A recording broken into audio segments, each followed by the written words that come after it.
V8 エンジン第7巻持ってる現人ロックするこの世界と全人類この5人でゲームをチェンジうなる四輪発射せよ皆さんサンキュー産卵へよ操る日体の探偵を取る一番国交グランゼロリスク超えて挑戦チャンスもセットだ当然登り上げる頂点座布団積んでく焦点乗り込む FG ロードスター特殊部隊集合能力者この歴史の掘る彫刻家ぶっちぎりで置き去り工作者今高速でぶち抜けていく大気圏エンジンからジェットの炎入れている海域へ瞬間に広げる大地を越えていく海域線バックミラーにビッグブルーが映ってる IBM 打ち明け台から飛んでく打ち出せたいこの燃料朽ち果てないです金がね寿司食べたい見えてるでっかいビジョン燃えてるメンバー一同ただいま現在一進行形超えてく世界規模カヌー発動スター沈むモンスター ANY ザタニラ FG パリハー光るテスラロースターヘビーブースター目覚めてく本当は青い炎 BFF Let's go out そげりな感セロから空までとらわれ走る FG ロースタールナルブースターロングロードスペースとビー今チェイスミー株式スーパーカーハンダネサブキャッシュモホ副操縦者中ばっか次元が違う連中ばっかコーナー攻めてるギリギリモーター全開地響き空から導きお肌がピチピチタイヤ焦がしてドーナツターン弾け飛んでくドラム缶顧客満足度高くてぶち上がってるお客さんゼロから最高到達点溜めてる太陽光発電探索するこの小惑星超覚醒突入ボーナスステージ一直線伸びてる道路バイブレーションエンジンの行動速度増し上がってる稼働限界重力量が上昇開拓しまくったフロンティア旅立つロードスターオンリーワンアクセル踏み込んでくドンピシャ飛んでく日本遺産1億馬力の重低音火星のホテルが休憩所並んで走行 UFO 降り立つ宇宙ステーション物語を継承まるで旧約聖書この先何世紀も成長生き延びて結果出していこうカヌー発動スター沈むモンスター ANY ザタニラ FG パリハー光るテスラロースターヘビーブースター目覚めてく本能青い炎 BFF Let's go out そげりな感セロから空までとらわれ走る FG ロースタールナルブースターロングロードスペースとビー今チェイスミー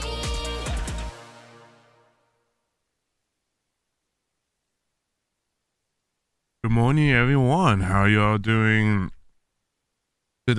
today? Today is another day of a Call of Duty League watch party. There's gonna be 4 matches.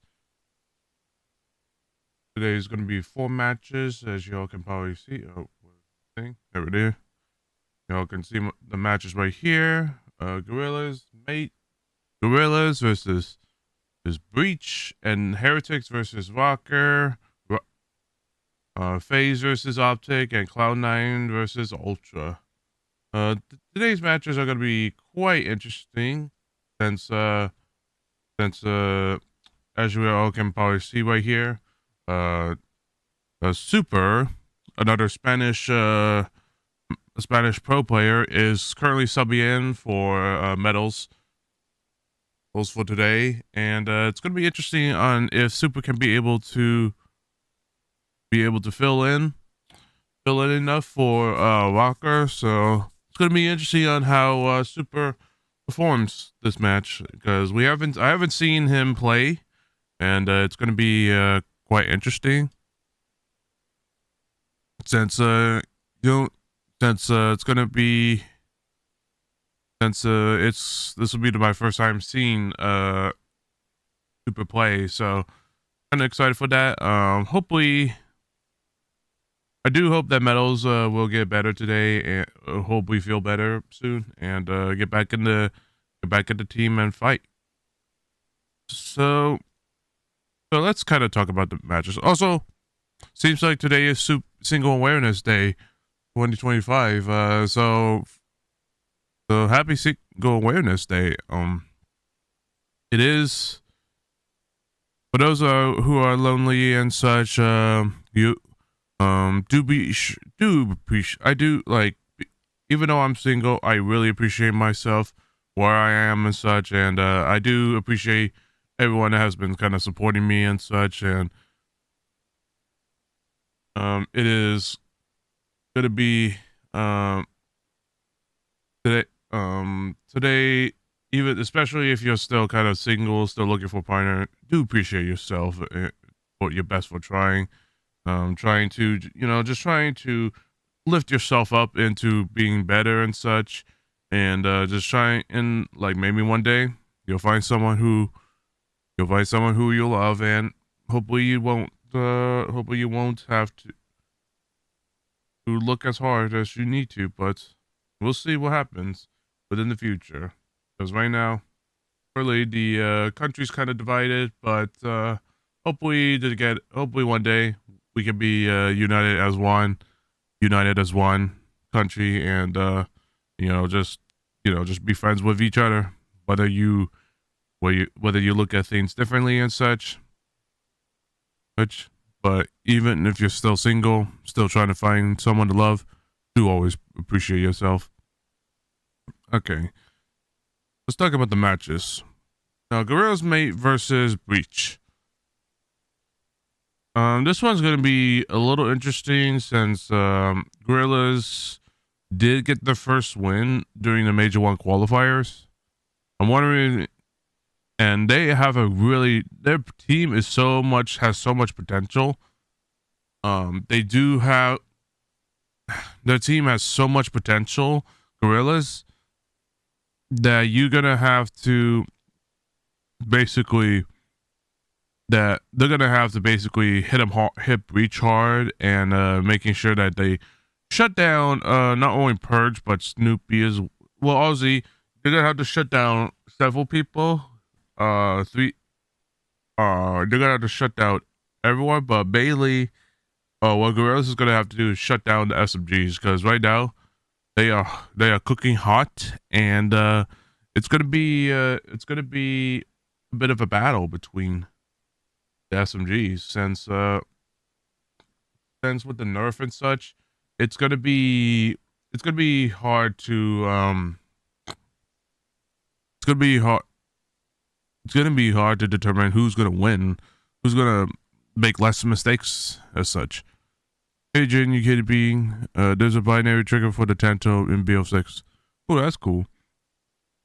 I will also do a aftermath stream as well. Probably gonna be way in the evening, but for a short stream, just because you get sleep, and just get to sleep, and just being get up early for tomorrow. But yeah, I have Gorillas kind of winning this, just because I think they fixed their mistakes and I think they pretty much fixed their mistakes, and hope willing to see how they if Gorillas can be able to beat them or not. But we will have to see. But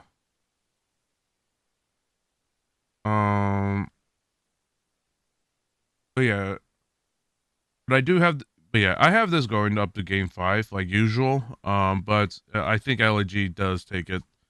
Does take this win. And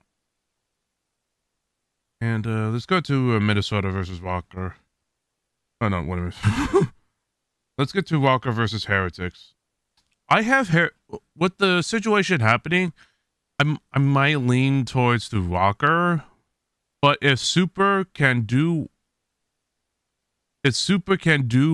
what he can do that Metals has done for his team, like in terms of role wise, if Super pops off on Heretics and Walker kind of folded and such, like obviously they're not gonna go down with a fight, so this might go to another game 5, but I feel like I think have Miami still taking this just because they have so much, even like they proved themselves in the Major 1, they have so much potential. It's more of can they keep that potential up? So right now, Heretics, I believe Heretics actually, if I look at the Major 1, let me see. Yeah, they made it to Sunday. They made it to Sunday, but unfortunately, but Heretics obviously Fees was there, so Fees obviously did business as usual and took them out, eliminated them. But I do still see Heretics kind of taking this. Just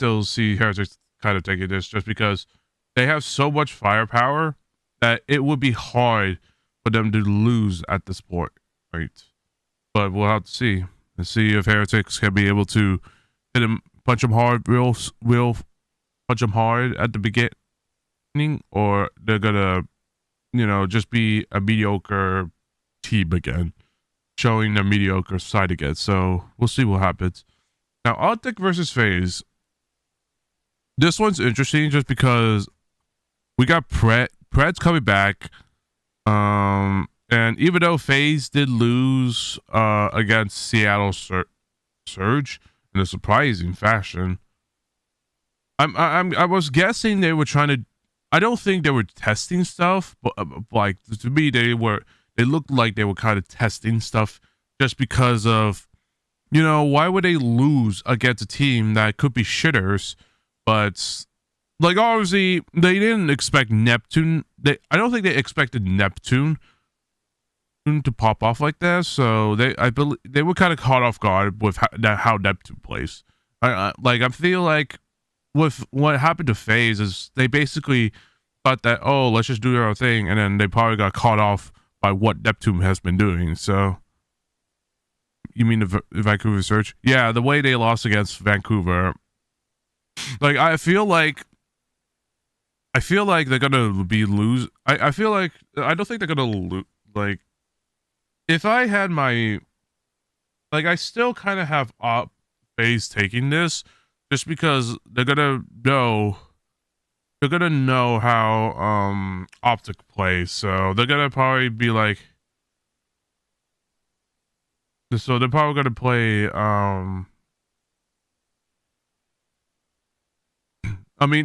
Black Ops 6 is gonna be a completely different game, so I'm wondering if the way how Optic is going to be playing this with Pred under the team and a Hook out.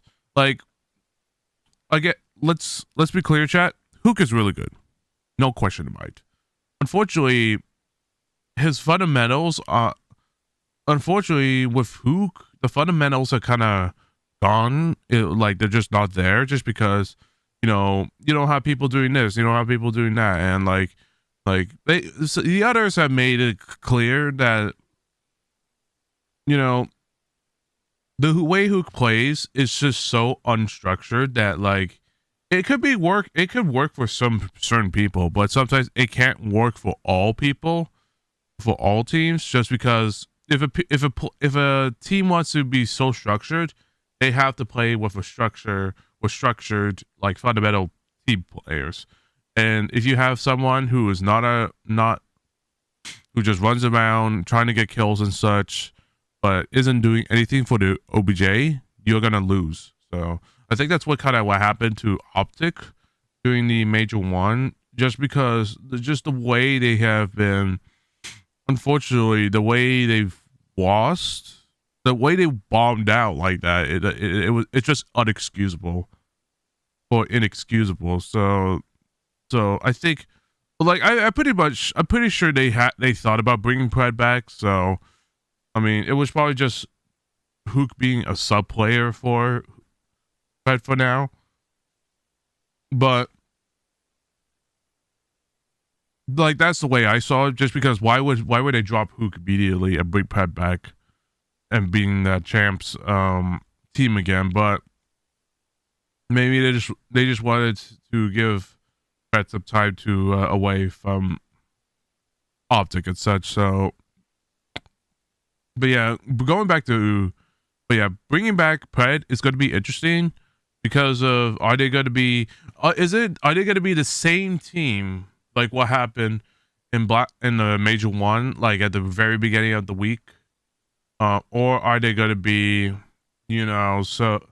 are they going to be majorly improved, like in terms of fundamentals and just the teamwork side? Because when they had Pred, it was just all over the place. Like I had no idea what the hell they were doing, but it seems like they were just a little off, just because Pred had issues.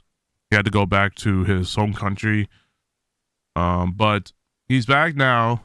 Let's see what happens, and if he does succeed us, our expectations in terms of him being the improvement of what happened in the first week and the first couple weeks, it will be fun and interesting what happens with what happens in this matchup. But I do still I still feel like Optic might not be able to take this, but if they do, I'd be surprised, because you plug in Pred, he's been gone away for a week or so, even though I know Pred has been kind of streaming him playing COD and such, so I wouldn't be surprised if he's been grinding that over in his home country. But it'll be interesting on what happens today, if Optic bringing back Pred is a good thing, or if bringing back Pred is a bad thing. We'll see though. Now, Cloud9 versus Ultra. Ultra's going to be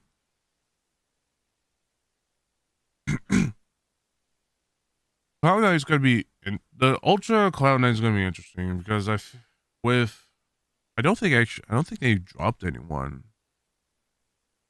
I don't think they dropped anyone. Let me see. Cloud9. No, they didn't. So right now it'll be.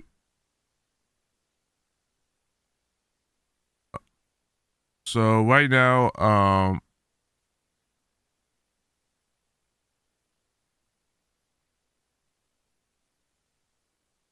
So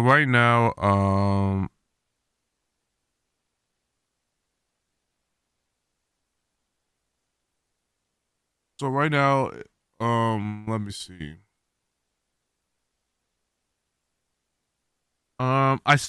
This one is probably gonna be a no-brainer that Ultra might take this, just because Cloud9, they were good. They're fun. It's just I don't think they're good enough to be able to take down top teams and such. So we'll see. We'll see what happens. I mean, I still think that Ultra can still take a bout, because I mean, let me check. Not minor 1. Major 1. Let's see.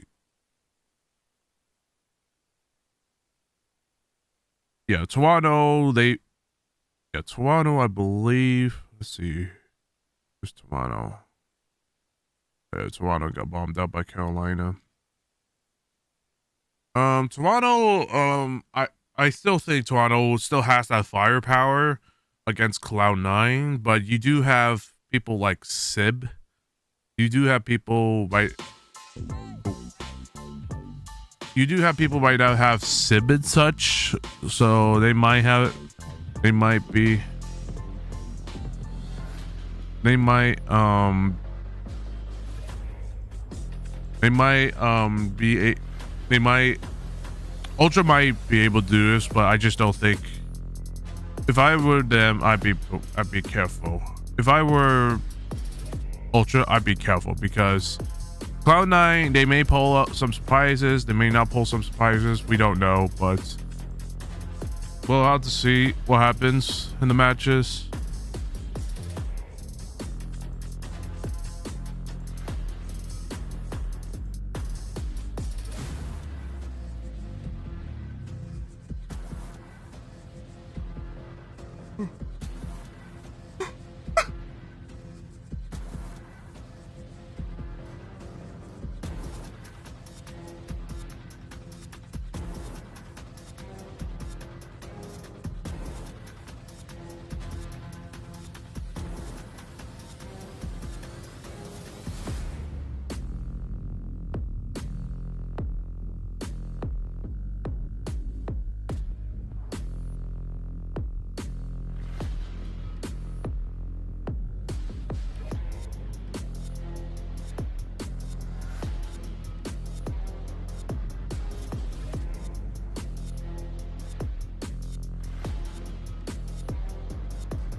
But we'll see. There's gonna be probably a long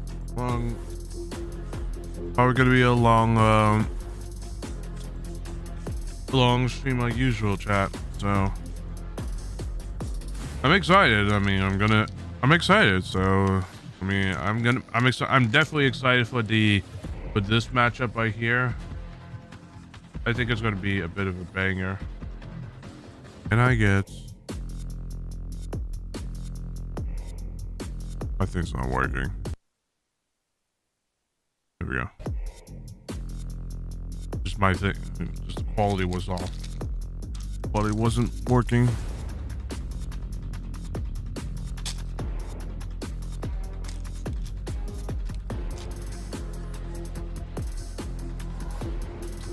But like I said, if Optic do pull off the win with Fred just coming back into the team, I'd be very not only happy but excited, but not only happy but just surprised, just because of how long Fred's been gone and him only getting like only a few days of practice in. It'll be interesting on what happens. But and I've said it before. This game's different, but with how Atlanta has been beating Optic back last year, it's going to be a little scary just because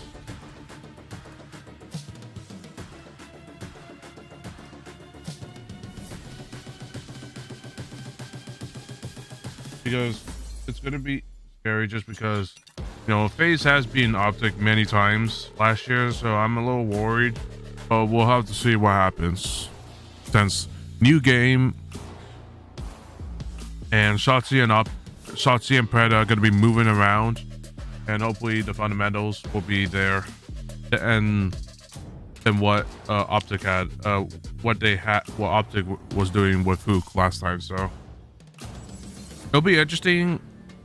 Is it gonna be good enough? We'll have to see.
But I have 3 games are gonna be going game 5. Yeah, I believe we're gonna be going game 5s, and 1 game that's gonna be going map 4 win, ultras winning that match. But if New York does surprise us, we might be surprised. So we'll see what happens.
Well,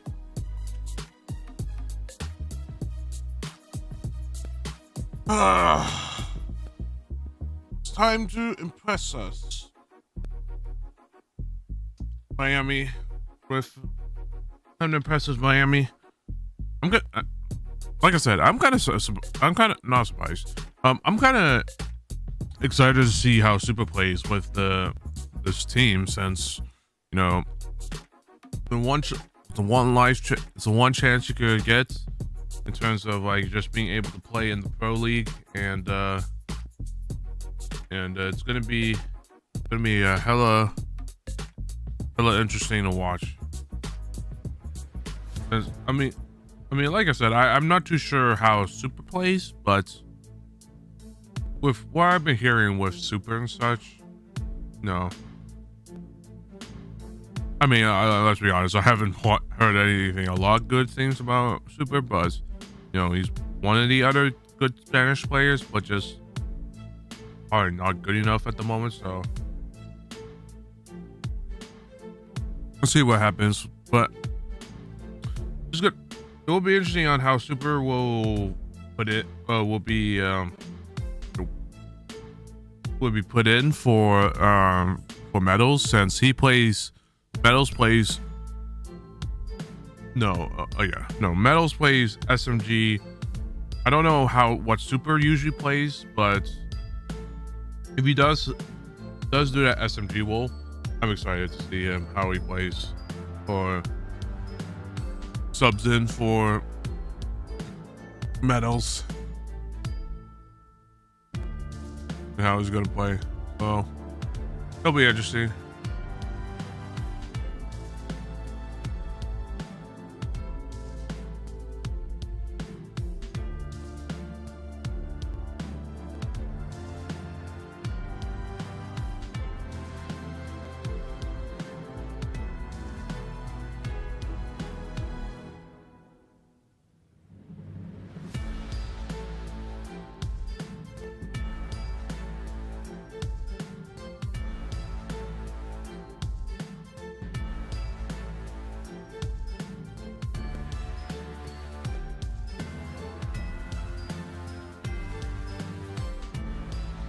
How's our Wednesday going so far? I hope you all have a good.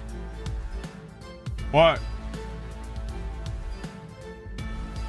Come on, chat.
I got some pastries for lunch.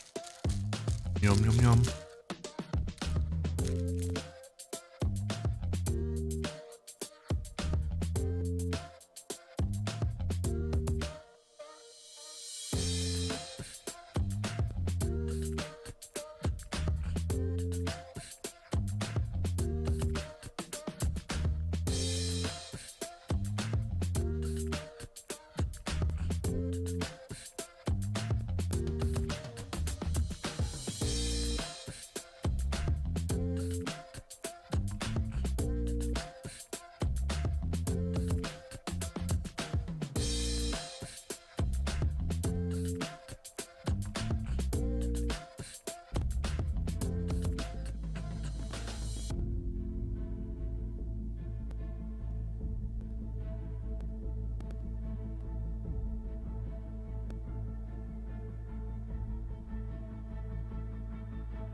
Oh, 3 minutes, chat. Can't wait.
What's this? Oh, yeah, this was yesterday's.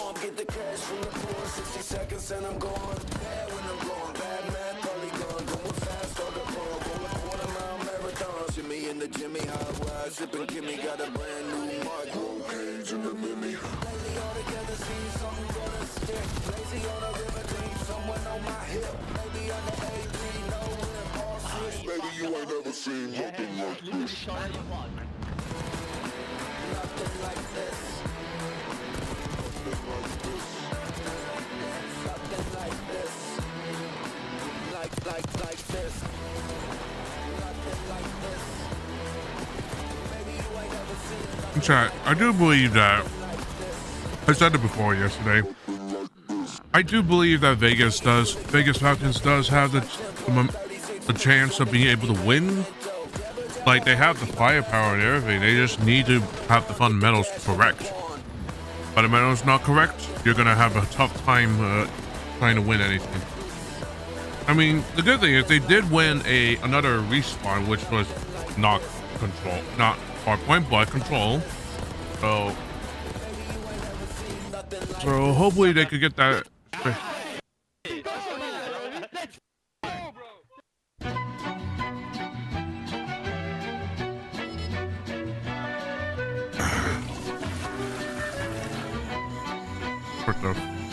What the fuck?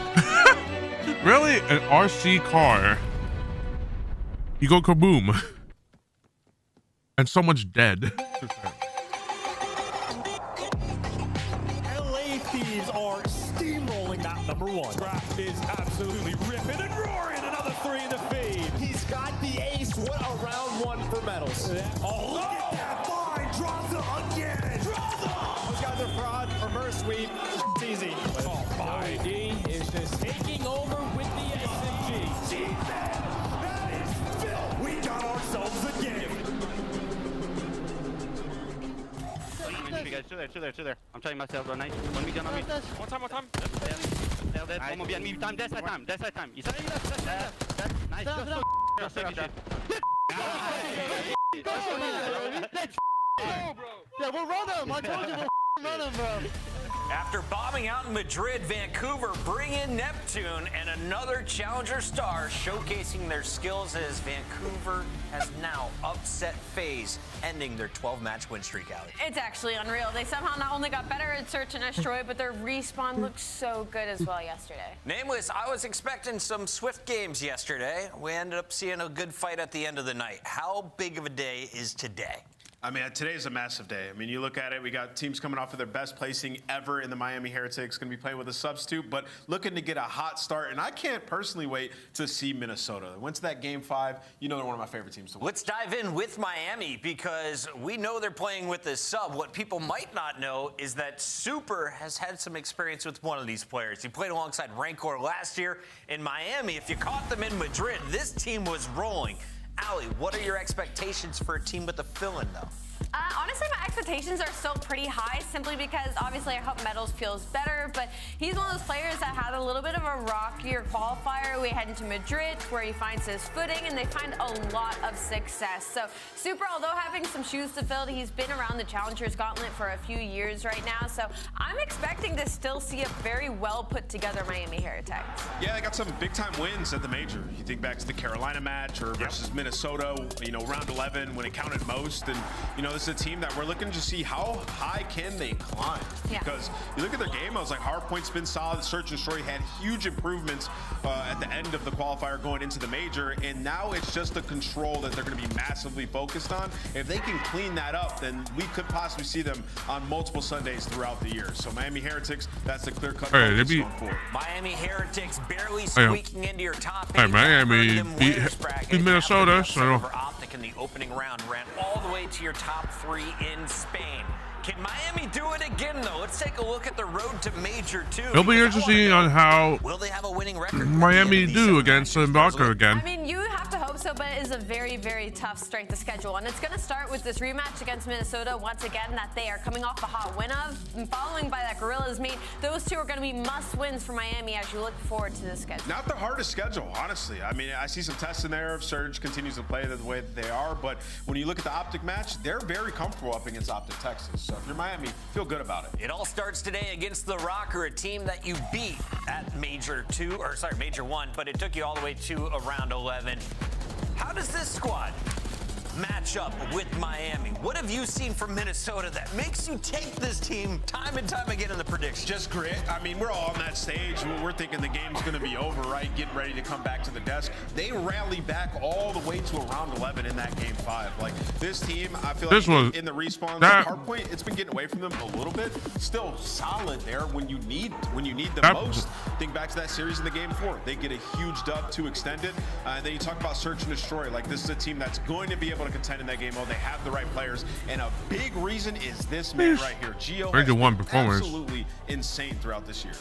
And like Gio is really good. Gio is really good. The highest leading of the Unfortunately, he did get bombed out in top 6, but so him specifically, his performance was really goddamn good. Like watching the Major 1 tournament and him like absolutely obliterating them is not on a bench. He's been released by the team. So let's talk about the starting 4 because I expected them to have trouble with Pred making his return to the CDL. He has to play Atlanta FaZe. But FaZe just showed they were human in the loss last night. Yeah, I mean, but that FaZe coming off a loss is a totally different beast, Chris. It's tough, man. And you know, these guys, they have a storied history. They played each other a lot over the last couple of years. Relatively even record, I think 13-12. But yeah, I mean, adding Pred back, obviously you want to get that World Championship roster and that swagger back on your side. But this has always been a team that's been up and down. I mean, you mentioned earlier, like they place 12th and then they win champs, right? So when they catch fire, they can be very good. What are your expectations from Pred today in particular, Allie? Because the subs have been quote-unquote nerfed here for Major 2. Extremely high. I don't know if he himself knew how soon he was going to be back in, so you can only hope that he was still putting the amount of time into the game because Optic Texas, pre this change, were looking like one of the best teams in the game. They still look extremely strong heading into the Major, and that's an extremely lackluster performance. So clearly this is the roster they find is going to find the most success going forward, and there's no better test than to go up against your rival in Atlanta. See, this is what I want to see, but this is really bad. Oh, well, I'll just see what happens. There was some dominance there in MW3, but as of recently, it's gotten closer. Will FaZe tie up that score? We will have to wait and see. That's your third match of the day. Should we be worried about Atlanta? Nameless, you just told me no. They play even better after a loss. Yeah, I feel like coming off a loss is just going to be a lot better. Right now, seemingly like relying on their search and destroy a little bit. When you look at that grand final, it's really the S&D that got it done for them. The hard point is getting away from them a little bit, Chris. I mean, 5-5 in your last 10, that's versus very good competition as they made a long run at the LAN. But, you know, when this team is dominating and steamrolling, it is when they are winning their search and destroys. So for them versus Optic, that's how they're going to try to get done. Ali, how did Vancouver win yesterday? Vancouver just had a really good game plan yesterday, and also it tends to happen when Atlanta FaZe comes off of big wins at majors. Their first match back, they come out a little bit flat, and I feel like we saw that when it came to that search and destroy, especially, and I think they also weren't prepared for what Neptune was about to bring into the league. So I want to give that win more to Surge than I give the loss to FaZe, but again, unacceptable when you're coming off that first win. You're looking at the schedule. This should be easy breezy. Optic is your toughest test. Heretics tomorrow, and then of course you look down the line. These are all teams at the bottom. Breach not looking their best either. Yeah, I mean, a pretty comfortable schedule for Atlanta FaZe. I think we all expect them to be in winner's bracket regardless. Yeah. I mean, think about how they started the last stage, right? If they didn't end up in loser's bracket there, they ended up in loser's bracket here. Pred fans are already in the chat, and we are excited to see Optic in action today. If you want to see them in person, though, you're going to want to join us in Allen, Texas. That will be the host of Major 2. And if you're a FaZe fan, here's a little trivia. March 20 to 23. Atlanta has won Major 2 for back-to-back. See what happens. Will they make Hopefully I don't have it like some sort of in Optic midterm exam or whatever Couldn't get it done around last that year. weekend, See if they but can in 2025. if I don't, then I'll be hosting the Major 2 watch party. And it's always a good event. You know, we won't judge you as much if you're outside, and this is one of the best crowds that we always have when we stay in the States. It's when we go to Texas. So make sure you get your tickets on sale now because they do tend to sell out. That crowd buff's real, bro. Right? I want more turkeys in the audience, though. I can't just be that guy. Go get your costumes and get ready to lock in because we got 4 matches coming your way today on the CDL. The big one, 6 o'clock, Atlanta FaZe versus Optic Texas. But it starts with Gorilla Mates taking on Boston Breach when we come back.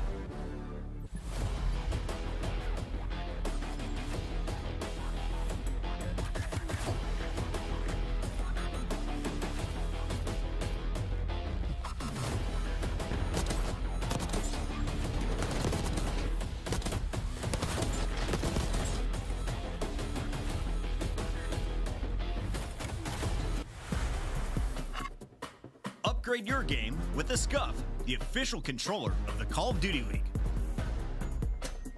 The Esports World Cup is an official partner of the Call of Duty League.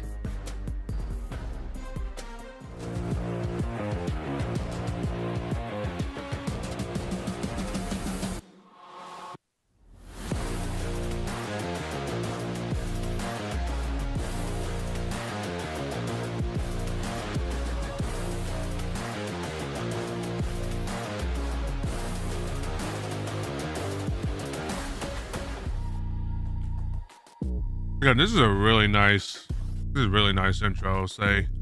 Like, you don't see a lot of 3D stuff. Gentlemates had one of the biggest fan bases we have seen. You don't see a lot of 3D intros like that, but it's really cool. And friends live streaming another matchup against Boston Breach. Do they get a dub today? How good is LAG right now? Dude, I mean, they went to a game 5 at the major. It was super exciting in that stadium. The green suits were going nuts, and they lost it. Listen, they're 0-4 in game 5s in the year, guys. It's been a sad season. Yikes. And it's search and destroy. Like, they're so bad at that game mode. When you look at this roster on paper, you're like, what is going on? They should be one of the best search teams in the game. And I'll tell you what it is, man. Just no cohesion. Kismet, missing Hydra. I've said it since the first time. Him and Lins have to be on the same page for them to be winning these searches. Kismet and crew, though, are going to be feeling the love, and we have seen it in the past. What is it about the Gentlemates? Despite a struggling start, this we got 2 people having the glasses. Well, of course, the fan base is fully behind this squad. I mean, we saw it all throughout the entirety of Madrid. This is going to be Gotada's baby. Of course, they're going to have these fans supporting them. I'm kind of surprised that Frenchmen on the roster as well. I'm surprised on how big the fan base is in the Gentlemates in COD. I'm surprised, especially when Gentlemate LG acquired when Gentlemates acquired LG. I'm kind of surprised that their stocks went instantly up just because let me rephrase that. On how LG's stocks went up like that, just because how giving themselves these just how positions to finish out some of these well, rounds. how popular they are. The hoop. I'm telling y'all right now, like they lose the series, it could be blow it up time. So for them, this is a huge win. You need some dubs. They had Optic Texas dropping down to them at the major, the worst possible seed to fall to them in the event. Let's talk about their opposition, though, on the other side of this matchup. I said Boston was struggling. Cammy was struggling on land. Yeah. Cammy online yesterday was back in full force, though. That's a crazy accusation that you might have just made there, Chris. But from the side of Boston Breach, it's been kind of like a slow fall for them, almost specifically when it comes to the fact that their control has been abysmal all season long, but their S&D was keeping them in some of these series and allowing them to close them out in Game 5 fashion. But as we've moved forward, they've gone from like a number 6 middle of the pack S&D team as it's dropped all the way down to bottom 4 in the league. So for Boston Breach, same kind of story. S&D is going to be their biggest focus and control because they just lost control to Falcons yesterday. Yeah, I mean, Boston Online is a phenomenal team, right? I'll be honest, they're just different teams when we got to land. Like, no decision. Like, their decisions are so slow, not able to play aggressive when they need to. They're just going to have to translate their online play to land. Online, I have no worries. 50-50 S&D team, the hardpoint, one of the better hardpoint teams in the world. Top 4 HP teams statistically. What are you yelling more in the green room tonight? Purge or Gigawake? Honestly, Snoopy, man. Like, he was running around free, going crazy in the Search and Destroy yesterday. I want to see it once again. Let's take a look at our maps and modes for this best of 5. Boston needs the points. Will they be able to get them with these maps in the field? We got Hacienda, Vault, Red Card, and Vault once again. This is going to be a battle. Looking at this, with the SMGs. For Boston, they're comfortable on pretty much every hardpoint map. 2-2 on Red Card, 2-0 on Hacienda. They've been great there. It's really just the S&Ds on the side of LAG. How much work have they put in, right? The primary focus for them is that game mode. I look at this spread out, and I'm thinking mates want to do this in 3. They don't want to make it to that 4 and 5, and they set themselves up for success with that vault control. So I don't hate this for the side of LA. So if Boston wins here, they have the same LAG, points as they had the entirety of I'd be surprised. year. I still have Boston kind of winning this, but that only brings you to 30. Yeah, that's bad. Is there a chance that LAG doesn't make it to champs?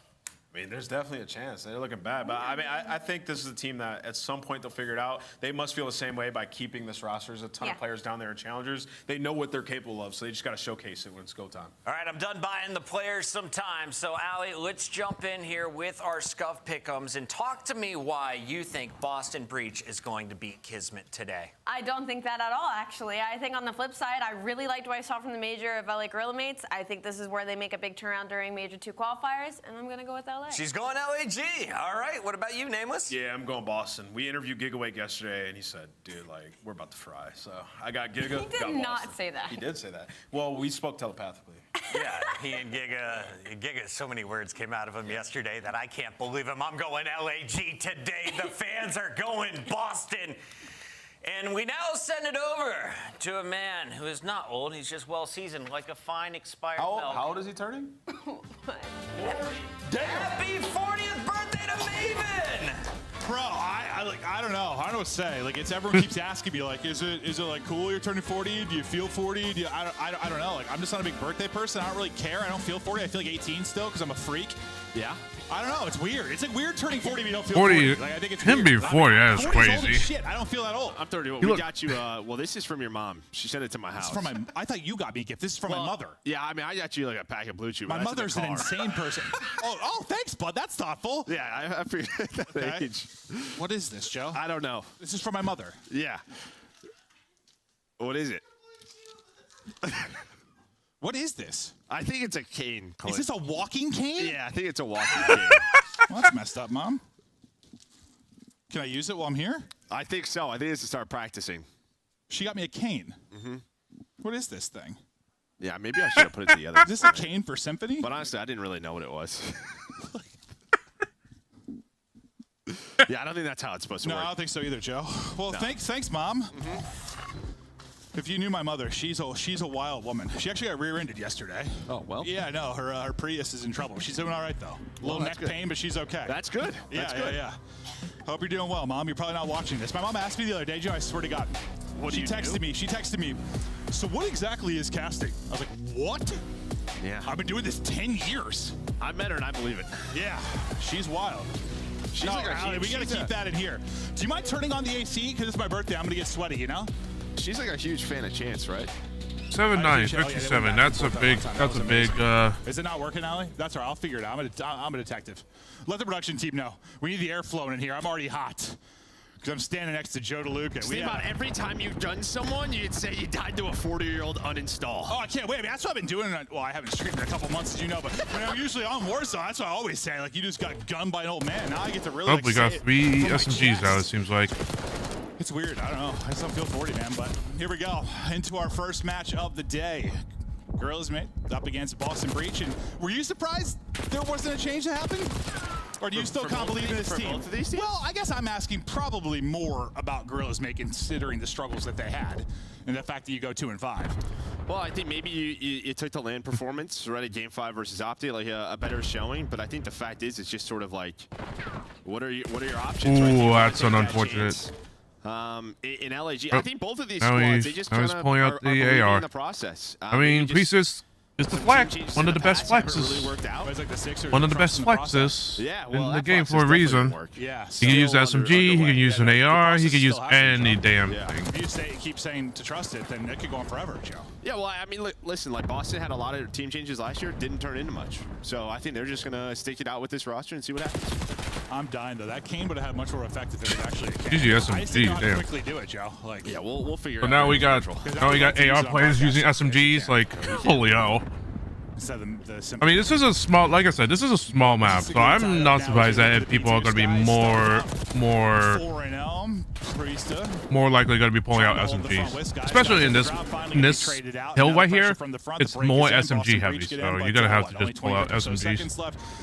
Ooh, that's unfortunate. The timing.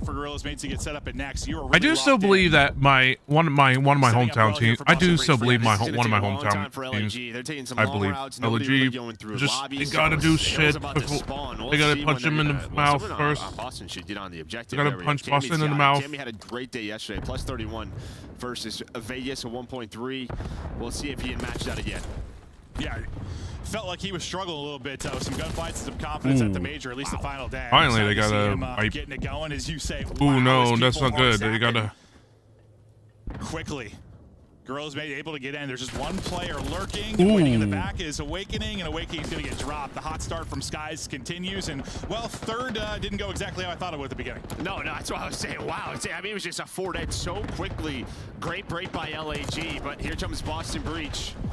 With another break up there. No one can really get comfortable. No trophies on the hill. Cammy with a nice 2.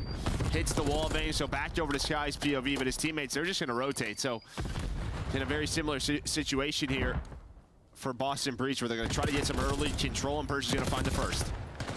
Yeah, third, you know, the chaos you can create here. So easy to get up close and personal with the sub. It's Lens trying to do it all, really, just between a rock and a hard place, or just a rocket himself. As Lens is able to take out all 3.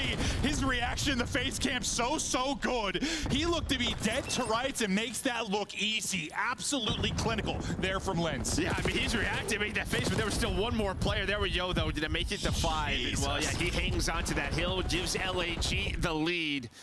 This is the die for LAG. They want to step up. They want to be the superstar. We saw that fan base in Madrid, and maybe that's just, that inspired. I would imagine if I was a player and I saw that, like, we have to have a better stage too. Yeah. I mean, it's one thing, like, you know, they're probably getting a lot of tweets and a big following, obviously, with the French fan base, but it's a different thing when you see it in person and you hear the crowd roaring for you. I hope they did fire it up, because I still do kind of believe this team can be good. Maybe not great, but good. They haven't really showed us that yet, but we'll see if they can get off to a strong start here just in this particular qualifier section. The fact they only won, what, 2? One was against Vegas. Last time he beat us, okay, Cloud9 team. You didn't really have any good wins. This would be your best win on the year. Yeah, I did. It was a tough major 1 schedule, or stage 1 schedule. It was. You had, what, like 5 out of your 7. You were tough. You like won the 2 that you maybe should have or could have. Yeah, you had a couple of game 5s to the on their way. Absolutely, but yeah. See if they get off to a better start here in stage 2.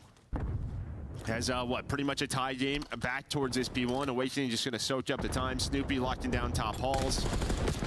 And while there is Cammy, he's going to find 3. He's up to 11 and 10. And he was definitely frustrated with his individual play, hoping to dial it in, find himself improving. So far, so good, at least for the series yesterday, but you probably don't take too much away from the win over Vegas Falcons. You feel a little bit better about this one. The movement was there for Purge, the gunny, however, not. But you're enjoying about a 30-point lead right now if you are Boston Breach. And I think that catches Breach off guard a little bit, right? All 4 players from LAG just hit top side of the minimap. They just go right through garage, right? Normally it's sort of you work the back fences, you work lobby. With 10 seconds left on P1, they just 4 hit through rock, catch the players off guard. Ooh, that's so unfortunate for Kismet. And they're just gonna get 3 dead. Nobody wants to hang on to it except for Linz. He does it at P4. Can he do it again? Absolutely. Ooh. What is in Linz today? What do you have for breakfast? I want to know, because that's his second 4-man bailing out his squad. I mean, you might be getting blown out right now if it's not for him. It's third the first time through, and now it's second. You're probably down 80+. But the French sensation getting it done. They got to be fired up after the play from Linz. Let's go to a listen in with LAG.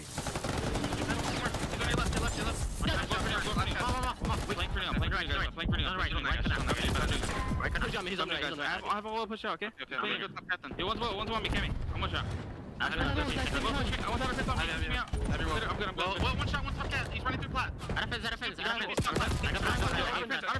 Yo, he's gonna be open. One's gonna be open right now. One in the back. Play tie in the back. Yes. He's gonna be open probably. I see him. I'm holding him. On time, he's... Yo, close the plat. One's you on me. One's you on me. Yeah, yo, cat. I'm one shot. You really need me. Fences. I'm one shot. Fences is dead. We're on you. You in time. Good job. Outer awakening, one shot. I spawn secret. You in time. Yeah, we're shot. Top plat. He's top plat. And then close. I think he's getting back. Try to get top. I'm getting close here. I saw him one up top close. I'm sitting close. Karen out dead. Does the office on me probably? Officer. I'm leaving. I'm one shot. I'm going back. I can dive out. Diving out. Officer plat. Nice shit. It's in. We short canoe, guys. He's laying down on my side. They're gonna be both. I'm carrying. And one more team on your team. I'm bang you. Top up. Ooh. Awakening, close awakening. I'm coming to you. I think it's am I front? I'm still waiting. There's two. There's two. One more. Get my car. Close, I think. I'm one shot. I can't be. I'm looking at boat. Mid on me. Behind us, boat. They're playing Lambo. Mid. Boat and spawning Lambo. Top time. He's not both sides, he's on me on Lambo. I'm trying to pinch Lambo. There's 2 on time. Yes, on time. 1, 2 of them. I'm about to pinch again. They can be open. Inner verge. Well, if you guys get a kill, I'm gonna pinch. Open Snoopy. Nate Hill. Snoopy's out of the play. Open. Rock kitty right now. I'm still gonna pinch. I'm trying to pinch. Go time.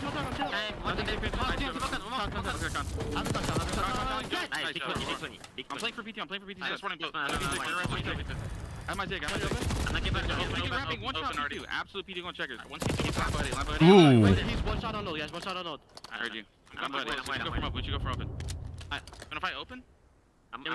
Close. My bad. I'm gonna try deep. I'm gonna try. I can't tell. I cannot tell. I'm holding the open OE. Play the OEs. Yo, one secret dead. Still 30 points separating them. LGS can't seem to overcome this hump, this little deficit they've had. Trying to string together a couple. Just feels like they've been a step behind kind of in rotation. They're, I don't know, just in that pattern. They're trying to get out of it. Yeah, and I mean, honestly, they've just had a couple of holds where Breach have just broken in a little bit too easily. And if it wasn't for Linz, this could potentially be a blowout. But he's going to keep going. 25-19 is Linz minute on the hill. Breach is trying to hang on to this. Trying to make sure they have P2 spawns. They do so far right now. Is Kismet going to take down Snoopy, try to control top hills, maybe it's some of this scrap time. Cammy still shooting, working to get back to even, but locking it down from the window. He's still weak though, and Sky's able to pluck his head off.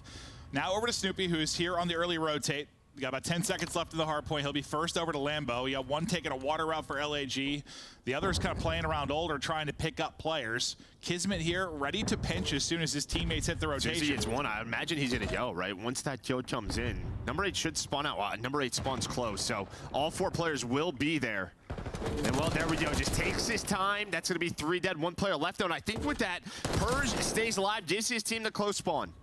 So it's all going to be on Kiz now. We'll see if he can harness his inner lens and hold down the onslaught that's about to come. His teammate's going to get here just in time to help him out, though. We'll have a 4-on-4 fight around the point. All utility being exhausted. You have a trophy on the LAG side. We'll see if that helps them out. Not looking like it. Cammy going to be the last guy up inside. got a one-on-one, hits the shot, stays up. Great job by Breach to break back in. They just never lost that back spawn. Yeah, I mean, I think LAG is probably a little frustrated with that. They're probably think they did enough to break it. Yeah, Awakening at least spawns out and they have a 4-on-3. And they just don't. They don't have the man advantage. Awakening spawns close. That allows Breach. They just have a couple of one-on-ones. And they clutch up, they get those close spawns, and now they are very close to winning this map #1. I need about 20 points to close it out. You're gonna need a great fences hold, and well, you still have one spawning out Old and Lin, so he's got a one-on-one. He's gonna try to win against Cammy at Old. He's not able to do it, so Boston Breach once again gonna try to take their numbers and collapse. See if they can close it out right here.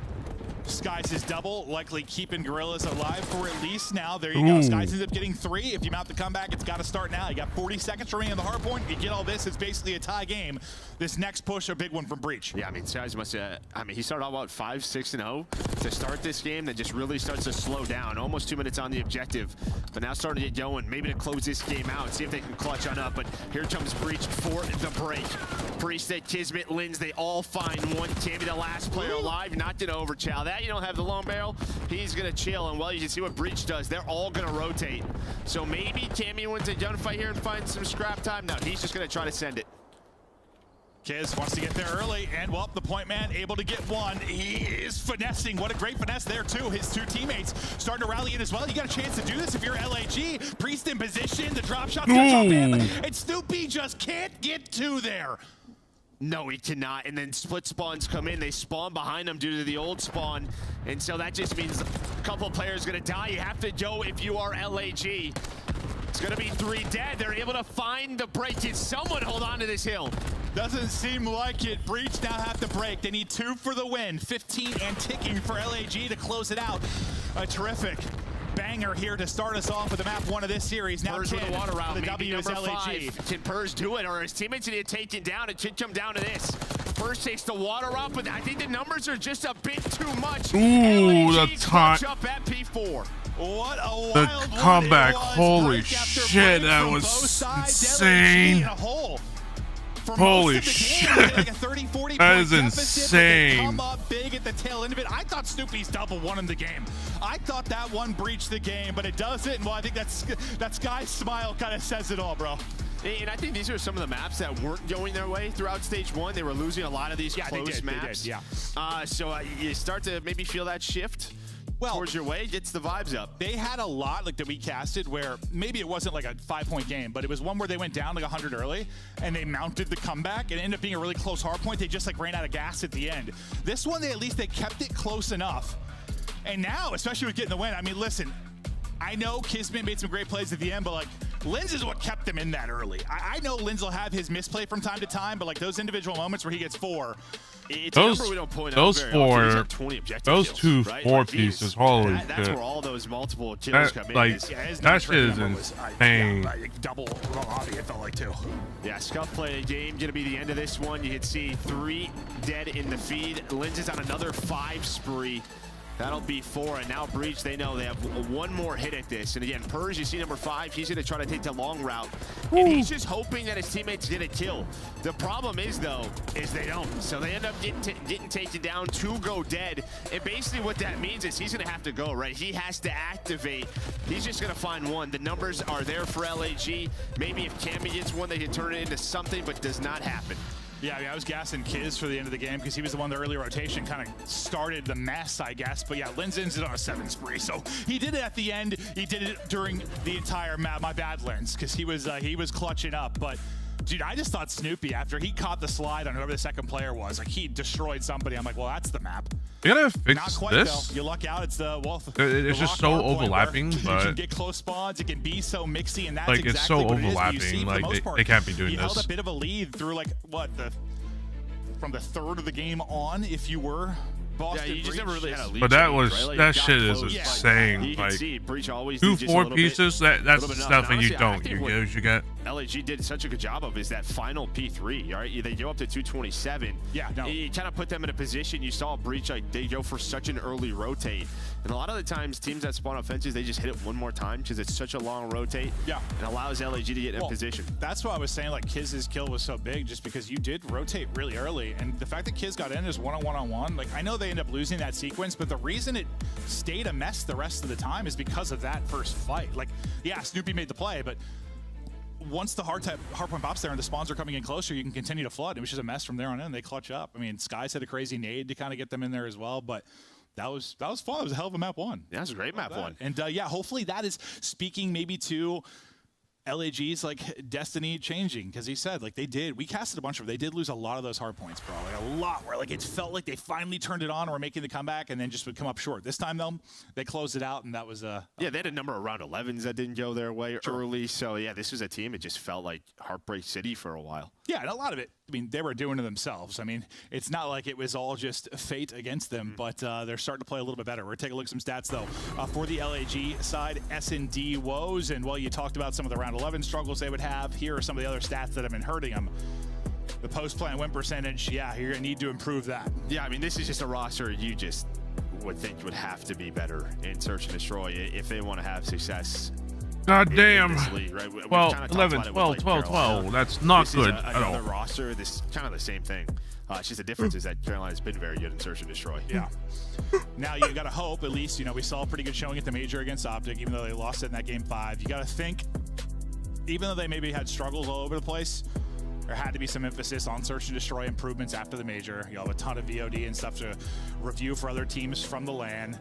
Look at the teams that were really successful, like Carolina 5-1 or FaZe 6-1. Some of the teams that did really well, see what they were doing. Well, I'm a believer that, well, if LAG can be able to fix their S&D, they might win this. Like, you can just completely change this your match. Yeah, 100%. And it's one of those things where a lot of the times, like, these guys all have the right mind for it.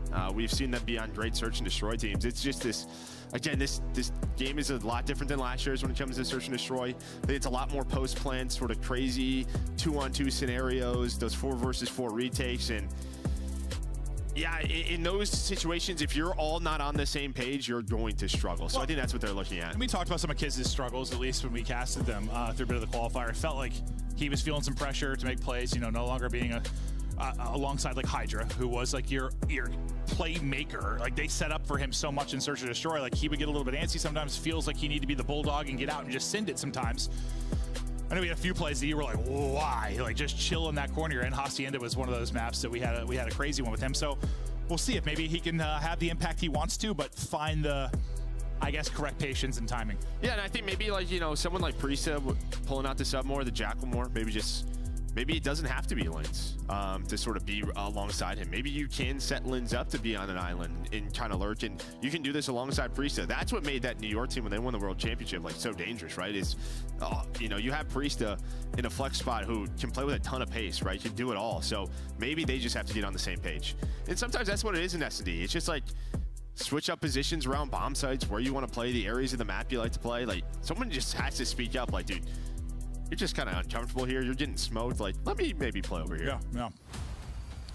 Probably the stuff they're talking through is that look to improve in it. We'll see if any of those improvements start here.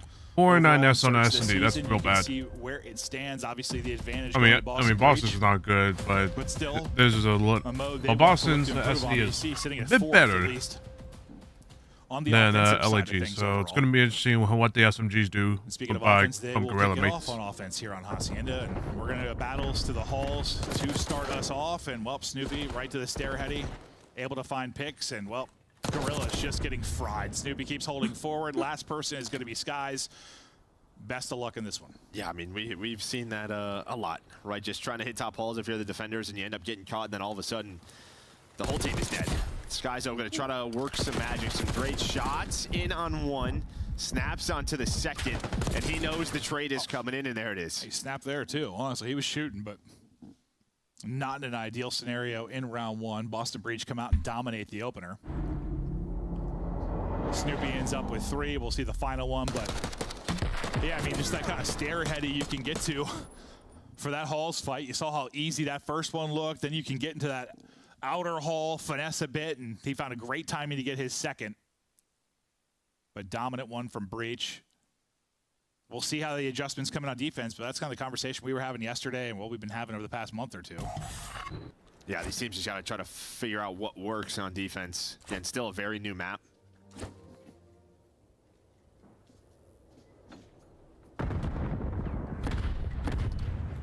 Priest's POV over towards A. Lens, well, kind of similar to where we saw the first blood come for Snoopy. Lens is going to get his from that stairwell as well. So good stuff for the offense with regards to the first blood so far. That is so interesting. Swim for Kiz as he gets out wide and now gets back into Boathouse. Trying now to execute over towards B. You've got one player here close defensively for Boston Breach. That's going to be Awakening. Yeah, imagine Kiz ends this round, right? He should be behind Awakening, should be a freebie.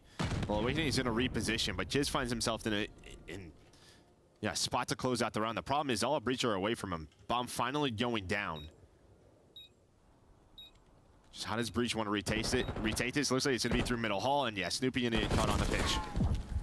Sky's tagged up and not dropped. Now Kiz is going to activate, and well, everyone gets dropped, so he wasn't really needed, but he could have been the round closer really at any moment. And he might end up being exactly that if he got the final one, but we've seen him on this particular map. He's the one that's going to get into those spots, and his timings are going to be crucial, and well, just his decision-making overall. But sometimes all your teammates going to get the rest of them. It's not going to matter too much. Like this one, not sure he was even needed. Well, the good thing is that they have no idea he did that, right? So that is still an option now on the map, right? Not something maybe they're thinking about right away. Because what the key is there is obviously he helps his teammates plant, but it's a free flank down to top office. Once you get top quite office interesting window, that it's such a strong position for the YouTube attack. like music stream would be sponsoring esports team. That's quite interesting. Defense can stop. Never thought I'd see that, but first. So hey, far it's been you never know. First blood, so it'll be the one here. They have a chance to isolate one. Hey, this is different. Ooh, they're not gonna see that. That is so unfortunate. I was just staring at the minimap, seeing Purge tucked away in that corner, and well, another 2-piece, so. Yeah, but it's into a 2-on-2, so he lurks and finds 2. Plays a great corner, but Skies finds 2 picks, so there's no trade on the Skies. Then Priest is able to find 1, so after the Purge play, he's thinking, how are we in this scenario? Makes you think Priest is going to spot Cammy. It's like Tej yesterday when he got those 2 on this map. I thought it was done. Well, Cammy, though, with some nukes. Brings it down to a 1 versus 1. Oh, Lordy, right out to his left. The centering is on point. He just shoots second. So Priesta able to win the 1 versus 1. LAG bring it back in a 2 versus 4 after Purge's play out towards Lambo. That is quite interesting. And that's just one you hope to win, especially because like you're not going to make that same play again. No, they're checking that corner. Yes. If you even, I mean, that might be the one round they really get aggressive towards Lambo, but next time, Yeps is getting checked. So when you make a play like that, you're hoping that's 1. You get away with once, you win the round off it. And normally when you lurk like that, you're hoping to find 1, right? Then they're going to try to hunt you down. The fact he gets 2, then he gets hunted, and they still lose the round. Then it's all up to, I mean, Big Skies over at A. Just locked him down balcony. Ooh, this might be a battle. Well, him and Priest to get it done. Priest currently on 4 in a row, 5 in a row, all by himself now. As the defenses now try to get it going. They had a potential. Unfortunately, they got absolutely Breach. Grouped up and great position here, and well, they'll close out the round. That one got decided quickly. The streak for Priest comes to an end. You brush off the frustrating 4v2 you just lost, and you tied up 2-2 as the defenses now step up. Yeah, I mean, that is just a hard counters, right? You 2-send Rock, you win the top halls fight. You have 1 player on the outside at Rock, that's the bomb carrier. I think Kismet, he gets taken down, and there's just no trade, so you're not into that round at all. You like to see that out of Breach, though. After a round, maybe you're a little pissed off, a little frustrated. Just win that one easily in the opening moments. After that little spree you had that of Priesta, now Cammy's turn as he gets 3 in that round. Great stuff from Cammy. Excellent day yesterday and looking to keep it going here. We'll see who can take advantage now in this 2-2 tie game. Cammy spotting for info bottom middle. Linz gonna be lurking for now. And you got Bomb Carrier kind of by himself right now for Boston Breach. The rest of the teammates looking for info, but it looks like they're getting ready to execute on over towards A and fences. Yeah, and I mean, it's going to be a great call depending on the timing because all of LAG, they had 2 fences. They see nothing 30 seconds in and thinking this is a B hit. And I guess it still could be. But yeah, Breach, they're just going to hop out to A and say, hey, let's get this down. Yeah, one of those like delayed pushes, but it's like the delayed timing maybe doesn't work out. Yeah, because now it takes it so long to go A. Now they're back over towards here if you're LAG. I mean, it's a little bit of a guessing game where you don't have information how the timing's going to work out. You do that instantly, and maybe you get it down for free. That's not going to be the case, though. As LAG, they look like they're wrapping back over to B. They bring it back to A, and they knock it out of the park. They don't lose anybody as they retake fences. Well, good play from both teams, it seems, but the info war goes to LAG. And they kind of were guessing. Well, they were guessing which side the Boston was going to go, but I think they pretty much figured that they're not over here, or not over B. That they might be just I thought they were committing at first. It looked like they called to like full on out B, but kind of. Well, it almost felt like they wanted to plant backside, right, and take fences. But once they started to do that, that's when LAG started to rotate back towards A. Yep. Advantage LAG. Priesta, well, not going to win that one up close and personal against the sub, but we'll get traded out, though, at least. So now to 3 versus 3. Sky's blowing up his own trophy. Lynn's in trouble after he gets the kill, but he's able to stay up. They'll take numbers now on Purge and Cammy to try and hold this or try and clutch up. We'll see if they give up the plant and then look to activate in the post plant, or it looks like they're just kind of grouping up and take a different route. Want to catch somebody. This could be bad because Purge and Cammy are heading this way. Okay, they're going to go back towards A.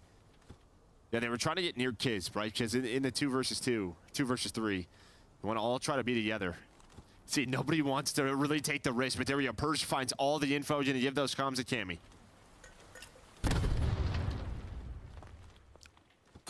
What's the timing going to be like for him? It's going to be perfect. Gets the pick off the bomb. Can't quite get out. 1 versus 1. Cammy. Skies. Bomb recouped.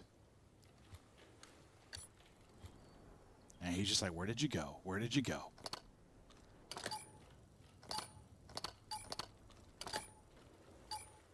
Well, I think he sees him. I think he saw him from the archway. Yeah, he knows that. He's not going to plant this. So Cammy takes the right route. He spots him jumping out of the window. Doesn't see him cross to the bomb. You take those 1v1s all day. Yeah. You're thinking at some point, this guy's just going to try to play because you have to, but he knows he's dead to rights if he goes for it. And neither team just afraid to commit right now to these bombs. I was just confused. It's hurting them. Yeah, that was a... That round I was a little confused, but less crazy for 1v1 than it that's what I would have done anyway if I was a defender. Just play the time. That's all you can do. But why even bother going for the kill if you could just play for the time? That's all you. Play the time is always better than trying to go for the kill. Ooh, that's unfortunate. Well, that's going to lead to kill. Snoopy, there's one more in the corner, though. Not going to read that. Movement's on for Kiz. He's still got a decent amount of HP. Wants to take the fight. Almost hits the slide into Gunny, but not going to happen. Now, another situation where it's a 1v something very early on. It's Priesta's second crack at it. This time, a lot of time to work with. That timing. What, did he spot him? That's what, his teammate sees it for sure. Yeah, I was about to say, he saw him. Yo, to your right. Well, it ends up working out. Now into 1v2, and well, when you get that free pick, this becomes a whole lot more manageable up against Purge and Cammy. Priesta leading the lobby right now with 7. See if he can muster up some magic to put the advantage back to LAG. Can he get a clean one here and go into the 1v1? He's been spotted by Purge. Cammy jump spotting. Purge, nice damage in to hit him to 50 HP.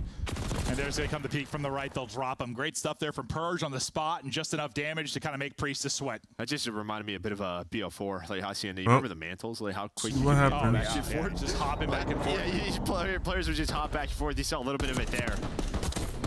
Just jump spot, just finding the info. And honestly, I love the patience out of Kiz that round. As soon as Linz gets stuck, like he's just thinking, all right, I have to try to make the play. The problem is Skies is looking over him, but he loses the gunfight. So he then has to push out of that room because he knows he's going to get pinched, just can't win the second one. Yeah, he was close to maybe getting 2 if the slide worked out a bit better for him, but can't turn it into 2, and now advantage back to Breach. Some winnable rounds for Gorillas, and while some where you've just been in 1v3s and 1v4s where you've lost that early fight. Stun connects and nades hit, so Cammy's going to back out of that for now as he was in trouble. Aggressive is going to be Lenz. We'll get right to his POVs. He's already into bottom office.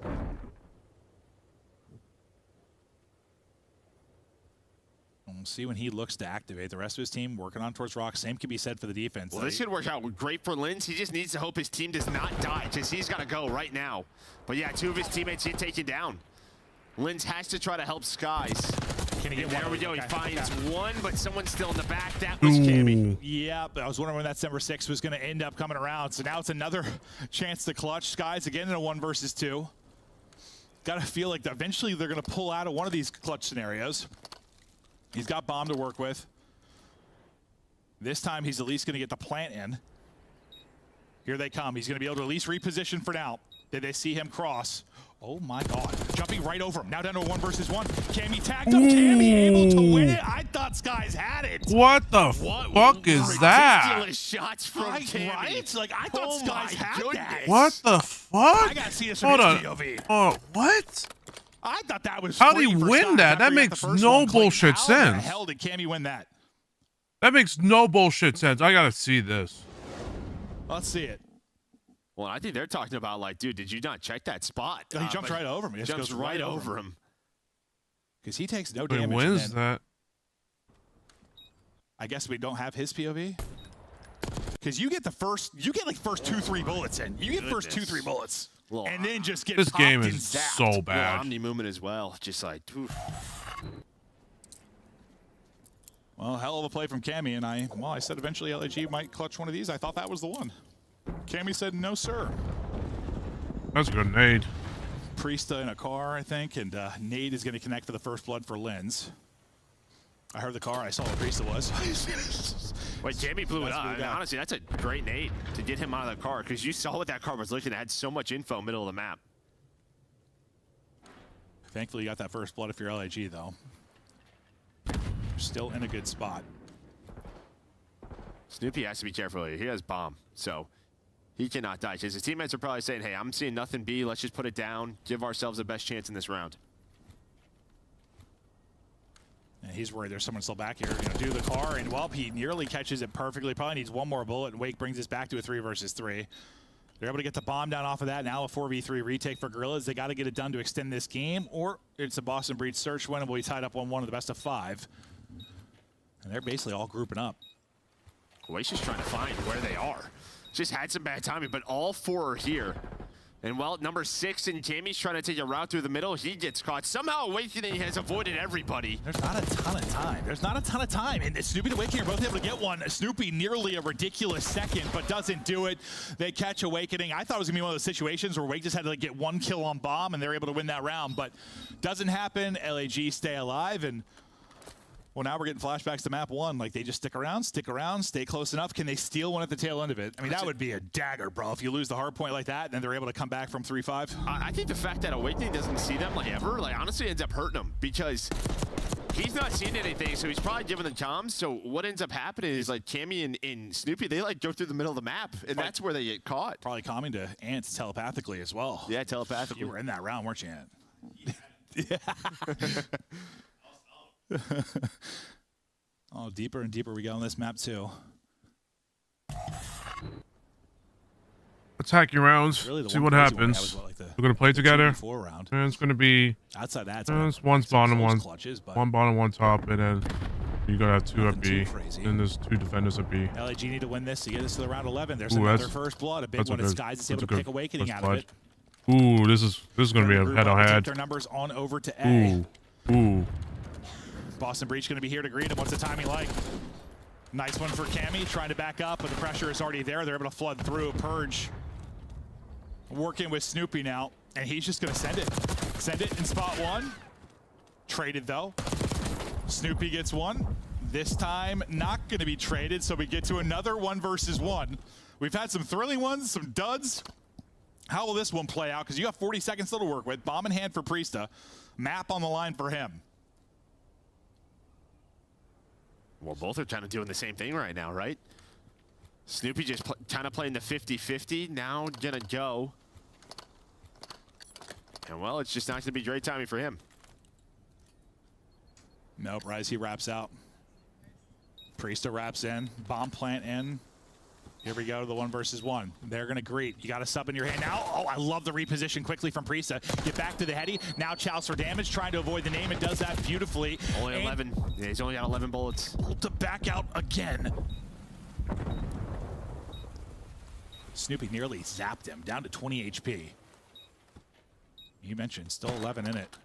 To the AR, to the sub, back and forth we go. Jiggle, peek, and swap. Oh, we're dancing. Oh my God, we are dancing. Snoopy able to fry him though. The dance will end there. Priesta maybe a little bit too cute with it. Snoopy's got the movement and the gunny. He'll take it, and Boston Breach will tie us up at 1-1. Yeah, Priesta's thinking, I'm gonna win this in like as a pacifist and just not shoot a bullet. Yeah, no, I mean, it's like Sky's 1v1 too, bro. Like, we had a couple 1v1s that were interesting. That's so unfortunate. Yeah, they had the move. They had the time. Snoopy has got more moves. They had almost a nice the advantage. I don't know what happened. Like, they just the first couple of maps. Well, Lens ends up putting up 9. Snoopy with the 1v1 clutch plus double. Like, that is something you have to shut down. Like, continues to have solid results. You have to shut down Snoopy, or else he's going to do bullshit like that. Like, come on, what are we doing? And then they would just like take your risks on one of the sites. And that's when it came down to like these 1v1s. It just happened right there, right in the last 3 versus 4. They just hit out fences, and they make it messy enough to put Snoopy in the one-on-one. Well, to be fair, like you traded every other kill pretty clean. The one you didn't was the one that got down to a 1v1. Now we're gonna take a look at the 1v1 one more time. It was a fun one. I think Priesta thinks he got away from this, but now we can see it from Snoopy's POV and how it looked. I mean, it's good finesse so far. Oh, he just sees him one more time. Yeah. I want to see it from his POV. He thought he was out. He just had to get around the edge there, and he won it for him. Not able to do it, though. Snoopy gets the angle. Snoopy gets the kill, and Boston Breach get the victory. As they'll now be tied up 1-1, but so far, a couple of bangers. I mean, that's kind of what I was hoping for. I mean, Boston Breach, obviously, the results and stats-wise have been the better team, but we thought LAG would be able to battle against them. They have. But to break it down further, we'll kick it on over to the desk. Fantastic start to our 4-match day as we are knotted up 1 apiece. It could have been a 2-0 lead, though, for either team. Let's start with Boston's story, Nameless, because this was the team that kind of fumbled the bag in Game 1. Yeah, great job in that game, too. Honestly, a great search and destroy on both ends, right? Yeah. Came down to a ton of clutches as we just watched. You can tell the priority for LAG was to kind of play together, play their numbers. Boston, just in the end, like the 2v3, I think is what I'm going to keep going back to in this map. Just Purge finding a huge kill, Cammy winning the 1v1 at the very end. I know it's a Boston team that, like, if they're good at search and destroy and can extend these series, like, they're going to be closing teams out in 3-1 fashion, right? Because their respawns are good. Even that first one got away from them, probably felt like they should have won it. For me in the search and destroy, it was just really good defenses. I think from the side of Boston Breach is kind of what kept them throughout the entirety of this map, because the attacks were a little bit wonky. There was so many situations where LA Guerrillas were put in position to possibly clutch, and although they do kind of beat themselves in the end, LAG just played way too passive when it came to their defenses. They gave up way too much space on the map, and they overstacked, I felt like, way too many times over towards that fences for it to be the wrong decision. But I will say the adjustments made in the later on rounds kind of redeemed them for me a little bit, but this whole thing, even in that map number 1, has felt like LAG beating themselves. Man, we got to show some love once again to Cammy, man. Winning his 1v1s, having a good search and destroy, puts up, 1,100 damage in that map. Like, he has turned it around. Coming into this split, he was 0.77 in S&D. Was really kind of hard costing in the game mode, and even in the game 5 they lost on land, it was a 1 in 9. So Cammy put a lot of work in S&D. It's showing out. You saw the frustration from Priesta, unable to force the round 11, losing the 1v1. He just got ran at, Is this a confidence situation? He mentioned it last time he was in a winner's circle. He just wasn't playing confident. Bro, play with your food like you did with Snoopy there. That's what I'm saying. Like, you're going up against Snoopy, and, as a pro and a guy like Priest who's been around for a while, like, he's challenging. And for Priest, his decision is like, I'm just going to run away because I know that. Right there, man. Lock in and chow back. Like, let's win a gunny here. Al, we got a game 3 coming up, though. You're still confident in Priest and LAG, right? I am, because that is actually their strongest game mode. And like I said, with the map number 3, they're getting their strongest map as well. They're 4-1 on Vault Control, where on the flip side, Boston Breach are 1-4. They have just been not finding success in the map 3s. And if you want to see how LAG got their first map win, well, Nameless can break it down for us as he draws conclusions. Yes, I will. We are operational today. Let's talk about this hardpoint's very end. It was absolutely awesome. We're actually going to talk about kind of 2 plays here, what LAG wanted to happen and how they fix the situation when it goes wrong. So we're rotating over here towards Rocky C. Kismet's on the hill right here. He's going to find a big kill. right here, right? And what he's going to want to do here is he's going to wrap back to his teammates. Two's intention is to kind of pick up his back. Meanwhile, we're going to send a guy as well to kind of chow the hill. And this is Linz. This is the guy I want you guys to focus on because he makes a huge play. His job on the initial push is like, okay, I'm just going to pick up the pinch here, right? But when things go south and Snoopy starts to find a ton of kills, he picks up a kill and then immediately repinches back. So let's zoom back out, watch this in real motion and go through it together and see why Linz is such an impactful player. So you see, Kismet finds the first kill, he backs out, he has his teammates, he has Skies and Priest there to find the kills, right? Everything's going great. Linz has the pinch, but Snoopy goes crazy. Linz finds that kill, and immediately what he's gonna do is he's gonna be like, okay, I gotta alleviate some pressure for our next break, right? They win in 10 seconds. Finds a kill up top, meanwhile the rest of the players are just gonna push up, trade out effectively. Listen, these things only work if you're able to make these decisions extremely fast. Boston win in 10 seconds. Immediately upon finding that kill, Linz is out of there, knows that we have to try to re-break this, finds another kill, and then they just push in, steamroll them, and end up playing a tight setup to win this game. Just awesome play by Linz, who honestly bailed them out like 5 hills in this map. Absolutely. I was literally going to say that is Linz have been bailing them out. I feel like a map one and map number 2. But what's funny about this is the timing that Linz decides to do that. Like you said, you have to make it fast because Boston Breach instantly flips and Purge tries to do the exact same thing, but it is too late for the success to come through to pull This was very crazy, I'll say. That map was really crazy. The ending of the map 1 was really crazy. Don't see those full time. And you confident in your Boston pick? I'm feeling good, man. We haven't even seen like Giga wake up yet. Good. They've got 3-0 Boptic control for the past like 4 series. While we wait on game 3 to kick off, we have to send it back over to the birthday boy for some very special statistics. 40 years old. He's vintage. What are our stats? Wait, what are we doing? Happy 40. Maven's older than the Hubble telescope. Idea of the World Wide Web. All 24 COD titles. MP3 player. Disposable camera. Dude, sheesh, that's kind of crazy. That's wild. Dude, Allie's dad. Oh, shit. I could, technically. Yeah. Oh my God, you could. It's crazy. I'm telling you, bro. When you youngsters don't know what it's like to have to try and call a girl when you were trying to flirt with a girl and you had to call on a rotary phone and talk to the dad first. That was crazy, bro. You had to be like, hey, Mr. Whatever, can I talk to your daughter? I swear I'm not trying to do anything inappropriate. Like, we didn't have cell phones and stuff. How do you like my cane, by the way? Do I look dapper? Looks good. It looks good. I look pretty dapper. Do you look older now or in this photo? I look older in that photo, bro, with the hair, because it was horrible. Like, look at this. Look at this. Look how horrible my hair was. There, you're like covering it with the tape. We gotta really show how. Oh, I just ripped my hair off. Okay, well now I'm bald again. Yeah, that didn't work, huh? You didn't have to be so like strong. Yeah. So rough against it. I like the cane though. It looks good on you. Because I've been working out, dude. I think I need a pocket watch. I need a pocket watch. How's my butt look at 40? It looks great. Oh, that's pretty good at 40, right? Yeah. So you ruined it now.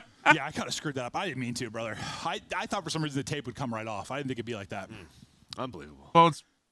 Well, our production team wants us to move on. They want us to look at control stats. It's unbelievable. How dare they? Yeah, how dare they? It's unreal. We're gonna hop to control. Oh, okay, we got a bigger one so we can show. Thank you. Oh, thank you. Yeah, we'll show this in a second. It was horrible though. Out of control this season. Hasn't been great. Has not been great. Has not been good. Well, this is what Ali was talking about. Is the first 3 maps for LG looked great because 4 and 1 on vault control. The problem is we do have to go to a game 4. That's guaranteed at this point, Joe. That is guaranteed. So. Looking to get the edge, though, 2-1. We'll see if they can do that in the vault control. When we come back to us, eventually, I'm going to show this photo. Production team, can we bring it back so I can show people how bad I was with hair? Just for 1 second, I swear, this is Call of Duty related. It is. You do have the orange jacket on. Yeah, no, that thing was... Did you light that thing on fire? I lit it on fire, yeah. At the end, we were done with it. Look at this. Look how bad my hair was. You can see it like shining, like through my hair. It was horrible. Yeah. I look older there, I think. The difference is I didn't really have a gray in my beard. Like I have gray now, but I can always they dye bring my beard back the meme. They bring back the meme. A little salt and pepper is good. People are into that. Yep, 6-3, 3 and 8. Okay. So this that. LAG can take. All right, I'm gonna turn the AC down really low now. Okay. I started to do it during the So this is where LAG can probably take the cake and it was pumping, be able to put him up. Okay. Put him up. I need put him up up in the series score. All right, to control we go. Both teams looking for the advantage 2-1. We get to vault where chaos ensues and Purge takes over. I really thought you were about to bring an accent out. We were about to get real weird. The Purge. Whoa. Real weird, but almost you hear my British accent, mate? It is incredible. It is awful. Oh, pretty good. Has been for like 10 years. Oh, that's pretty good. I could be on, what, whose line is it anyway? Talented man. Is there even a British person on whose line is it anyway? I have no idea, Joe. There's not. Is that show still on? I don't know. I don't either. No idea. But first tick about to be done today. They've got a 2-stack on that for now. Snoopy lurking and no longer lurking as Skies will pluck his head off from the rear. Awakening's got everybody in front of him. He's stunned up as he tries to chow. There's a team kill that's there, but I was going to say it went pretty well for LAG until Cammy kind of flipped that on its head. So now you get right back onto A if you're Boston Breach. Yeah, well, you're the close spawn, so you're going to have multiple players on it. Second tick is in. 1 life advantage so far. Looks like LAG, they're going to try to retake. This is just going to take a while. You're hoping Kiz is able to get through, but he's going to lose the gunfight. The other 2 players were flanking through Cat, and it ends up working out, or does it? Awakening trades too, so you get the cap, you get the minute extension. Well, mid-map control, big Wake holding it down. Dude, do you think someone told LAG, like, don't take, like, dumb gunfights or don't overchow things or don't, like...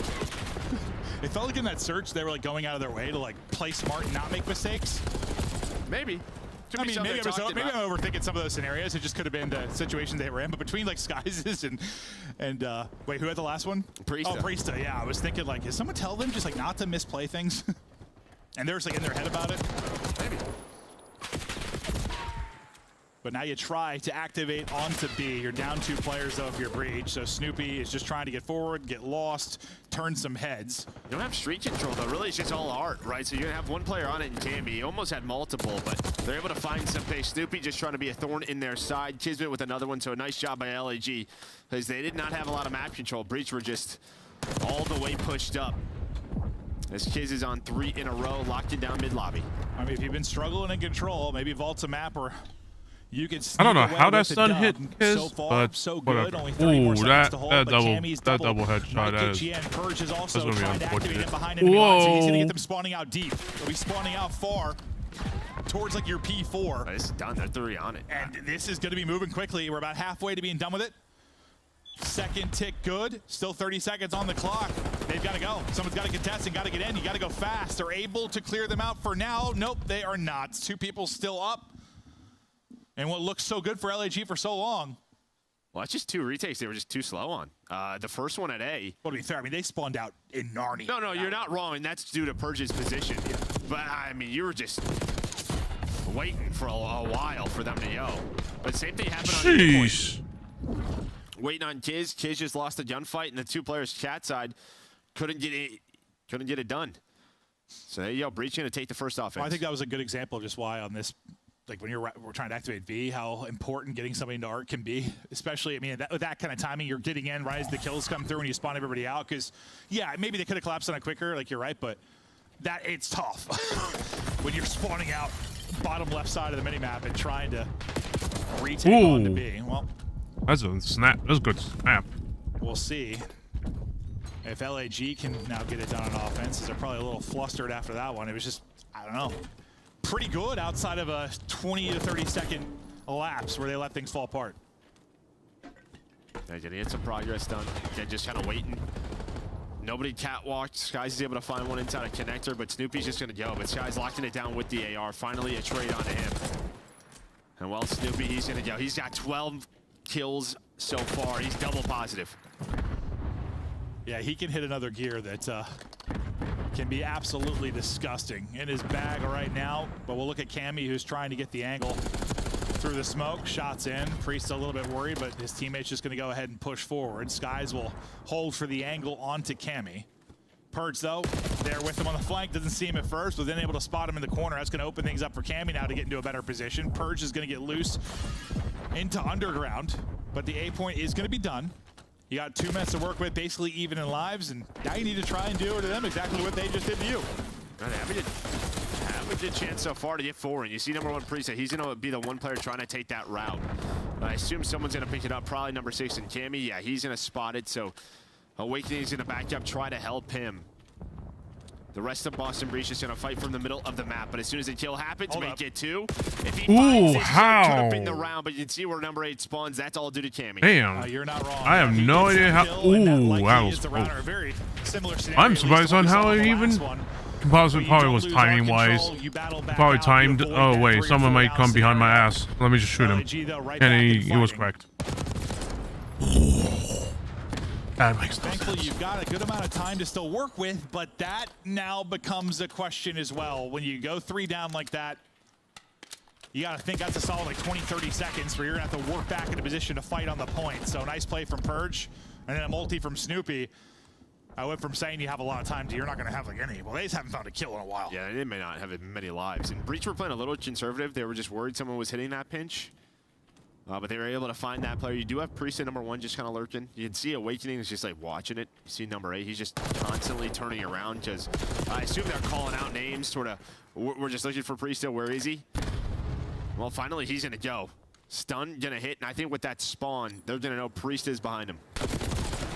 They deal with it again. Able to shut that down, make sure no one can make a play on LAG. And Cammy, he's been lurking for what feels like forever. Finally, he's going to activate, and the fact he gets 2 there might seal the round. He is on 5 straight. Only 6 lives remaining for LAG. Just over 10 seconds to go. And it feels like as much as we were focusing on the other side of it, Priest, that Cammy was just here the entire time. This is your last chance. You've got 2 down. Maybe you make a play. Purge, nice little snap onto the second player. Damage in will be enough as his teammates get the kills and close it out. Fist bumps up. Boston Breach. Worrisome for LAG. It honestly didn't matter because Breach they didn't die on their side of the map either, right? They had multiple players middle of the map, were pushed up in the attacking spawn. Great defense there for Breach. Yeah, it was the same thing on the other side. Cammy, I don't think he moved for what felt like 30 seconds. He was just waiting. The one chance where you had a 2 dead. Priest on the pinch. Cammy wins that gunfight, and they just restabilize. A great series from Cammy still, and Snoopy's been making plays. Really, everybody's had a moment throughout this. Might feel fortunate to be tied 1-1. Well, actually, you probably feel you should be up 2-0 considering map 1 you should have closed out, or could have closed out. I was thinking more of LAG near comeback in the surge, but you should have won map 1 if you're Breach. This one, you need to shut it down. I mean, it's been a story of kind of comeback potential for Gorillas. 1 you win, 1 you don't. Are they going to do that here in map 3 and make this a bit more interesting? It's got to start now with this defense, and it was a pretty solid defense outside of a couple mistakes. See if they can do better this time. Cammy quits on the fight a little bit too early, but able to recenter and take it as he's up to 17. Yeah, finally you get some street control. That's Kiz running that AMS. He's going to get pushed up, and you're going to see now everybody spawning over towards Pool. Makes it easy for LAG to kind of read the map. How does Breach want to play this now? Well, Kiz gets dropped instantly, so that's a big win from Cammy. Opens things up for you and opens the closer spawn up for you. Now you're trying to flood on towards the point. Awakening just dives on in. I think he's got 2 people staring at him. Snoopy trying to finesse on his side. Leads to a team kill for LAG, but slower numbers than Lin's. Well, he just centers on Cammy's forehead. Yeah, the little hop just helped him out too. Oh, yeah. I mean, he doesn't get a headshot technically in the kill, but there were some headshots there. And that's all it looked like. And time just, God, this round disappeared. 15 seconds left because you just haven't been on the objective at all. Like, usually you're on A a bit, right? You're fighting, you get a tick or 2. Like, there's been nothing until, like, this point.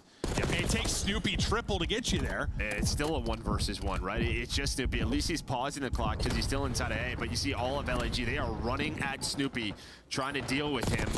There is the trade, but Kiz just plays his life. He's up to 21, having a great game. Despite the fact they are down 2-0. This has been a masterclass so far, but Purge finds another triple. So a couple of triples have kept Breach alive. Yep, Snoopy then Purge, just keeping you alive, barely alive. Trying to resuscitate their hearts with 2.2 seconds left. Snoopy, no miracle this time around. That will close out the round. I was gonna say, if he pops another triple, then all right, just give him the point at least. But that was, I mean, you didn't have this one's gonna defense in the first defensive round, but it was pretty. I think LG's trying to readjust. Once they got that, or is this probably going to be that one readjustment? And their offense is going to suck. That's just like they had the we'll see what happens. Control. Like they have to win this. There's no way. Like they have to win this. There's no way that they're gonna not be able to win. Try to re-enter. But we'll see. Got ARs looking at you, just difficult to do. But it's all set up by LAG and, well, really by Kiz, locking down the street, just forcing that pool spawn. LAG, do they have another comeback in the cards? This is the test, though. Well, this and round 5 if they get this, but getting the offense will be the test. Kismet's been your fearless leader in this one, leading with 24. And he's just going to send it right through. Nice damage into Purge. Ooh. He's just going to get shot from top R's. There's still somebody lurking there. He's hoping there's not, and he found an opening, but you almost go 3 for 1. Snoopy still stays alive and kind of keeps that early pressure onto B. You still have a chance here. I thought maybe they were going to stop committing once Snoopy got that kill, but the fact that you saw Priesta in this spot, you tried to. He has 9 HP. Just tried to not get knocked over by the wind. He finally does get dropped. Now the fight comes to the point. Purge and Cammy working the retake. Kismet trying to make some big plays. It's just... Oh, there we go. The Okay. nades blows up a wiki in. Snoopy. All right. Second take about to be done. The problem is no trophy. Boston's still going to have a spawner where they get some nades on it. Purge is pinching. Purge in a way to find it. They just get there in time. And I think somebody stepped off of it for like a second. When he went to peek inside, didn't he just get off it for a moment? I wonder if that would have been the difference just to capture it. I know you're trying to pick that up and catch the timing and somebody get a kill, but I swear they hopped out of the 2-stack for just a second. I wonder if that was the difference. Tough to criticize that in the moment, but when it ends up being that close. All right, well, you did some damage. At least the good thing is you were on that point for like a lot of it. No, they were just right. Everyone's just laying down. Time-wise, if they get a point, they're gonna have 2 minutes. Yeah, exactly. Like sometimes when we see people go for B first, you know, like it's sort of a make or break. Like you might have losing the round because you don't have a lot of time left, but they did it efficiently in the lives department and the time department. Cammy trying to make a play though. Gonna rely on his teammates to step it up on the front line. But you got a minute 45 to go. Cammy's gonna get sniffed out. Minute 45 for 1 tick, and well, the problem is lives too, because you're up 6, and lives isn't like usually the conversation here, but I wish my hipfire worked like that. yeah, right? Just straight to the head as well. Well, with only 1 take, like this is an opportunity where if you're LAG, you really don't have to work the pinch or mid. What you can do is bully the player on art. If you get like 3 to 4 on it just right away, you might be able to just capture it so quickly. Over in a couple seconds. It doesn't matter. Well, Snoopy takes the longest of routes, and he's going to find some freebies. Able to take out 2. Third might be damaged. He is, so Snoopy's route leads to 3. That's all 4 dead. And where that might have been a round that seals the game, you still have a fighting chance because you had so much time to work with, because you had a 6-life advantage. But that is exactly what you needed if you were breaching and wanted to win this round. Yeah, like, it's another moment where like LAG are just playing so passive. They're just waiting for a play to happen. The problem is nobody spots Snoopy. So he turns it into, well, you're trapped in your spawn again. What was once 2 minutes, now down to 40 seconds, and we're into a 9 versus 9. Snoopy continues to eat. He's on 6 straight. The life advantage, now a distant memory. 116-10, now 7-9. Linzo able to get on the point, try to pause it. Not going to last very long because you still have 2 players You on had the side. chance, LG. What the fuck are you doing? Everybody else spawning out in Narnia. This is going to be maybe 2 rounds that look so good for LAG, and just one little blunder. Boston Breach are able to steal it away. It all comes down to this next push. Priesta trying to finesse, but your finesse time's kind of done. You've got to get going. You've got to activate. 10 seconds now to go. Somebody's got to get a body on it, but the entire street is locked down by Boston Breach. Hop on it with 6.3 left. They're able to back up the player in top art. Sky's able to take down 1. Snoopy staying up, getting damage in, winning a big one, and that may just seal it. Last person's got to dive on it. Priesta can't get there in the 2-minute defense. See, this is like lives. Like, I like Snoopy, but that is like a player that I'd be fucking pissed off playing against, because like, just, dude, it's just the unpredictability, and I just, obviously you have to play unpredictability, but it's like, come on, it's just, I don't know. I don't know if it's like, obviously I'm young still, but it's just like trying to maybe just wait for someone to make a mistake on the side of Boston. But it's like, you know, Snoopy's gonna take you out. Purge is a guy who likes to lurk, and maybe they're trying to punish that. The problem is they're just not catching the time. Priesta and Linz have to step it up in this next one. They're being reactive instead of proactive. This guy's just real Instead of making the play, it's like, yeah, like they're waiting for something to happen. Priest hasn't done a lot. Look at the damage. Look at the damage wise. He hasn't. He didn't do a lot. This particular matchup we're noticing a lot, but it feels that way, right? Like, I'm sorry, like do something. There were 4 waiting on this, right? That's like 3 times that LG have been flanked, and this is like, and that's something that they're gonna have to. Like they had so much potential, and that moment when they got B, it was so close to B. I think they fucked it up a little bit because everyone, not all of them were on the fucking point. I swear somebody stepped off it for a second, bro. I swear they hopped in like 2 seconds, and that would have been the difference in capping it. I'm also 40 now, so I could be fading out. I don't know if I can trust my eyes anymore. You got a weird brain. I believe you. Yeah. We'll hope that's the case, but we've had a couple of thrilling maps so far. I mean, even though this goes, I want to see that. I want to see that map. I want to see that point. But really, I mean, it's frustrated. I said I don't know if I'm more frustrated with LG or like fired up at the plays. Okay, so there was one person on. Snoopy's play was awesome, and that's what kind of. And then but yeah, I just look at don't it. know if that happens. If you They didn't like number 4 didn't push the point immediately. Why? What? Yeah, 2-piece, and this is the second time. Instead, it was Snoopy. Like, come on, what are we doing? Second kill, but it was like, it was when he hip fired. That started with him hip fire, the hip fire cheese. Yeah. Mid. He then got a kill underground. Went all the way out poolside, the long route around P2. He took the super max long one. The super max. I mean, it was a route, bro. Yeah, I mean, they were just hoping to catch it. They just didn't. So I don't know who you had was one watching person what. laying down that was watching like the. They were hoping probably Snoopy cheated and took a little bit shorter of a long route, I guess. But he took the long. And yeah, nobody had it picked up. It leads to 3. Another big play from Snoopy, but that one just felt like, I don't know, you just sort of let it happen. Yeah, I have to feel like it should have been around 5, but doesn't matter. Boston Breach clutch on up after allowing the clutch to happen in our map 1, and now we get to a red char hard point. This is kind of the problem now. You're getting to some maps. I mean, LG, they haven't even played this in a match, so this is a map where they're just trying to expand the map pool, put it in, maybe practice. They haven't loved red card, but they're just at the point now where they're trying everything. Well, yeah, I mean, I know you and the desk were saying they sort of look pretty good in the first 3. You need to hopefully win 3-0 or be up 2-1 maybe for LAG. That's not the case. You're not a 1-2 hold, and you get to some stuff that you're not as comfortable on. Hopefully, for them, it's been working out in scrims, but typically a team that's, 2-5 in the qualifier and, losing in the first round of losers, you don't have a whole lot that is working for you. But yeah, maybe throwing darts at the board, trying to get something going. Maybe it starts here. At times, we love what we've seen from this LAG team. They've had very winnable situations. I hoped after that, that clutch in the map 1, here we go. This is the start of something new, right? We're not going to have those moments, but then it feels like we kind of had them in maps 2. Yeah, and you're trying to see, just we're having these discussions. All it is what happened, right? What are we watching? How did maybe they get there? Is it? I'm trying to think of the way to word this.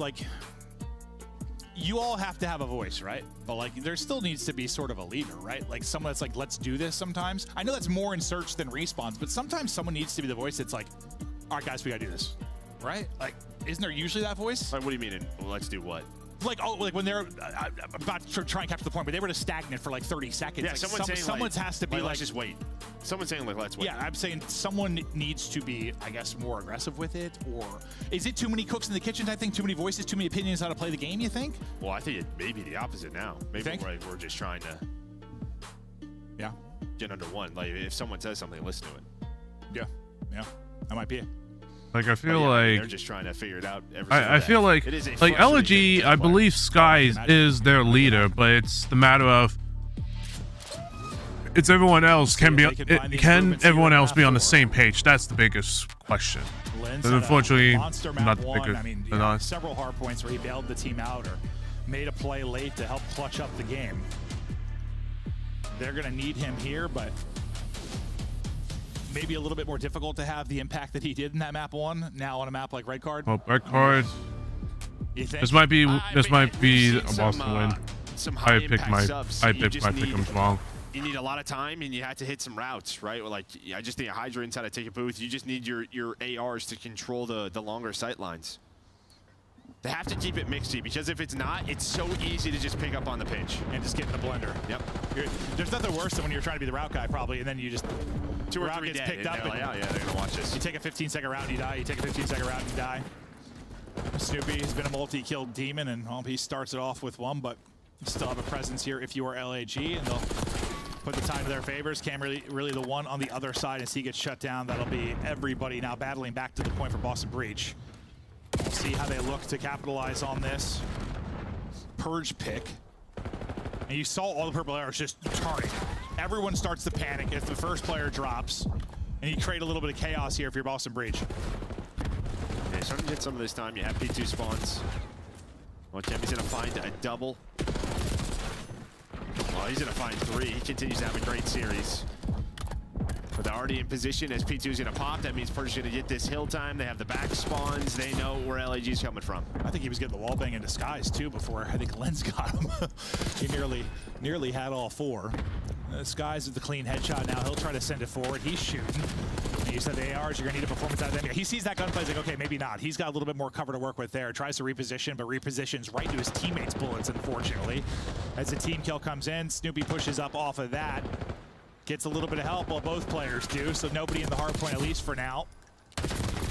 Awakening almost 2 there, but the slide comes in, shots of the pistol a little high. Yeah, but Boston are going to take this because they flipped the map.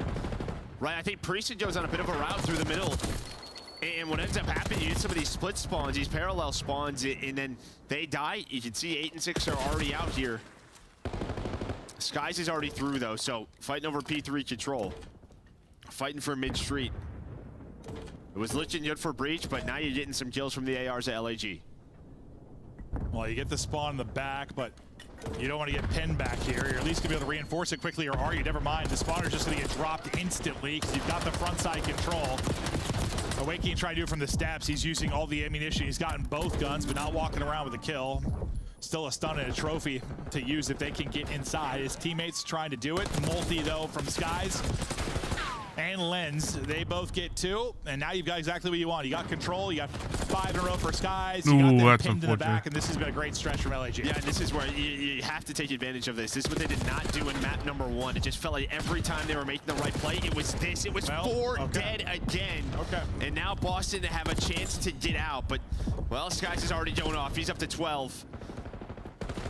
Seen him already have a number of doubles in the kill feed. You still have a slight lead if you're LAG. You still have P4 control. Well, you have 1 spawn out old. We'll see what Kiz opts to do. It looks like he's just going to wrap back and maybe kind of pick up a lobby, but he might be able to catch a player or 2. We'll see if they pick this up. Well, I think they're worried because he spawned there. They're actually worried. That's why it took them so long. It took them 10 seconds to get in the hill because he spawns all the way back there. So they were just hesitant. They were checking all the corners. Kiz finally going to activate. Nice shots there, but quickly traded. Now the gunfight's around the point. Well, you had a good position if you're LAG, then Big Wake shuts you down with a double. Battling in again is Boston Breach, and it's another chance for LA Gorillas. You think in an okay spot, and then things fall apart. The breaks have been there for Boston Breach.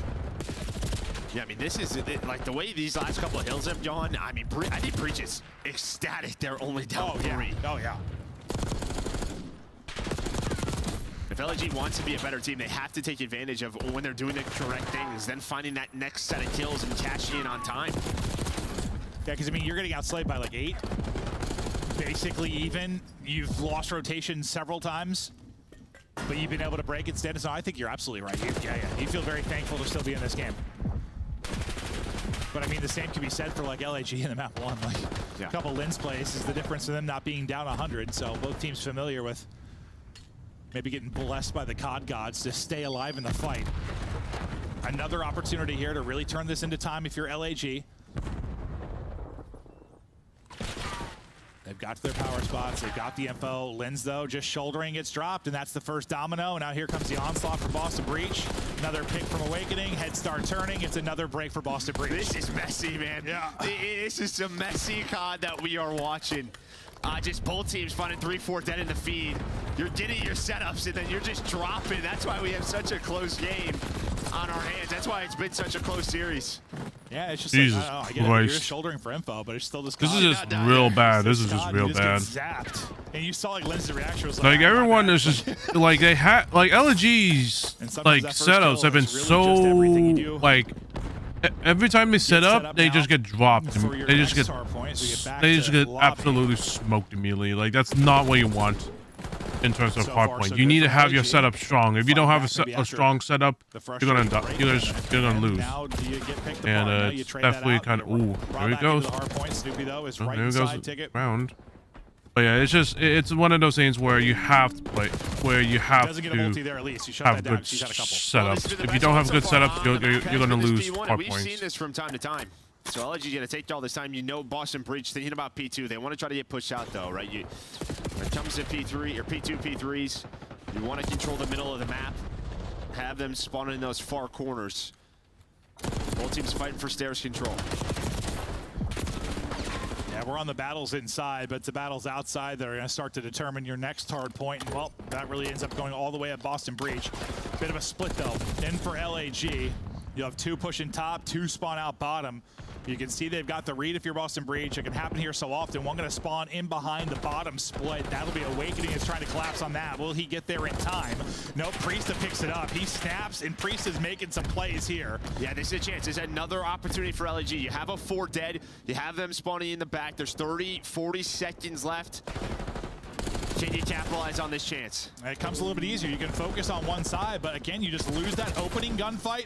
It feels like once you lose one, everything unravels from there, and that will be the result again. So battling back Ooh, that's into an the final unfortunate 20 timing for seconds Sky. looks to be Boston Breach. You're going to end up rotating off of that if you are LAG.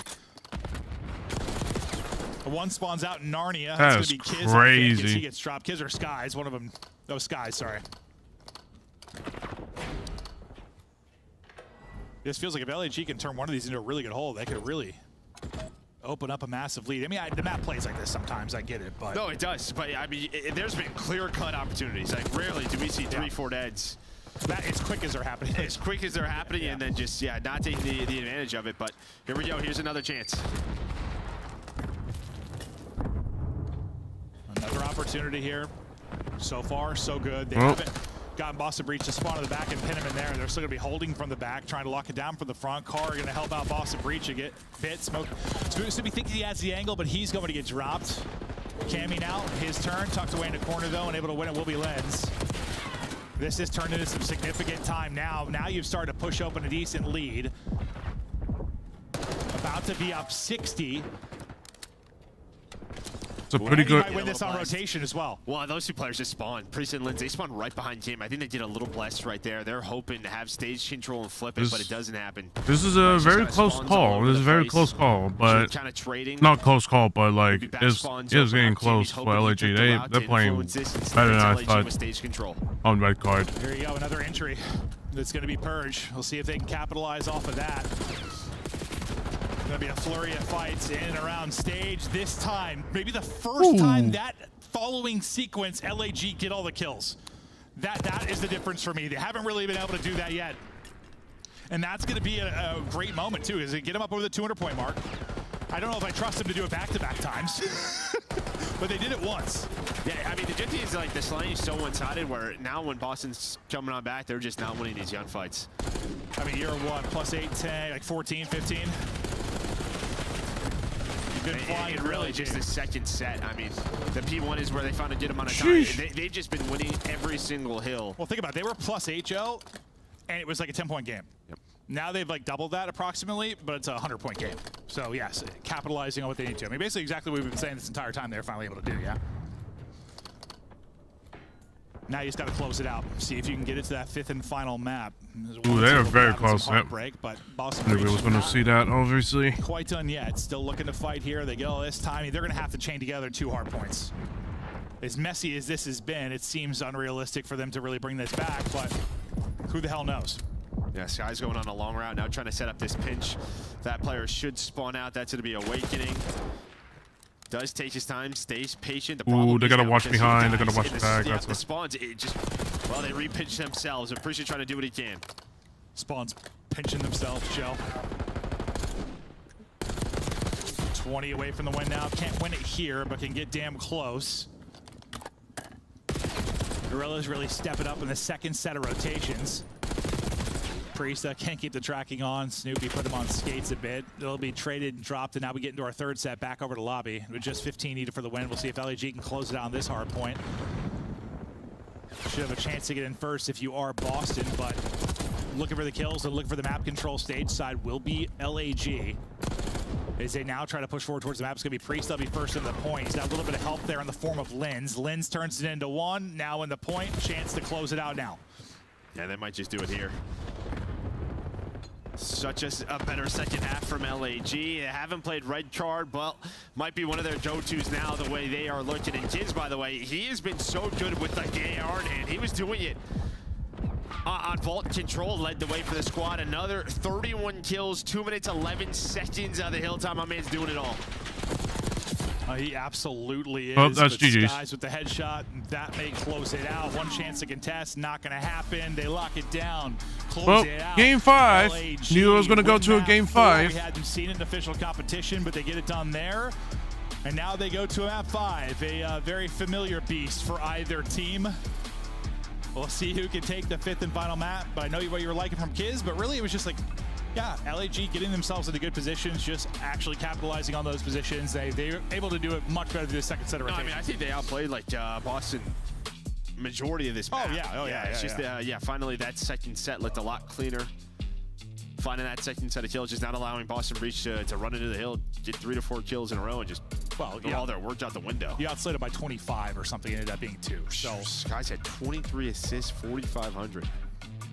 Yeah, no, he was shooting, and that started from the get-go, really. I mean, what was he, like 12-3 or something to kick it off? So he was absolutely shooting. You talked about the ARs, need to set it up, maybe help Linz make some plays.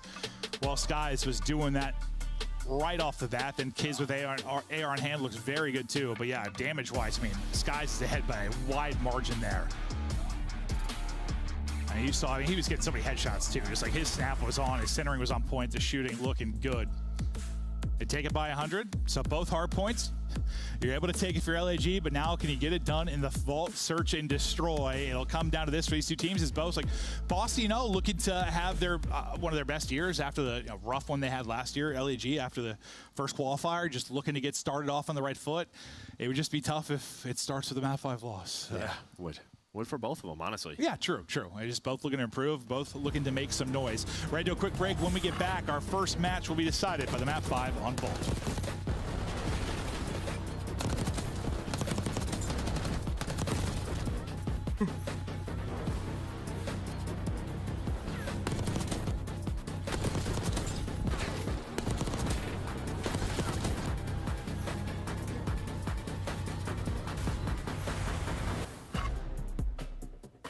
The Esports World Cup is an official partner of the Call of Duty League. Upgrade your game with the SCUF, the official controller of the Call of Duty League.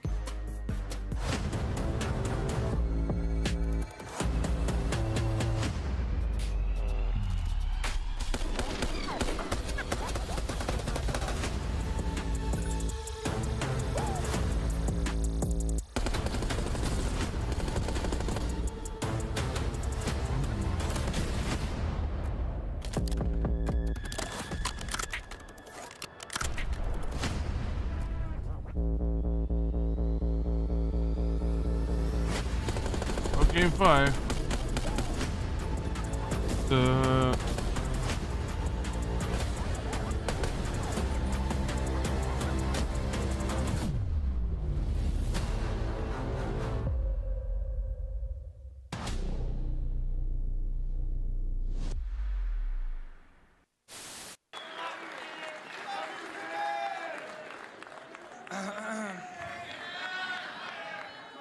I'm gonna do my best not to break down right now. This game changed my life. I was an overweight 15-year-old kid who didn't feel like I had much purpose, and then this game, this community legitimately changed my life and gave me confidence and made me feel like someone. I have my family here today, so I can't think of a better way to say goodbye than on this stage, in front of my family. They've made so many sacrifices for me. I mean, my dad was driving me to tournaments anywhere and everywhere. My mom, she flew to Chicago with me for my first ever tournament. And do you agree with Smokes not being in Respawn? I do personally, yeah. You do personally? I do too. I think it would make the viewing experience worse. What did I just see on my screen? Who was that guy? Did you see that? No. What was that guy? I don't know. Welcome what to happened on the Citizens over screen? there I on missed it. YouTube. There was some random guy, like, see how they have the quad box? Like, there was some random guy just like in the all 4 boxes, and he looked like he was going crazy. Yeah. Yeah. Oh no! Oh no! Oh no! No! No! I'm dead. I'm dead. No way. Myself revive. Nope. Honestly, it works out. I'm starving.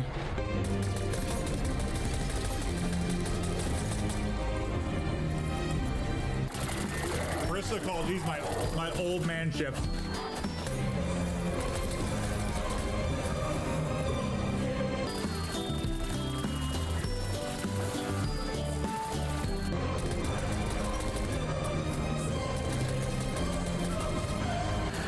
And Joe, I eat a bunch of tacos.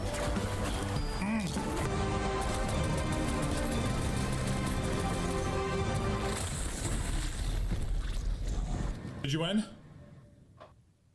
How do I have the same amount of eliminations as you? Yeah, that's some horseshit there. There's no way that's true.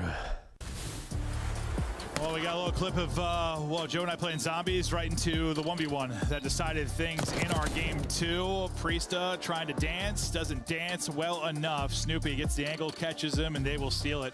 Avoid it from going to around 11, but now it comes down to this map 5. Both teams, I don't want to say in desperate need of a win, considering it's their first match really of Qualifier 2, but just where they're both at, I don't know, just get a good start here into the second qualifier, be important for both teams. No, I mean, normally we say Boston, like, yeah, just after last year, like, they need any win is good. Is good, but no, honestly, they had such a good stage 1 where, yeah, we're just hoping they keep that going, keep that consistency into the major. It's just their LAN performance is really what we're looking at for this Boston Breach lineup. But yeah, on the side of LAG, it's can you start with a W? Yeah, because you only beat Vegas and Cloud9, at least in the first qualifier, and neither of those wins are really much to write home about. This would be your most impressive one over Boston if you were able to do it, and just maybe get forward onto a positive note. But we take a look at our map 5 metrics before we get into it, and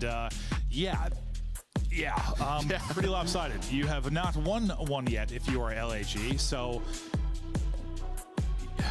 yeah, I mean, listen, you win half of those, you're looking at like right around 50% of win-loss. It looks a little bit better. We're talking about it differently. I mean, you win all 4 of them. You're having a heck of a year. You say 2-2 would be right around 50%. No, 50% win-loss. Oh, like you mean for the record? The record. Oh, I was yes. like, I thought you were talking for the search. I'm like, yeah, Joe. No, I know good that. breakdown there. I know that is 50%. I'm more mean their overall record. Yeah. No, I got you. Overall. Yeah, no, because you'd be out to what, 4-3? Instead of the 2-5 record you had starting in losers. I mean, the big thing, yeah, you'd be 4-3 starting in winners probably. Yeah. Well, you would be if you were able to win 2 of those, but we'll see. They've had the negative ice in the map 5s, has LAG on the other side. Pretty good. 4-3 for Boston. You've played a ton of them.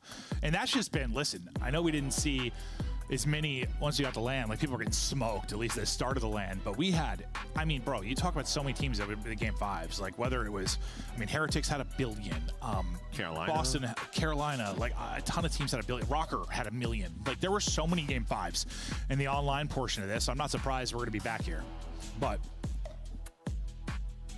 it's not about how you get to the map 5, it's just who's gonna take the map 5. Seems like, I don't know, both teams chatting through with coaching staff. Whatever it is they get prepped and ready to go. Seems like Priest and Sky's been talking back and forth a little bit. Fist bumps going out for Boston Breach. I think it's about to be go time.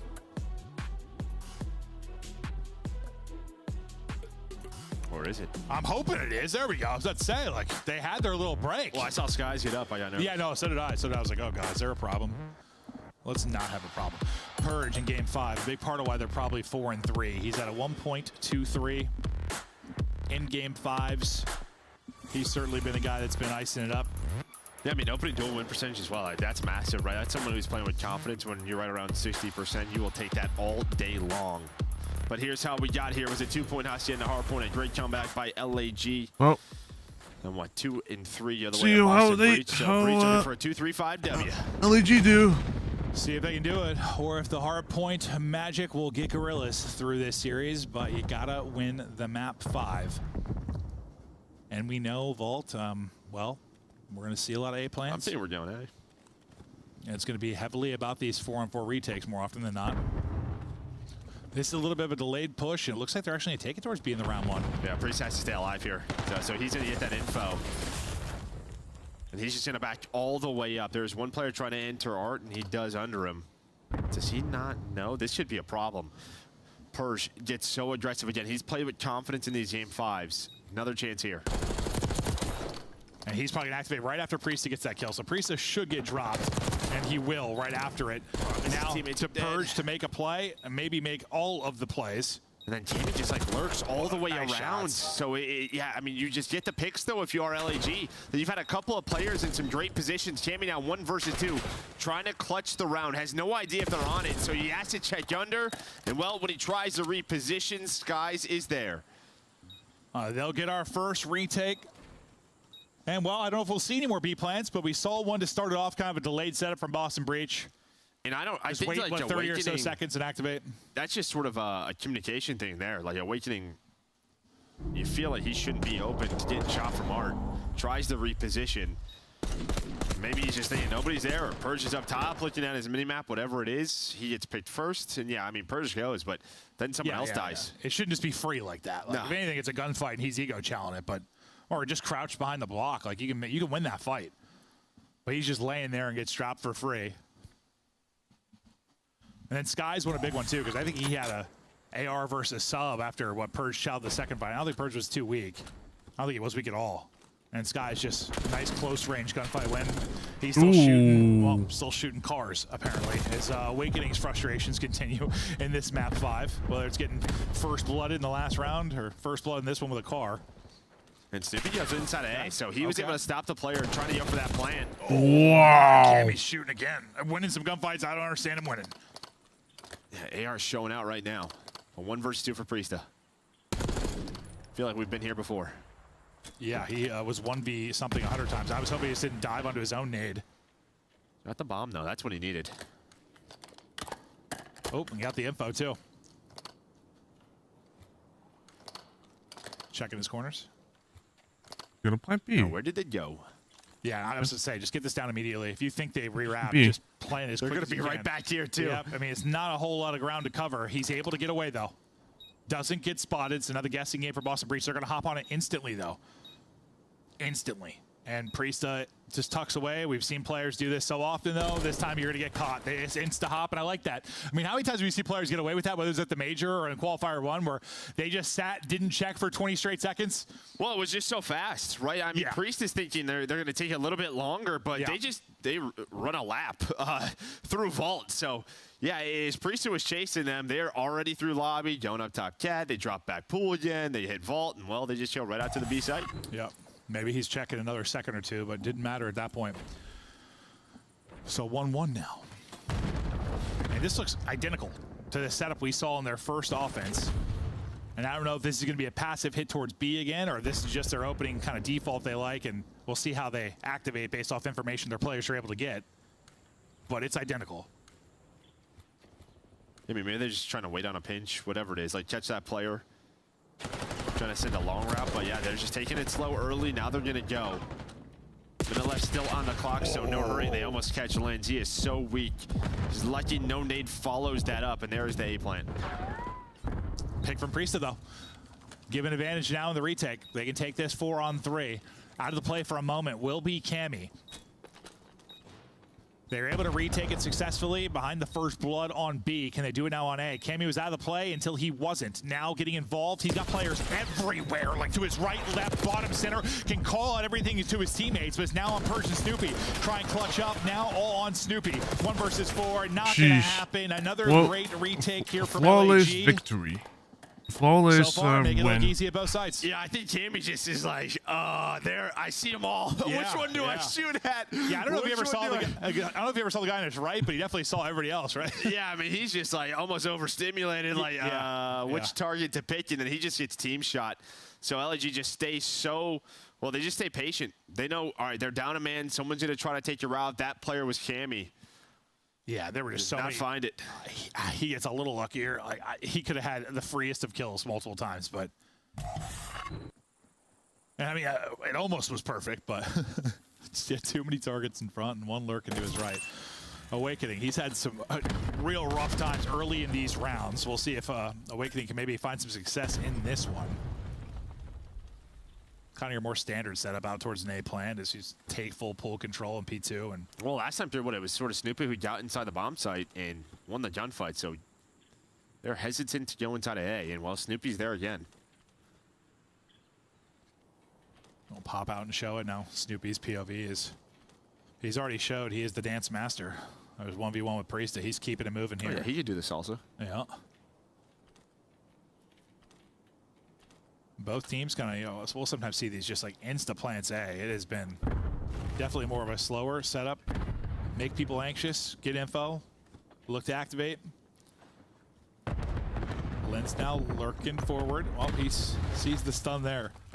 And now he's going to go, and he's got everybody in front of him. Unfortunately, not able to drop anybody, not really get much damage in. Skies, though, gets one, able to finesse, snap back, can't deal with Awakening, and Awakening had the struggles early on, finally able to get going in that 4th round. Yeah, I mean, they're just going to have to challenge Snoopy early, like, and earn the trade, because you can see that every single time he's in there,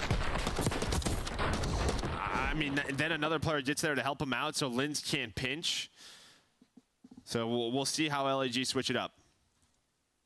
Yeah, I mean, defenses right now, whether it's been retakes or just stopping the bomb plant, we're seeing Vault evolve, Joe. We are.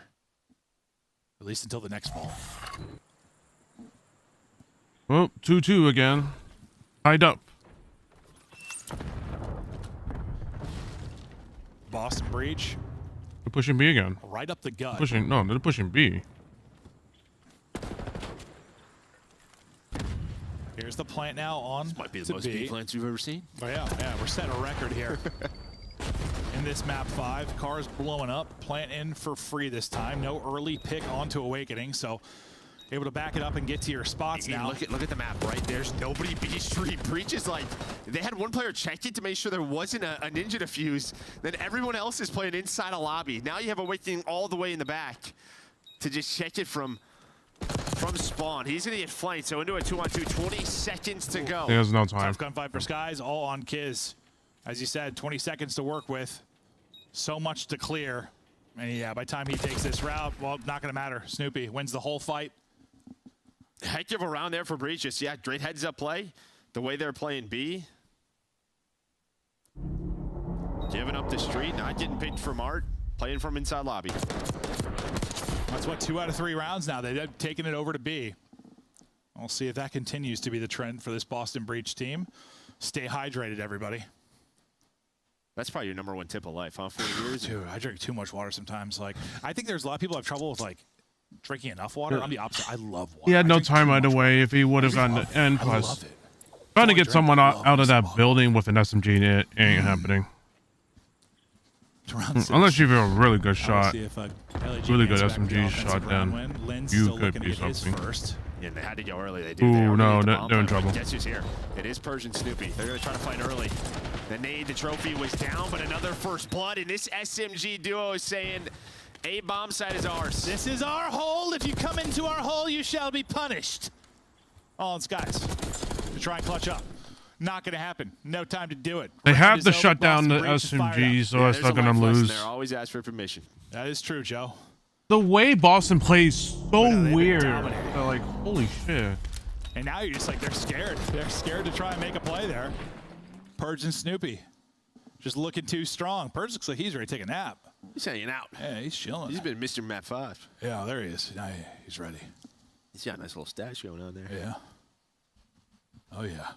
Like, if LG needs to win, they not only they have to shut down the SMGs, they have to play something. They have to do something because right now, look at Linz. He's 0-4 at the moment. 4-2 to Breach. He's doing nothing right now. Now this time, he's doing nothing for the team right now. This time it's right into A. Kind of your standard is get in, get it planted. We've dominated this part of the map. Let's dominate on both sides of the ball. 3 straight for Purge, and if Snoopy can dance, so can Purge. LAG, they got to get going. Time is dwindling. Priesta still out in no man's land. He's going to have to go, but waiting for his teammates to get the fights. They're able to clear out the trophy. Now the utility's going to come in. They'll see if they can connect on the Purge. Not able to do it. And there's 20 seconds left. You got to get going. Priesta's going to get dropped. He was the odd man on the other side of the map. The rest going to swarm on in. We'll see if the trades can go in their favor. Purge says no. Purge Daddy still is here. Purge gets a triple. Purge is my hero. I mean, that bomb set is insane, but maybe the key is Cammy lurking, right? He's done a number of rounds. The problem is in the past, they've been down a man. This time it's a 4 versus 4. Well, he's going to get the first kill street side. That pretty much gives them the heads up. Hey, I have the middle of the map. You see number 6, so just worry about your pool. Purge does it. He's got a little bit of help. It does come down to a 1 versus 1, but he's healthy boy, and well, he shuts it down. Yeah, he's up to what, 6 straight, and we showed the stat. He had what, a 1.2 or so in their map 5s. Well, he's keeping it going here. 6 straight, 8-3, a round away from the dub, and they've just played kind of like bully ball. I have bullied the A site. Well, their offense has been great, right? Because they've again played slow, had some B hits that allows that A hit, but yeah, in terms of defense, yeah, bully ball. Yeah. They're forcing LEG to have to go B.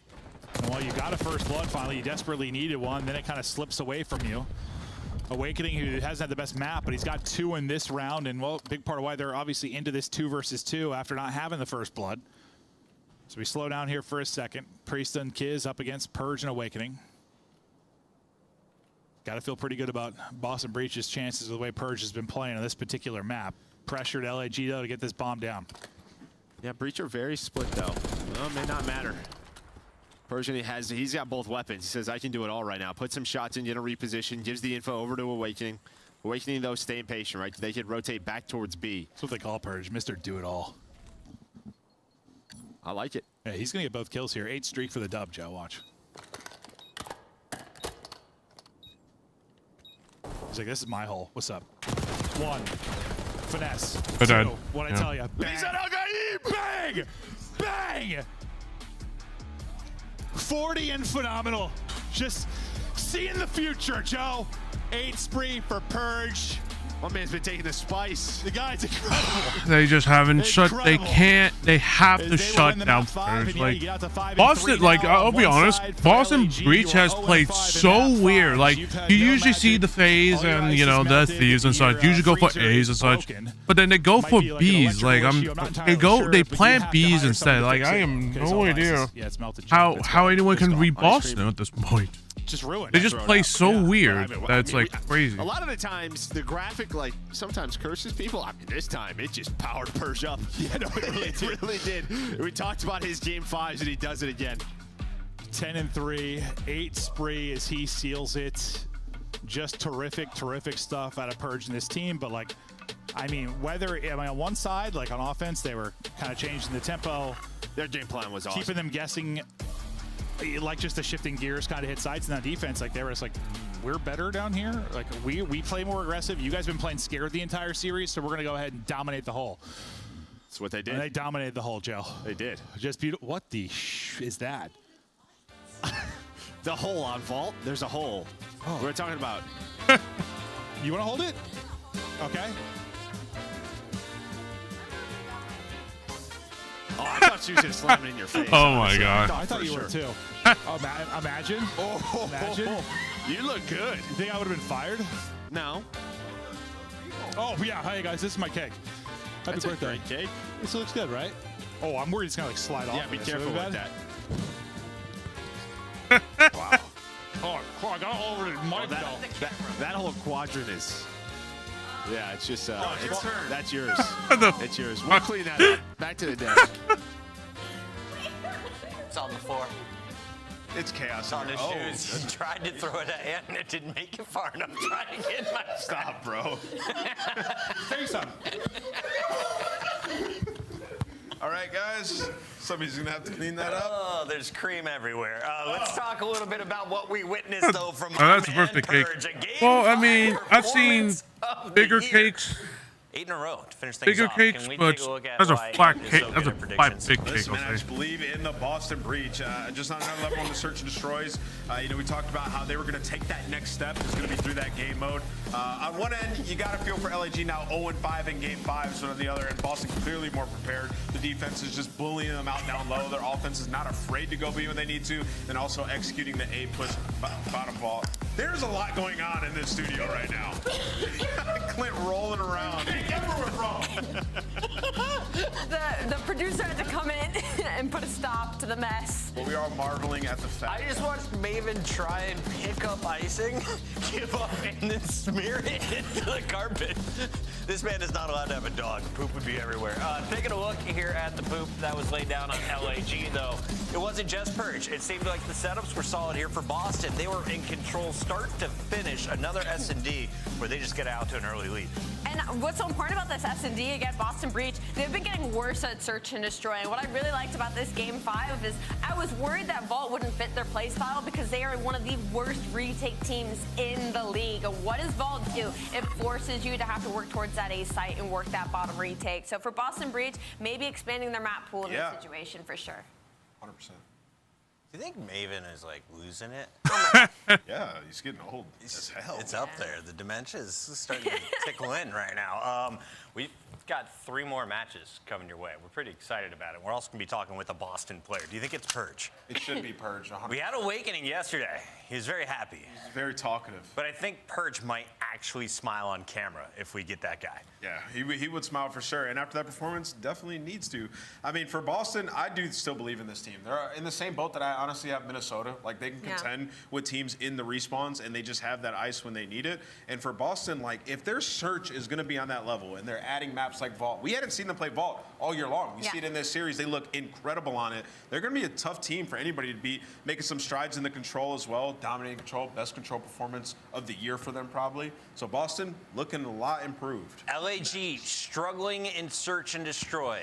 When do they make a roster move? People are asking in the chat. Maybe too early? You got 3 out of 4 world champs on the lineup. If it's too early. For now, though, let's talk with the winners, shall we? It's our winner circle, and we welcome in Cameron once again.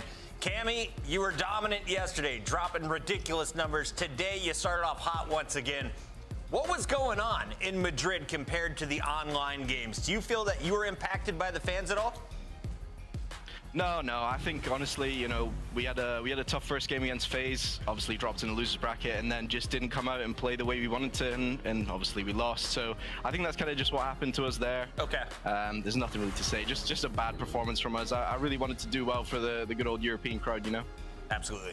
Absolutely. Kimmy, I want to talk to you about this control because the fact that you guys were even able to take this, I set up this whole story and was like, these guys are on a 5 control losing spree, and it doesn't make sense because the slaying is there. You guys do well in hardpoint. So I guess my question to you now is, have you pinpointed what was wrong? Were you just not playing your lives well enough? Were you giving away too many ticks? Like, what was it in control that you guys found that you just fell a step short? I think, yeah, obviously it's something that we worked on. We showed it there. We played really well, and yesterday we had a tough one, but honestly, it just came down to, I think the way we play in hardpoint is really aggressive. You know, we're just playing constant trades, and then in control, especially on defenses, you can't really play like that. So we were going kind of 1 for 1, not really taking our time, just taking the long route sometimes, just banging the point too much, and yeah, I think it was costing us. We were losing defenses, which obviously you can't really be doing, and also struggling on attacks. So it's definitely something we've gone over. I'm glad it looks like you might have figured it out. Cam, I want to ask you, you know, when I look at your guys' roster and even your guys' performances, like, you're always going toe-to-toe with these teams, having some game 5s, hardpoint's been on point. But I still just want to put you middle of the pack, like you, Minnesota, some of these teams. What do you think is going to get you over the edge to where you're contending for a championship? I think just, you know, being a bit more consistent. Again, like this series is another 3-2 win for us. At the map 1, I legit have no idea how we lost. We were getting pieced, finessed, all sorts, every single big scenario. And again, like that stuff's just been happening to us, I feel like, too much. And it's kind of why we were going game 5. Yeah. And then obviously if we would have come out in one map 1, it's a clean 3-0, and you know, we're probably saying different things, but yeah, I think it's just honestly maintaining just consistency. I think we just, you know, we start overheating a bit and then it comes back to bite us. Okay. Well, 2 matches, 2 wins. Good start to Major 2, my guy.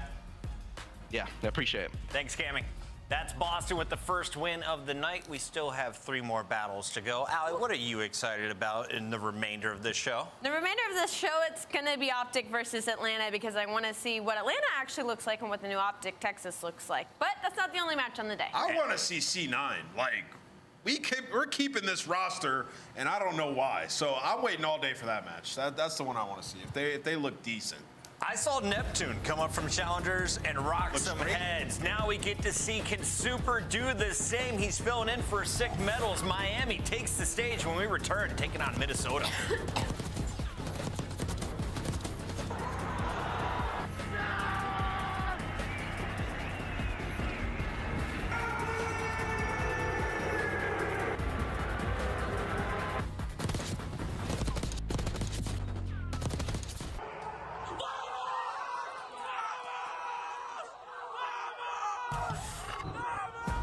Upgrade your game with the Scuff, the official controller of the Call of Duty League.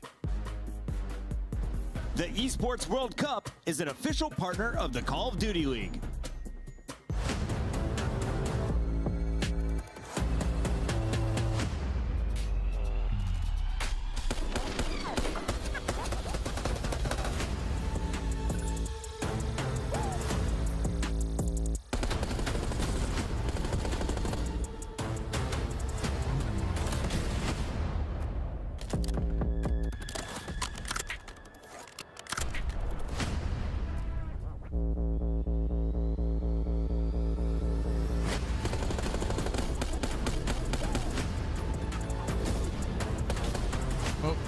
Miami versus Minnesota. Let's see how they do.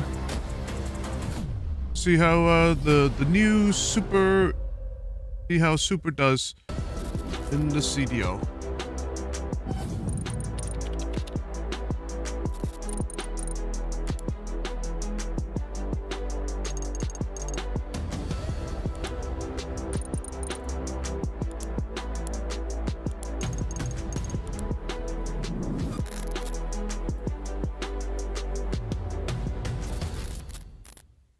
Insight's not going to see it. It's Kleenex going to get caught off guard, or is he? He gets one. That's a decent one-for-one trade. Insight right back over, looking for a little bit of help from Scrap. 2v3, selling the cross, dealt with by Scrap. Sip also seen on the cross. 22 seconds. Draza trying to work this with Scrap able to turn this down to a 2v1. Just down to Sip. Not gonna happen. Shut your mouth. Toronto in the grand finals here at home. No, he's mid-desk, laying down mid-desk. The long desk, snaking the long desk. Nice play. Good Let's go, Clay. Let's go, Clay. Ran at him, bro. Yeah, you should have with the Vaz for sure. All good.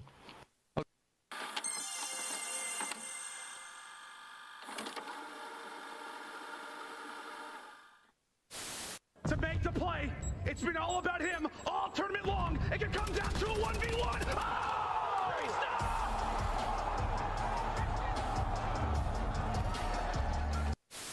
They're going to pounce out 04, great damage in. It's going to be all on 04, they drop them. Lucky with both. Fickle is roaring and Heretics win. And he lets the crowd know. Silence. Big map 5s that Miami have gotten over Seattle Surge. Let's go. With Fame, comes off with the backside of Palace wall, plus the delayed hit from Estriel. Check the scoreboard, I'm running up stacks. Numbers don't lie, that's facts. Yeah. Oh my God. Gio, my God, is his hard point. Take the numbers, I'm running it up. I got Oh, and Nero gets a double over the middle of the map. Has more. Oh, Nero, hello. How about the full team wipe from Nero?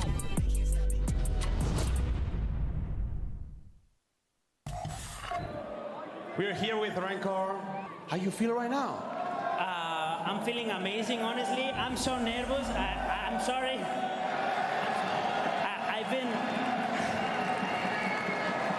I've been dreaming for this when I was child.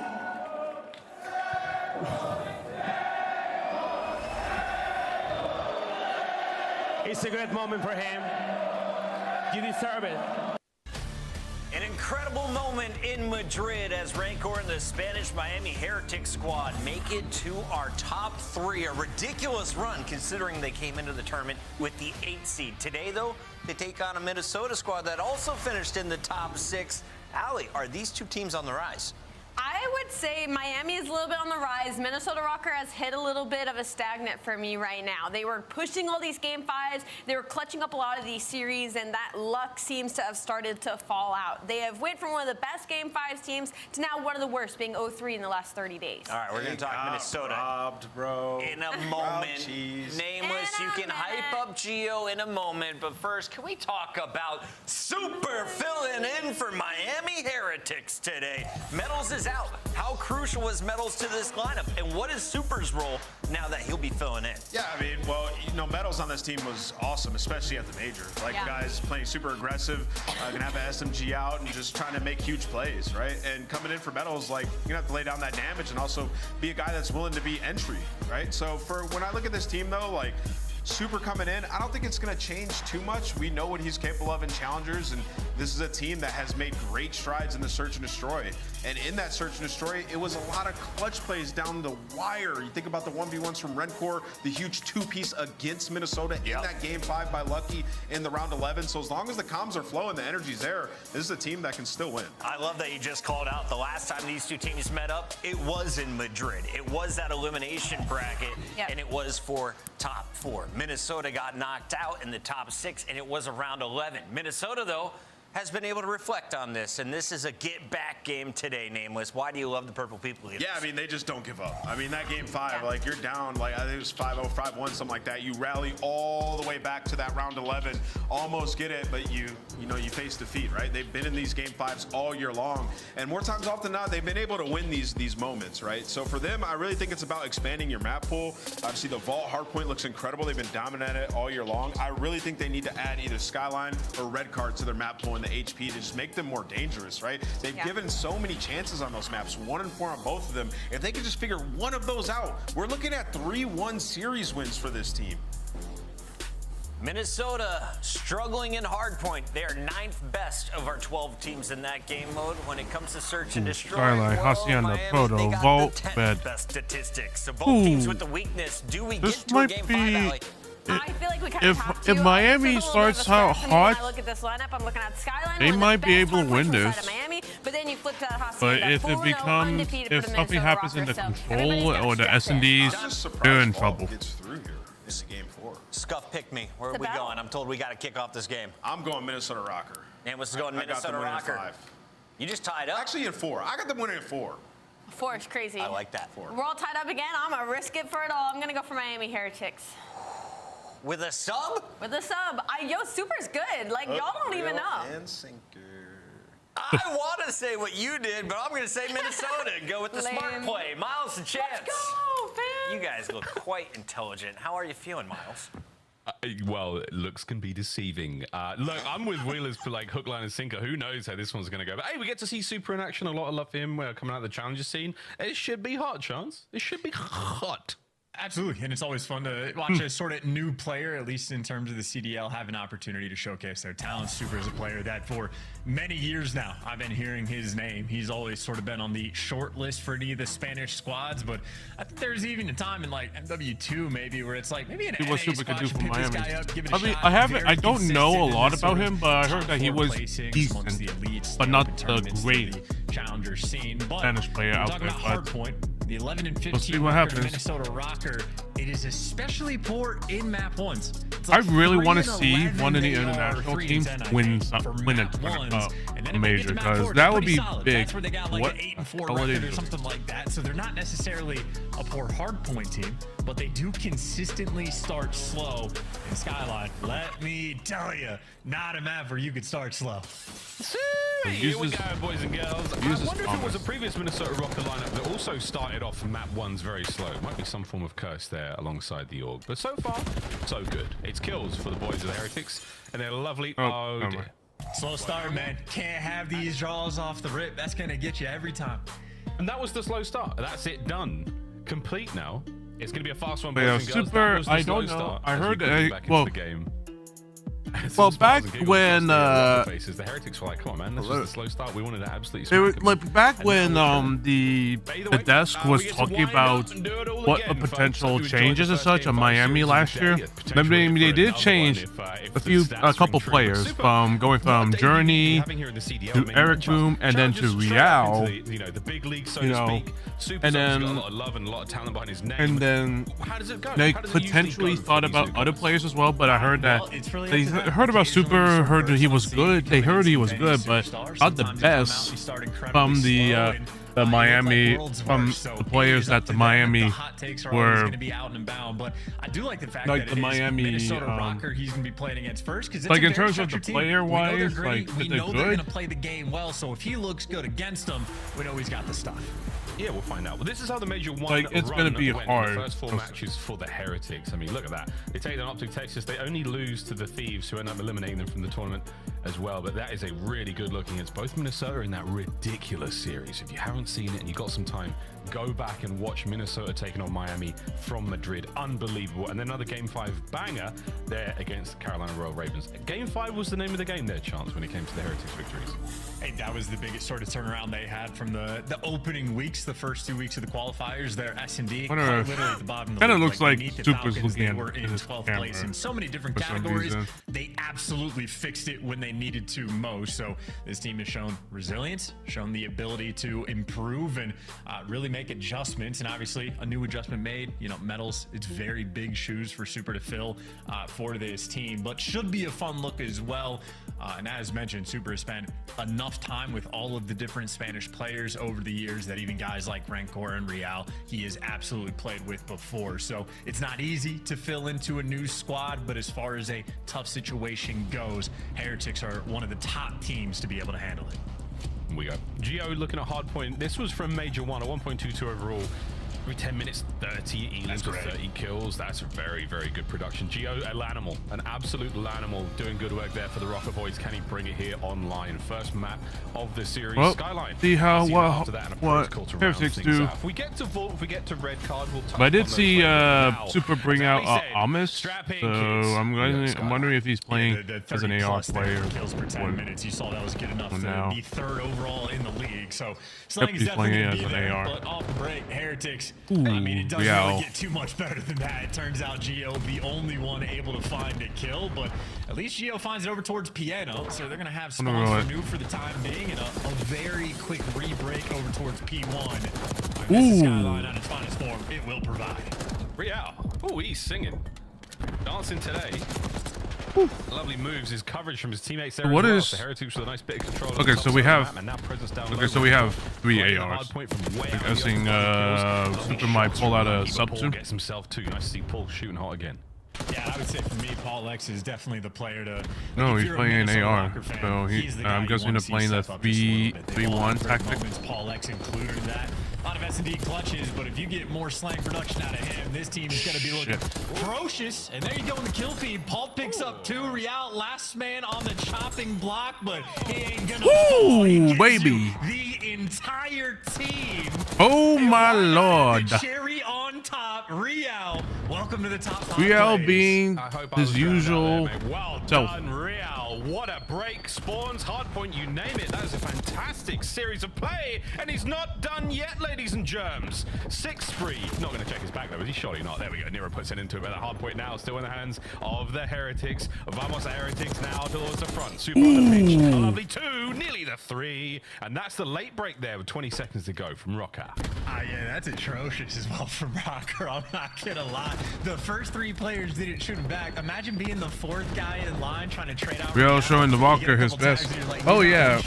Okay, yeah, there we go. Gentlemen, are we serious? But yeah, okay, so Minnesota Rocker, they do so start Lucky is usually the main AR. I'm guessing Record is usually the sub. And that one's going on usually the flex. 10-second clip. But I'm guessing. Wow, great stuff. New hardpoint though. Ooh, nice shot, Super. Smooth aim from Super. Love what I'm seeing here. Calm gameplay. Great heads up here, and we'll see if he can put his PDW to work here at great range, trying to help the break here against the Rocker Boys. Not going to happen. Extra middle of the map. Here comes another set of kills as he pushes his way forward. Oh no, Rancor hops right back into the fray. Pressure now on Paul. And here come the Heretics. Paul, the last man, brought down. Nice break. Yeah, how about that? One gunfight you think you got a guarantee against Rancor, but he strips it from you. In the meantime, Real just pushed out Piano. And because the grass spawns were open, Minnesota Rocker going to be just handed a gift here on Skyline. So long-term opportunities for Rocker to get back in the game. In the kill feed, Paul X wins the big 1-4 spawn. So maybe Heretics a little bit too fast for themselves. And I gotta dig yourselves out of a little bit of a hole. Ooh, nice P4 by set up right now. Rocker should have most players around, but it's already getting scattered. Skyline is a mini map, so tough to predict. Yeah, good luck, lads. Geo guns up at the ready for this one. Here comes the attempt. Ooh, Real, nice shots. Super wins his fight upstairs. So now the last 3 remaining members of Rocker are on the point and no problem. Paul answers with 2. Estro doesn't read the last man in the back and Rencor is in. There's the break. GG's. Well done, Heretics. And opportunity squandered there for Rocker as well. Won some of the initial gunfights, but only getting that first 15 what seconds. The hell is Geo Not doing? exactly ideal. Things will stay mixy. Paul making an impact over towards the back line and great tags and damage. I mean, he gets the kill before he falls, and just like that, Rocker right back inside of the time, and the crossfire setup is good for a couple trades, but Heretics just had extra men there. So as far as the bad situation P4 goes, and the mixiness of it is just going to continue. It's gonna be one of those maps. It's gonna be whoever can get the more scrap time collected will win a 10-point nail biter in the end. Yeah, it's gonna happen, absolutely. Well, get your predictions in chat ready for the final score, because it's going to be a close one. Renko with a couple in the feed, Super now towards P2. So we get ourselves into the second set of hard points. And as you see, folks, pretty close indeed. Paul X still keeping the gunny hot, keeping Roman. He's well engaged. 15 and 14 across everything right now for Rocker. And a couple of kills there for the Heretics. Back over to Real, his 18th kill of the map. He's looking sensational as ever. He was brilliant in Madrid. And now a 3 down. It's Rocker who are looking good. And another big opportunity to at least attempt to get a decent bit of score flowing your way. That was a clean 4 down, unfortunately. No trophies, and just like that, everybody's gonna fall. But trades rolling through and through. At least you're keeping the time white if you're on Minnesota, because you're playing for the spawns. Pulled in for 2 in the feed, but so is Real. Still an absolute battle we have on the map. But for the first time in a long time, Heretics at least have a lead. Granted, not by a large margin, but Real, oh my god, the largest man in the lobby. Heretics finding the grenade kills. Well, that's what happens if you don't have a trophy on you.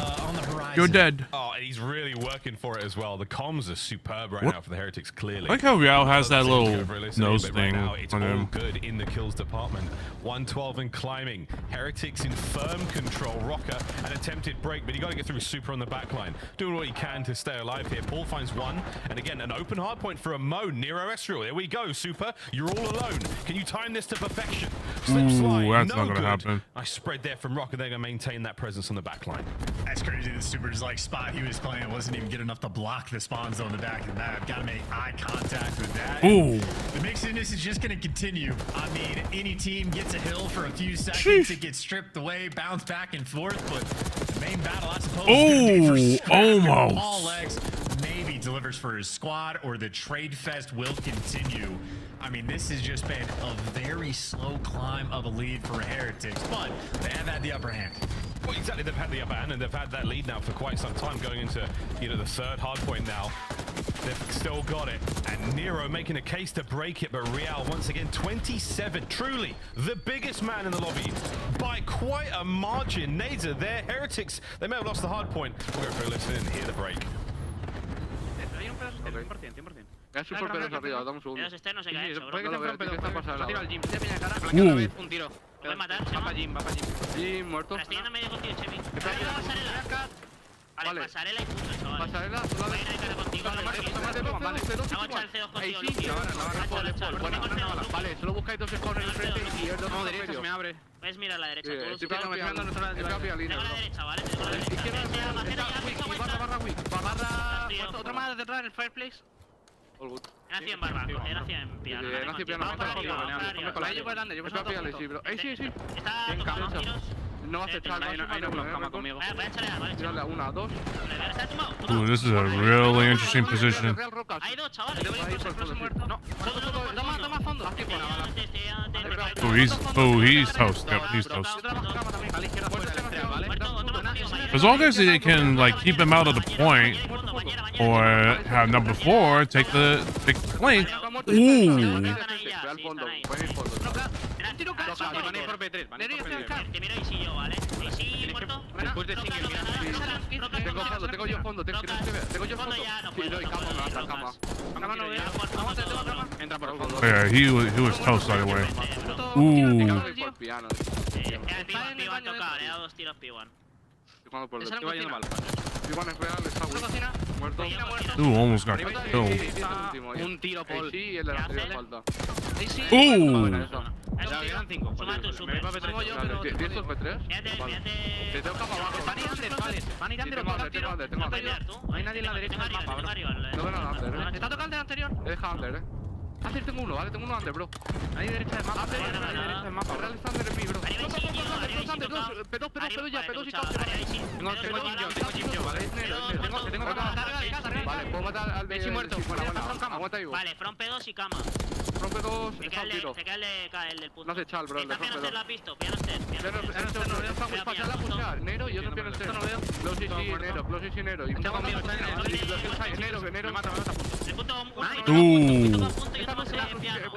Okay, they gotta slow down. They gotta slow down. Did in fact cast the curse the hell out of the Heretics. Sorry, boys, might be. Over now to Rocker. We've got a firm lead now. Chance they've got themselves P2 as well. Yeah, well, the P2 is going to be better than the actual hill time. A trophy ends up getting him out, but Estriel in prime position to get the kills. They know one man has slipped through white steps. That's going to be super. But on the minimap, he's getting absolutely hunted down. And there you see the coordination, and the snaps are there as well, but the coordination might fall. Pollux loses the extra one. And the spawns, though, still come through for Minnesota. Geo picks him up just in time. So P2 time secured for the moment. This has been a relentless battle. Yeah, that's great, though. For Rocker, you started a little slow. You've now managed to pick up some pace. You've got the lead, lads. Here we go into what could be the final hard point if you get all this time, and it's not going to happen. There we go. Nero trying to stay alive here. Not a chance. Super finds his way through. Super finds 2 out of it. Estriel will triv his own. Hard point still in the hands of Rocker for now. It's all on a Real. Trying to get it kills. Nothing. Ballx is there. Saves the day. 30 to go. You're not going to win it here. The Heretics, they are battling for this time. They do not want to go down to another wire fight on Skyline. Oh, not at all. And especially not against this team. I got to say for Pollux, though, he has been winning some insane gunfights. Close range with the aims hasn't mattered to him, so he has been stepping up, but you still gotta deliver. But Rocker, it is more than their game to lose. I mean, they got a massive lead right now that they have been able to accrue. Finally, on a map 1, they might find some success. Here we go. Nero, the king of the kitchen, brought down by Rancor. A new head chef in place, I think not. Estriel, though, doing the cooking now. The time ticking away. Rocker in the firmest of positions to win the map here. Can they hold on to another attack from the Heretics? Here it comes. Real finds 2. Nero now on the pinch. Super gets involved as well. Ooh. It's a clean break and a good hold. Yeah, you know, good hold because Real picks up 3 again. I mean, Real, he has been the titan in this lobby in the kills column, so gotta tip that. But Estriel, he's just taking time going on the deepest of pinches. And what was that setup? Gets one and does the damage. So the what was that setup? I have never seen that setup. They delivered. Super picks up the 2. Oh, you in? He's in. He's back, folks. Still holding on, Heretics. My word. 15 seconds to rock here on this point. You look at the rotation as well, and it's all good for Rocker. They're over the other side of the map. They're looking at new. This is going to be tough to break down. I mean, Real's picking up Aaron kills. There's number 40. He is doing everything he can. You've got it. Real. Trying to make things happen, Miles. All on a Rocker now, though. They've got full control. Ooh, they're not going to read that. Lucky looking to get the lane. Yeah, he wasn't going to read that. Not going to happen. Wait, it's Super and Rancor, the heroes for the Heretics. Surely there is no way, Miles. This is not going to happen. Not a comeback this large. Not in this kind of moment. I've been told Rocker is the team with grit. Heretics, can they have enough? Here we go. We put the grit to the test. Lucky holding the front. Oh no! A man from Secret. Real finding kills again. No, Super can't hold on. Still, Rancor with them kills. 10 for the win. Heretics are doing it. How's this for grit? They're gonna get it done. The last set, Geo for 2. The slide's rolling through. It's the contested. Geo gives you everything. But the new man on the block, Super, hits you with the nade. The clutch. Oh my God. Word. Heretics. Holy shit. Rancor can barely believe it. Look at his face. And Super, welcome to the league. That's a memorable first What the fuck was that? Well played effort there from Bro, Rocker. let me rewind that last bit. Gonna get it done. The last set, Geo Oh, for 2. dude, that's Geo gives you everything. That super nade saved their ass. Holy shit. Absolutely disgusting. Oh my fucking god. 6 of those moments. Whoa, that is something you that is something you don't see a lot.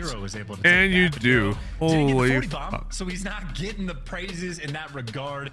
And 14 objective kills for guys like Rancor as well. Yeah, those two players frying and thriving.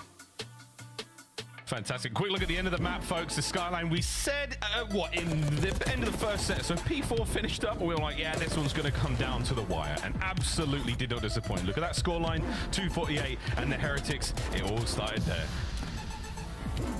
I mean, this is just pure insanity. And like the ice and resolve and the comps flowing through the new teammates, a lot of crazy stuff happening. And as close as this got, I mean, they just did a great job of like getting all the clear out kills. As big as an impact as Nero made with that gunfight win. Trades instant, Real flying back to make it happen. And frankly, just the double nade kill coming in from Super. Number 1 on the minimap, little cook right there. Might lose the gunfight, but it lands in the perfect spot. Rocker just trying to flood through in the end. The chaos of Skyline always will provide. Oh man, again, that was a raw nade. That was no cook whatsoever. He sent that in, not even al dente, not a touch of a cook from that nade. It really was a slow one. A Rocker were unable to get out of the bedroom in time. Fragmentation cuts down 2 players, and the frustration there, I mean, come on. They get lip read that one all day, folks. Tough scenes for Rocker in map 1. I hope they can maintain that resolve though, because let's face it, folks, these ones always go the distance. Heretics, can they get it done in 4? Like Nameless thinks. We'll find out. But hey, what a hard point. A Skyline, another 2-second banger to add to the books. Yeah, and just to sort of toss more stats at you from the Rocker side, they've had 13 series, 8 have gone to game 5, 5 have been 3-1s, whether they win or lose, and they haven't had a single 3-0. Like, they've never been 3-0'd, haven't 3-0'd anybody. So if Rocker are getting some airtime, they're trying to get it all. But the other sort of stat I mean, for 'em is Super the map saved their they ass. just don't That's have it in what them for I'll whatever say. reason, just off the rip, and maybe it is just luck not being on their side, because obviously they put up a good fight there. But where they do not succeed in map 1s, in S&D and map 2 specifically, these guys have been fantastic. So you know Rocker are going to hit the bounce back. Question is, can Heretics on their map a Hacienda with the new guy in Super be able to provide? That's the big question. Heretics have always looked good on Hacienda, especially when it comes to S&D, but we'll find out because they've got a tough opponent to go up against, Chancellor, and that is the man Estriel. He has been a super player for Rocker. He's been a great player. I mean, since he joined the league, there's been a lot of questions around the eye Oh, yeah, test. for He sure. looked like Definitely the a best player super clutch. in the squad, but statistically, he absolutely is S&D star so far. Look at that, boys and girls.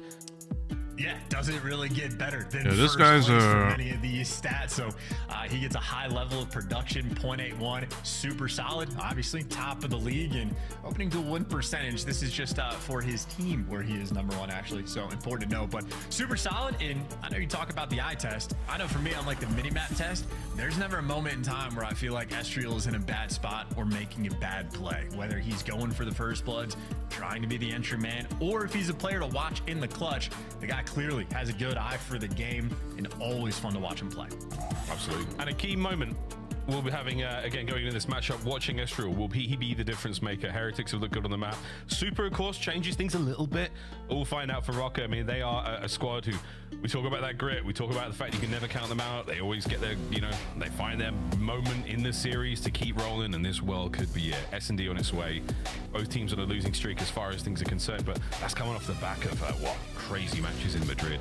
A nice rematch between these two. Great looks overall in the S&D chance, 12-9. That for me is enough of a clear indicator to lean Rocker in the start of this one.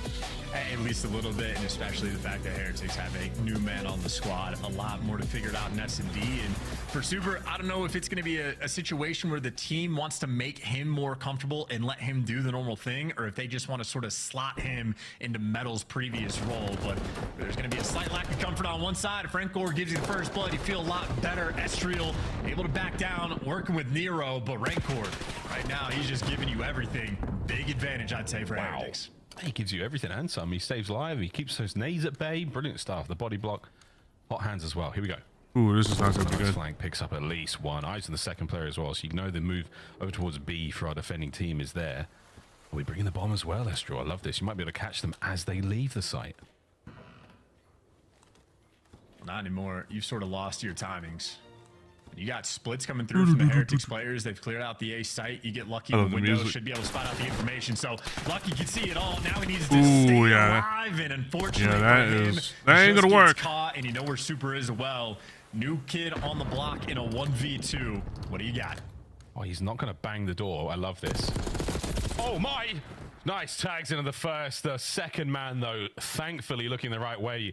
Super's nade might have just hit the sort of rim of the bomb site and, you know, taking a swim in the lake. Otherwise, that could have been quite the moment. Paul, though, finds 3 in the round. And a lovely bit of recovery here. Good stuff out of Rocker. And, you know, more themes for the Minnesota Rocker team.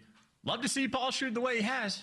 I mean, the map loss from map 1 doesn't feel great, but he was shooting his gun, winning some big ones. So he was putting up in the slaying category, and that is a very strong start to the S&D as well. Rancor gives you the first blood, gives you the follow-up, but in the 2v3, Paul X and Estriel, am I saying by those two? I do just mean Paul X gave you a little something extra. It's a very nice first round.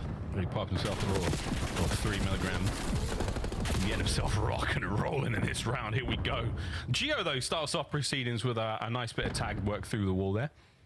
And Nero's got the opportunity to pick up the pincher in a big way. Super, though, perfect timing on the drop. He's going to find at least one. That's a red dot. Oh, no. Estriel guns him. Takes care of that. Now you got the man advantage. Real, though, soaring and shooting. Brilliant stuff. A man advantage right now for Rocker. Oh, but Geo, yeah, I'd back down from that, too. Pick a different God direction. damn, Real tried to do his best. Full sending. Lucky to 1v3. Not a lot of time, and he is going to get hunted, Minnesota Rocker.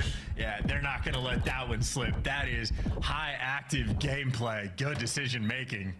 And making sure Real does not put you on an absolute mixtape. That was close. Like, the first one was bad enough. The second one was a little bit disrespectful. He was definitely going for it. But hey, man, put Omni movement to the test. It works out. Rocker, though, find themselves another round. So good looks from them in the search. Yeah, and this is sort of as expected, their wheelhouse as well.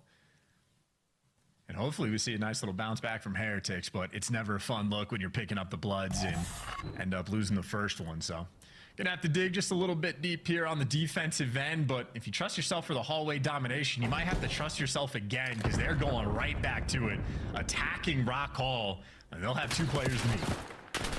And once again, oh no, it's super close. Perfect trades there. Magnificent work. 2 for Super, 1 for Real. Now down to Paul. 1v3. And it's a bad look as he's now stunned. That is nearly impossible. Here come the reinforcements. The Heretics will swarm. He might take one with him to the grave, but that is the Heretics on the board. Yep, shout out Super as well. Very quick to snap into like the double corner setup over towards Rock, and there's a lot of pressure in these moments to deliver. Picks up the big 2, secures the round.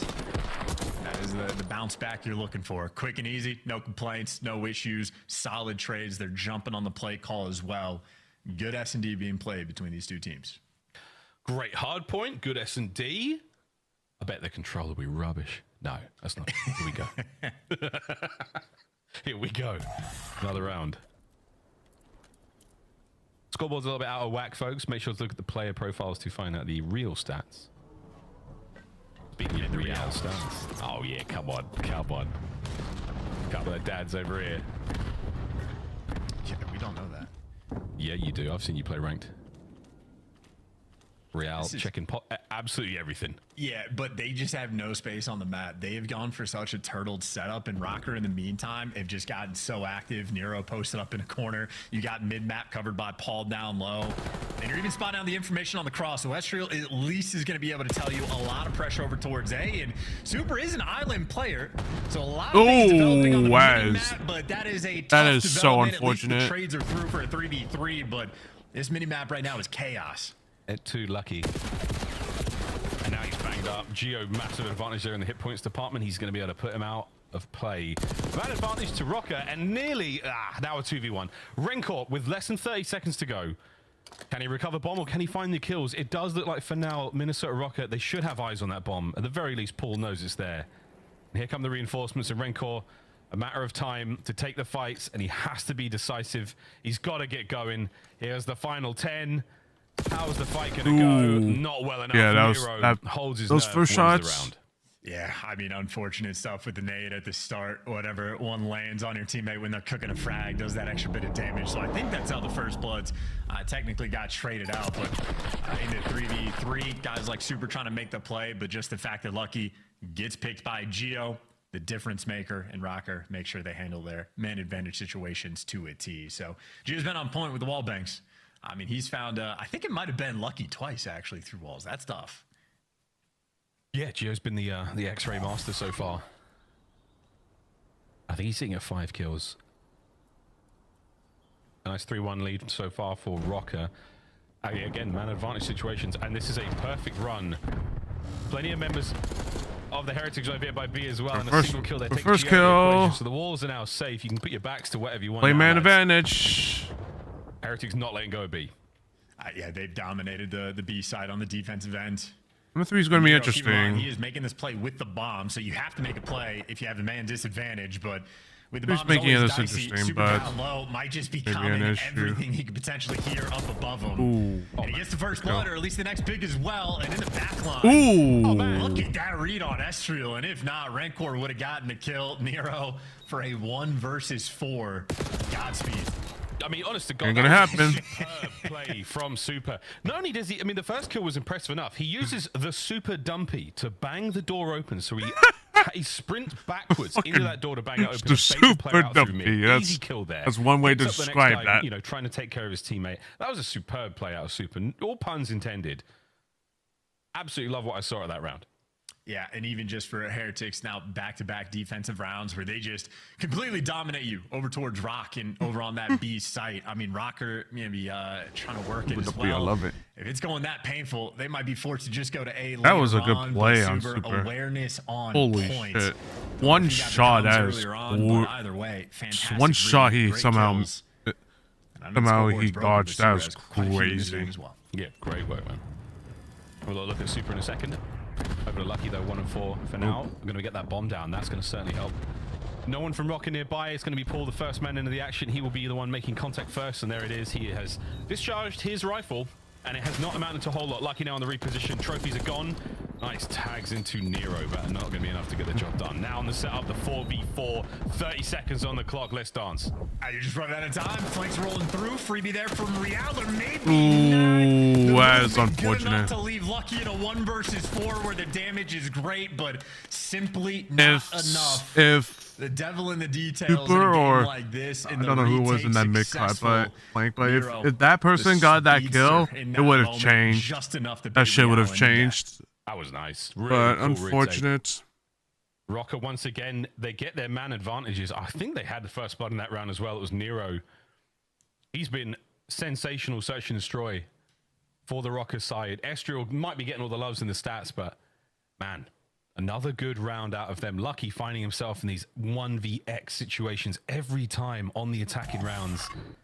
Rocker, big defensive work, 4-2. They've gotten shut down at B so many times. What does Minnesota Rocker do? Yep. Right back to B. They do not care. And hey, maybe this one will work. It's the blind counter. This time, nobody's home. So all that successful B defense. Ooh, that's a real bad choice. Yeah. Nero with the first good trades though. Good man advantage.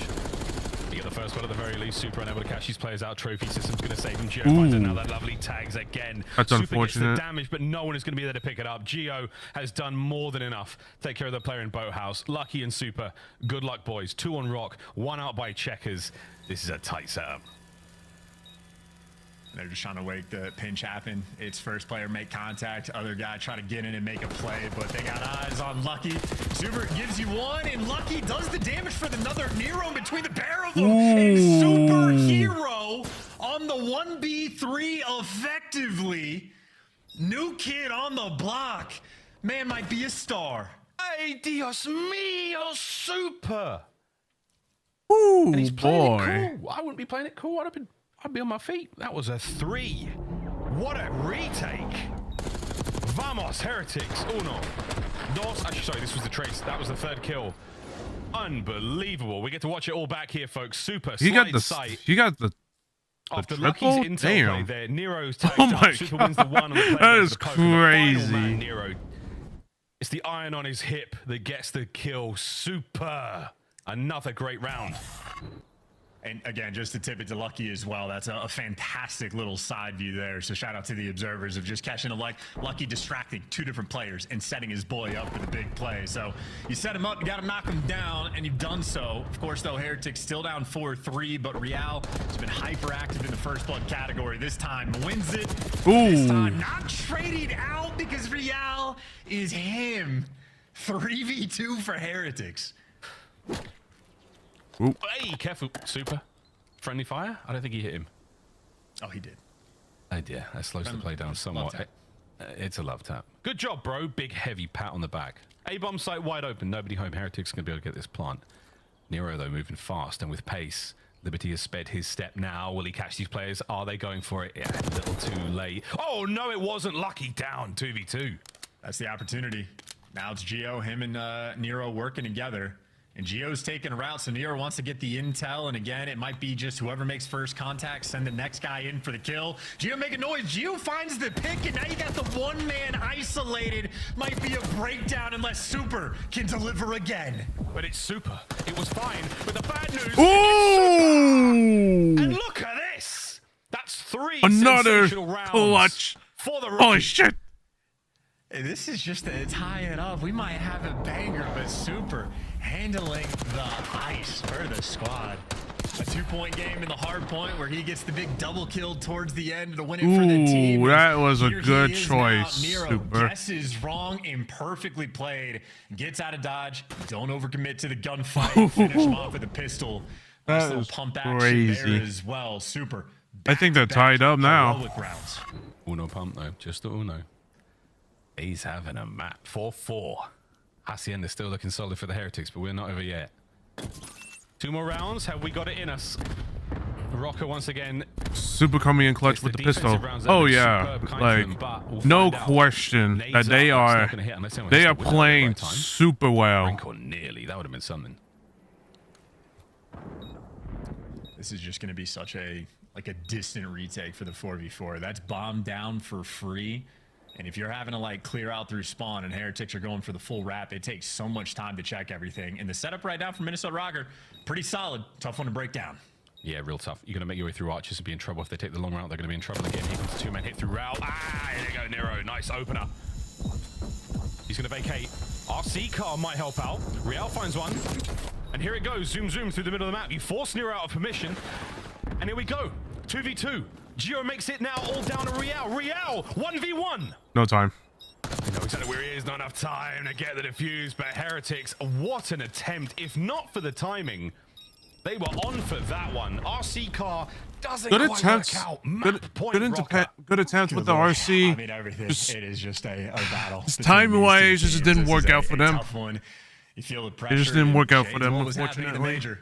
Absolute square-up battle where it can come down to the wire, but job's not finished.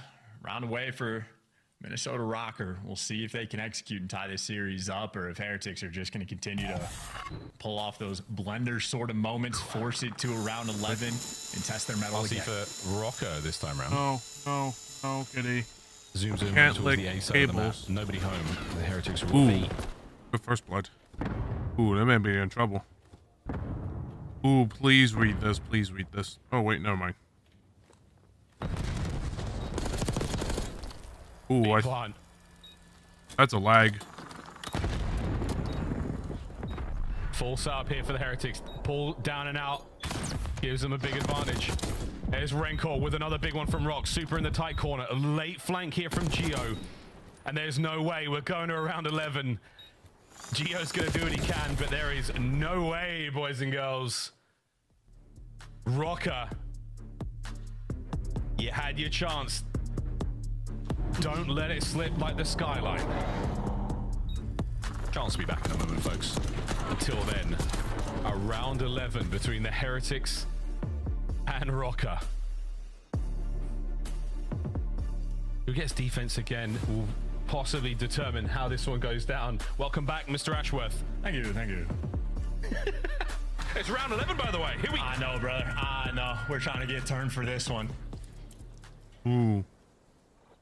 RC cards expended for both sides, so not a streak to play with as far as we're aware. And it's a bang at A. We're all going for it. Send it in, lads.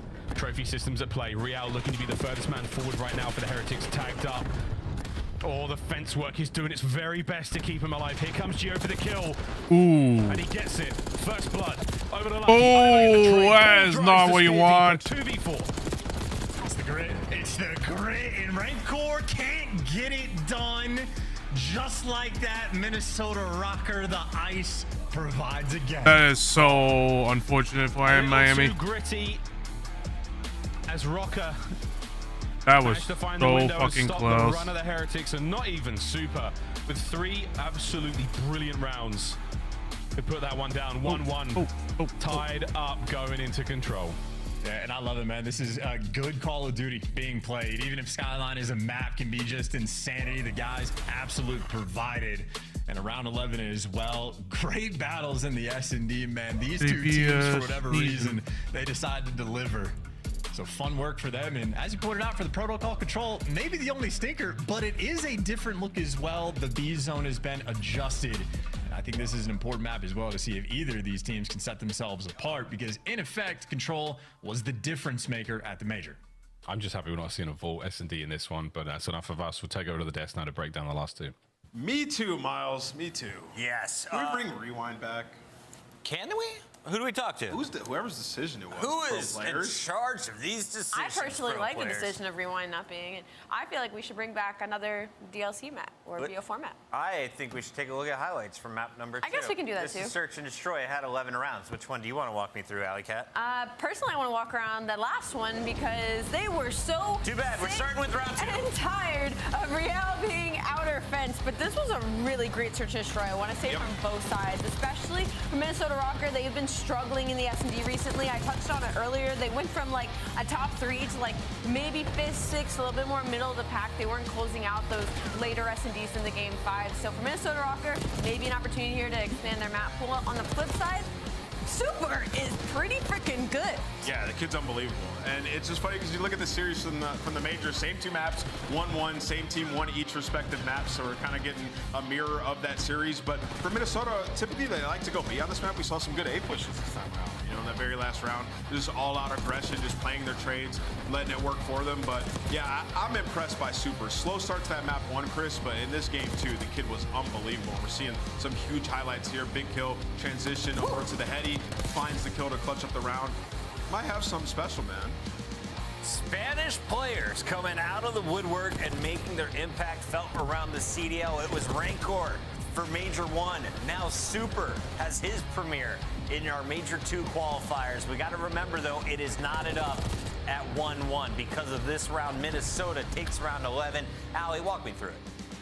They were just tired of Real being over here. So you saw that early aggression where literally almost all 4 players from Minnesota Rocker were just trying to lay that damage into Real. He ends up getting taken down in that first blood, and then from then on, Minnesota Rocker were like, we have the bodies, we have the trades, so we can just push right onto site. We go for this plant, doesn't even matter, they get the kills. And Minnesota Rocker, aggression and grit once again, getting them that match. Yeah, I mean, the issue there for Miami is like if you have some hallway control and you can get up top secret, you can kind of even out odds there, maybe get a trade. Just positionally, they just didn't have it, right? Yeah. So Real kind of gets caught, and then Rencor's just too deep into their base, right? So just aggressive, something that, you know, Minnesota noticed early on, like, hey, we can take advantage of this, and works out 6-5. Same thing they did in that last time they played. It's time to draw some conclusions, Nameless, as we are wrapping up halftime here. What do you have from game 1? Yeah, let's jump into it. Let's talk about the end of this HP. I mean, a lot of Rock fans probably watched this like, how the hell did we not win this? So it just comes down to the their control setup should be here. And, you know, this interesting. is Oh, yeah, they for probably went sure. over a million times. You can see With 241 Real, to it may 218, be they need 9 seconds,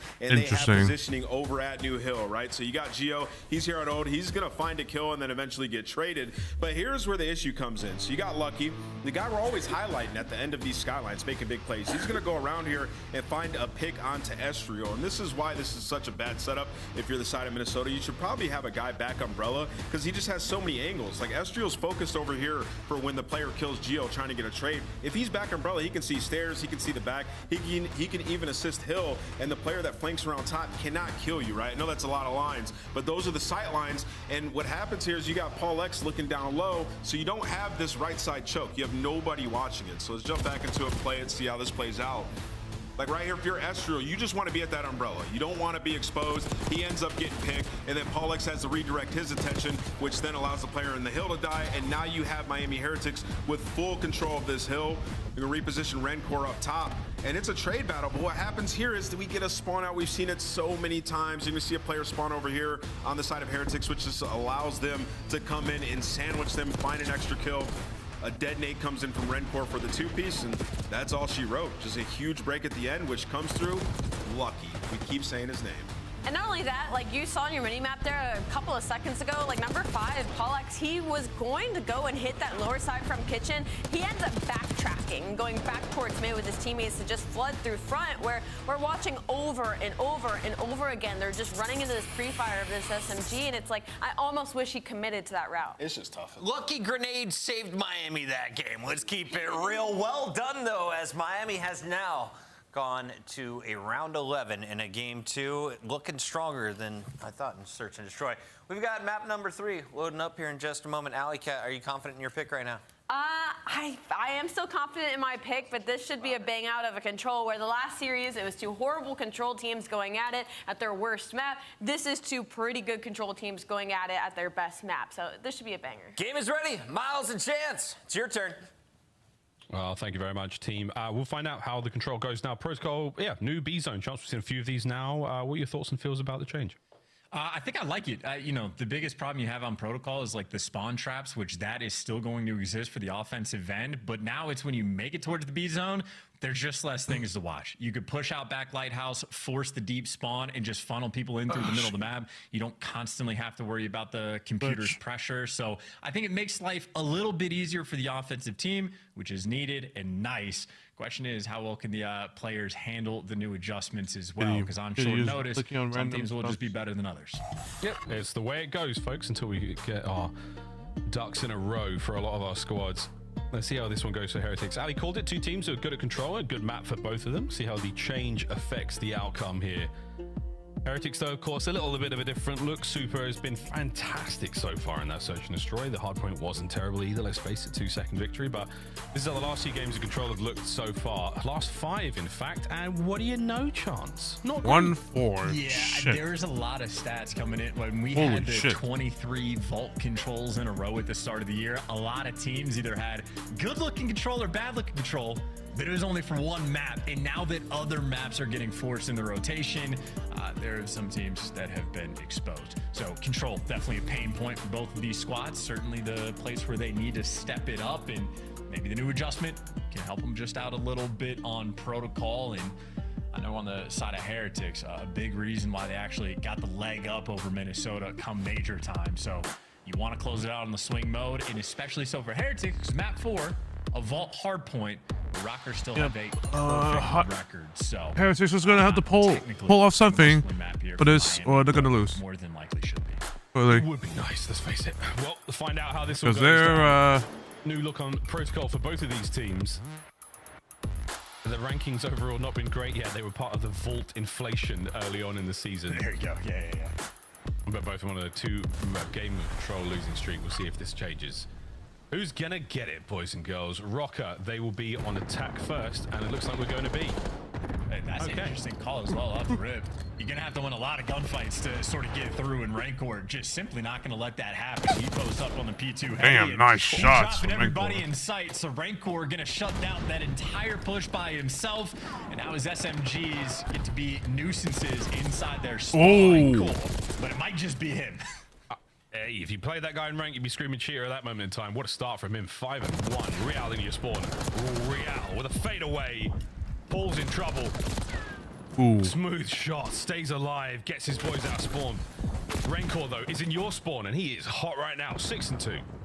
Yeah, Rancor is going to be sweating. He's like, guys, like I'm in the mix right now. I'm in war, just a little bit of help, but it's still these players that are just being, again, nuisances behind enemy lines. But Rocker don't necessarily entirely clean house. Super the last one behind enemy lines they got to worry about. Geo on time, so uncomfortable, eventually overwhelmed. And this has been pretty solid stuff on the defensive end, literally just because Rancor. The man doing it all. 35 seconds to go. Real still in spawn. Lucky here now as well. Estra with lovely awareness. pluck spiral from his life, and now back over towards the other side of the map. Though you don't get into a zone though, lads. So you're in the red. 23 seconds to go. You should be able to get into the A zone at the very least. Lucky's going to have a present for you waiting in a few seconds. Here comes Super through the middle of the map. Gio managed to catch one out. Time still ticking. Here we go. Yeah, I fear Esther in that moment probably needed to pick up a kill or at least slow him down, but instead it's still just chaos. So difficult to get control of, and now you got the flanks rolling through, and it would have been a freebie, but the awareness on point, and maybe Rocker again, 10 seconds left on the game clock. They might have the grit another time. Oh, this is the second segment gone. The third is about to complete. Lovely kills. The third man joins the point into the fray, and now it's a strong offensive line here from Rocker. Into the fight you go. Gio on a 3 spree. Looking for number 4. Spots out Real perfectly. Will he win the gunfight? Yes, indeedy, son. Over towards B. The capture's already begun. You've got the numbers, and this could well be the zone. And you got to make sure you pick up top. Gio is a little there late, so he at least gets the trade. But unfortunately, Nero falls. Now Paul X needs support on the outer lane. There's one for Gio. The lineup for 2, and Nero gets the extra one. And he is instantaneous, looking for some spawners, forcing just the depth spawn. This might be an offensive round success. Rocker finding every single kill, and with a 7 versus 2, yep, you'd rather die than give up the ticks. How about that for Minnesota? They still give up 4 segments, so 4 ticks into the bank of Rocker going into round 2. Great stuff. Opening B hit was good. I mean, Renkor's defense was admirable and again noteworthy, but not enough to stop anything there. Tough looks here from Heretics is getting Super. Just that new player in the squad. There's a tiny lack of cohesion there, and that is certainly costing you. Rocker start things off well. 12 and 8 though for Renkor. Can't do anything but tip it. 12 on defense, like 12 in any round. That's a third of their lives. That's insurmountable. And keep in mind, Minnesota had 7 left over. So that's what, 12 kills out of the 23 total. So in spite of that Herculean effort, Gio gives you a little bit something more towards the end, and Rocker get an offensive round win. So offense, again, I think is going to be a little bit easier now with the change, but maybe like a 5 or 10% difference. Gio, very difficult to deal with. Super finally getting there. Nice work on the fadeaways, but he's lost the front line battle, and now Rocker are pressing forward with something. Nice shots at Nero and a Paul, find themselves 2 more, and that is again Heretics. They are well up the creek. No paddle in sight. Yeah, welcome to hell. Nero's just waiting for either one of his teammates to die or someone in the left lane, but I guess it was too easy that he went blind. Someone like. But even where Nero falls, Paul here on a 3, right here to pick him up. Trades maybe not going to be out and about. Actually, Rocker have pumped the brakes. They're happy to slow the game clock down because, again, you are just a massive thorn in their side. Oh, yeah. Estriel, a tremendous Bob. Oh, come on, son. 7 now. I believe I had Minnesota winning this. Can he stay alive? At least get one more kill.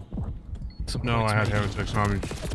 Lovely movement, but lucky there, just in the nick of time to take care of business. 20 odd seconds remaining here, and nice shots out of Real. Going to get the Heretics back out into the open. Are they able to get towards either of the zones? A is going to be the only one they can really touch base on here, and it might be the round. I don't know if anyone's actually going to be able to get here in time. A good bit of work from Rocker on the defense. Yeah, and Rancor was just chilling over by helicopter for so long. It doesn't Shit, man. until there's 6 seconds, and yeah, those kills are just free. Real trying to make an impact on the B zone, can't get anything done, and that has just been a brutal blender of a round. I mean, that is a devastation effort in that moment. Heretics, unfortunate for them. They had nothing going. Unreal. Well, that's 2 perfect rounds so far from Rocker.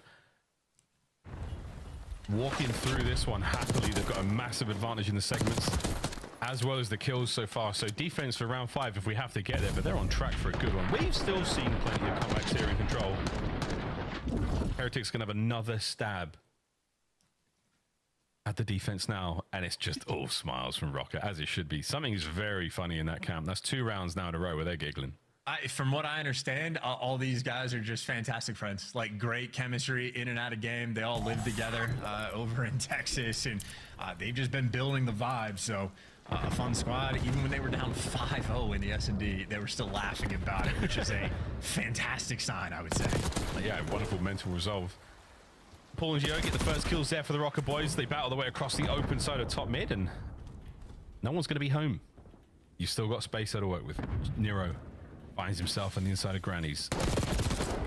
glass break. Super, though. Still too dangerous to deal with. He and Real get theirs.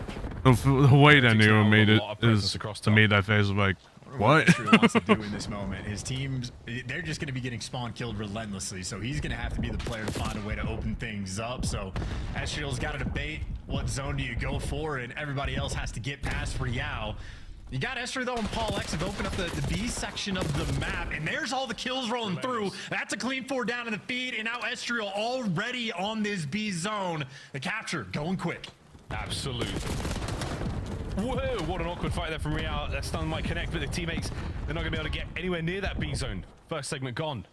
Second on the way out as well. Can Real find a window to get his way through the low route? Oh, that's going to be tough. Now through spawn. They're about to get pinched by Nero as well. This could be huge. Oh, no need. Geo finds 2 upstairs. 22 to 17, the life count of the B zone is about to be captured. Yeah, and that's the different look at the B zone. The spawns get a little bit more distant there from Heretics, and I said a quick capture out of like instinct, but no, they just left Estriel on it for the longest time for the solo cap because it was so much easier to just watch every other lane of approach. So a beautiful moment. You go from getting spawn killed to running them over. A 7 life advantage, plenty of time in Estriel. I mean, he is all class. Another 5 spree. I mean, this is just insanity what they're putting together on the minimap. Yeah, I'm loving what I'm seeing out of Nero as well. These are good shots, folks. That is not a long barrel on that man's Jackal. Fantastic work. Paul's on a 5 as well. Estriel once again close enough to the streaks. Can he get back inside it? You may as well soak this out, son. Just staying on the outside, looking for the regen. He gets a little bit of damage. No, for the kill, and that is a big one. It's not enough, though, to get the streaks there. He might have got it, but who needs it, man? Rocker, you boys absolutely smoked him on protocol. Yeah, apologies to Easy Mac because the kill feed ain't gonna work. I think Heretics kind of lost this. It's not miserable for unless they make another comeback from. Unless they make another, they take the map 4. And as soon as they got out of the spawn trap, things were singing so much sweeter. And that's a vibey squad.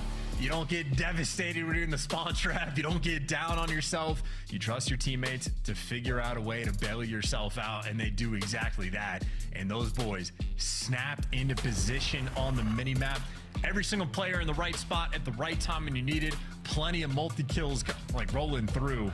I feel like Looney, the coach for Minnesota Rocker, is going to be a happy man. Absolutely. Well, I did call it. I mean, the first 2 maps bang out. It's the third one. Yeah, who knows, mate? There you go. Well, Vault hard point. This could be very interesting indeed. Red card S&D will be needed for the Heretics fans, but right now, Vault is where we go next. Say goodbye to Protocol. 3-0. Highlights are going to be all Rocker. Outside of the first round of Renko, we give all the love. Minnesota put on a show for us there. Masterful play and sensational work. The drive-by hipfire is Nero. He had himself a map. Yeah, all these gunfights, just continue. Those are some of the most ridiculous I feel like we have in Black Ops 6, the little zip battles. But all things considered, I feel like you need to take a gander at the minimap. Rocker just knew when they needed to post up, get kills, or when they needed to fly forward. Even this little run from Geo, maybe not a big fan of me, like him having to trade out Lucky, but he ended up being the man in the perfect position. As soon as he gets all those kills as well, just starts attacking their spawn. Make sure you force the most distant one possible. So, I mean, Rocker literally doing everything. Estriel had himself a blender of a map as well, and Nero wins absurd gunfights, long barrel or not. I mean, him at range with the Jackal.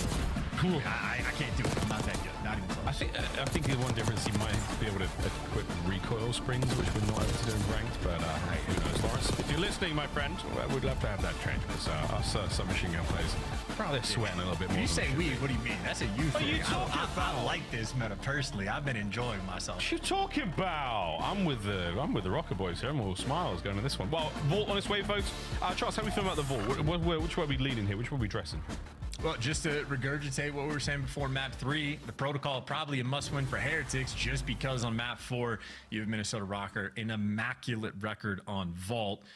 I'm not trying to say they're the best team in the game on that map. They are certainly not. They have had a ton of nail-biter victories, but like every single time it comes down to the wire on that map specifically, they come out on top every single time. And if we're just going to be stats junkies on this one, map 1s for Minnesota Rocker have been terrible on this year. The 2-point loss provided that same sort of category in this series. But map 4, Minnesota Rocker, very different hardpoint team, a lot stronger in the deeper series. Yeah, the longer it goes, the harder it gets for the team playing Rocker. 5-0. Oh dear. Well, the 2-4 is nothing crazy because, again, statistically, we can give the Heretics a little bit of wiggle room here with Super on the roster, but it's not been a bad showing for him whatsoever. Can he give us another superb performance? Can we see a little bit of that super magic to help the Heretics force to game 5? That red card will be interesting if we get there, but until then, it's all good for Minnesota Rocker, our Saiyans, stronger after every fight. Can they close out here? Surely. Yeah, this one's going to be, I think this one's going to be a win for Rocker. There's no way they can be able to do this. This has got to be Rocker's map to lose.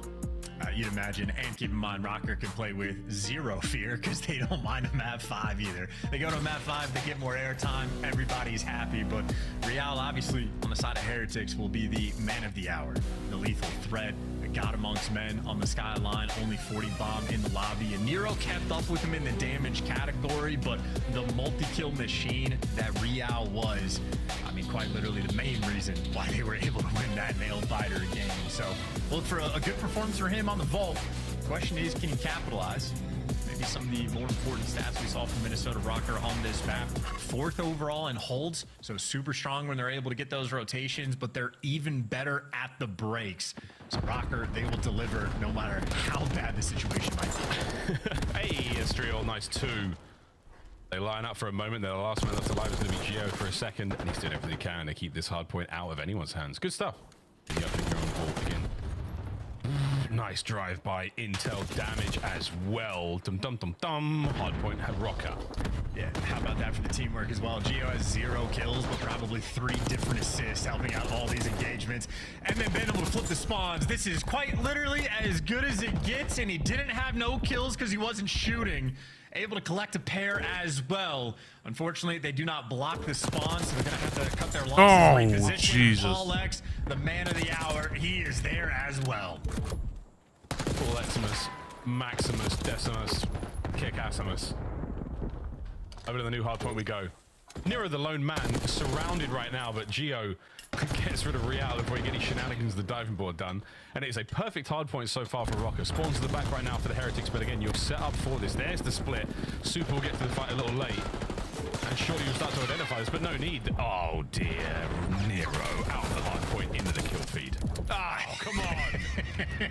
I was about to say, Paul gave him that one shot call out, and there was 0 hesitation to kick open that door. Nero, one of the straightest shots we have in the league, and even guys like Paul, they have been delivering. Might have jinxed him in the moment. Nero finally falls after 5, but this is for 20 seconds of scrap time that, frankly, I don't know who's going to get because everybody spawned in the back. Yeah, we're on the back still. I mean, that's a nice, yeah, trade's complete. See you later, folks. 7 measly seconds. All the Heretics were able to squeeze from that unbelievably difficult setup Rocker held there. Over now towards P3. And not a fun hard point whatsoever. Nero's going to be the man from down low. Rancor reads it, deals with him, and that's going to be a little bit of time. Hopefully now going towards the Heretics. As let's face it, they need it. Yeah, it's super though. He gives the biggest win. He had players trying to pour in through line, and dear God, maybe he didn't have the biggest win. Maybe the biggest win is Gio, who just sliding out, challenging top art like that. Those are ungodly gunfight wins, and this is just continuous where Gio is doing whatever he wants. He has been playing with newfound confidence this year, and frankly, well earned. Well, indeed. Time though still for the Heretics. A couple of good kills. Trophies now in place. You should be able to string some of this together. 25. Get the ball rolling right now, Miami. That's what you need. 20 seconds to go, and it's not looking great. That's 3 down instantly. Is Nero now still trying to keep something going? Rocker have been a force here on Vault so far. And I was going to say things have slowed down, but they absolutely have not. Rocker full control. 3 dead again. It's just magnificent work from Minnesota. Yeah, and because of the Nero spawn out, he just gets to be annoying on the other side of the map. So Heretics are not even remotely close to being able to contest. Frankor wins a nice gunfight on Gio, but I think Gio is just going to spawn right in the back, so it's still fine. The next player that followed was Nero, and he actually spawns out. So Heretics, they're just going to fly through. They were so distant, and then they just shred you. The hold not looking good for Minnesota now. They all line up through the back door. Is this going to pay off? Yeah, it will for a second. Good shots out of Super. Nice work from Rancor. Everyone wins their ones. Pressure now all through that one side of the map. Lucky lines them up. Lucky finds two. Real's nade damages as well. Now to the other side we go. Nero with a pinch. Lovely shots from Jira there at range. As Real, is he going to time this right? Yeah, he is. Lovely stuff. Somehow walks away with no friendly fire damage. Dude, this is just looking like a zero ping lobby where everybody is getting shredded. Like, got like players in power positions in the top windows just getting evaporated off the map. But that is a, make no mistake, massive bailout moment from the Heretics. That could have been a devastating P4, but they find a way to break through. As you pointed out, Miles, they win a ton of their ones just to make sure everybody is contributing. And now long-term, maybe in a decent spot. Lucky blocking the spawns for P2. Everybody else collecting the kills to try to get these guys out of this P1 time. Still going to be mixy because the Jackals provide, but Real, final few gunfights here. Doing his very best to keep things active. A P1 worth fighting for. His best wasn't sadly good enough. It's Paul. He finds a couple there. Over to Super. Oh, lovely damage on the second player. Enough for Rainco to get in there. Sure is. Enough for Rainco to get a second kill, though. Somehow stay alive in this position. The timing might be great. Not enough for the trophy, though, sadly. Paul! Wow, what a play. 3 down. Once again. 4 dead. Again. Yeah, ooh, those spawns, though. Oh, those spawns, though. Oh, they didn't see it. They don't read it. Estral, that's a problem, innit, mate? Hey, there we go. New hard point. Still squirrely spawns. Where's number 2 gonna know? Number 2's left-hand side, so this is a wild scenario. Good luck, Super. Fight your way out of this one. First kill goes his way. The second does as well. Absolute bloody pandemonium. I mean, as it should be. Heretics get the break, and in the mixy moments of the P2, Minnesota, we'll test the grit. We'll just go to a listen-in. I got him. He's early. Yeah, I cut it. There's one No. Two there. One up front. There's top front. We're blocking I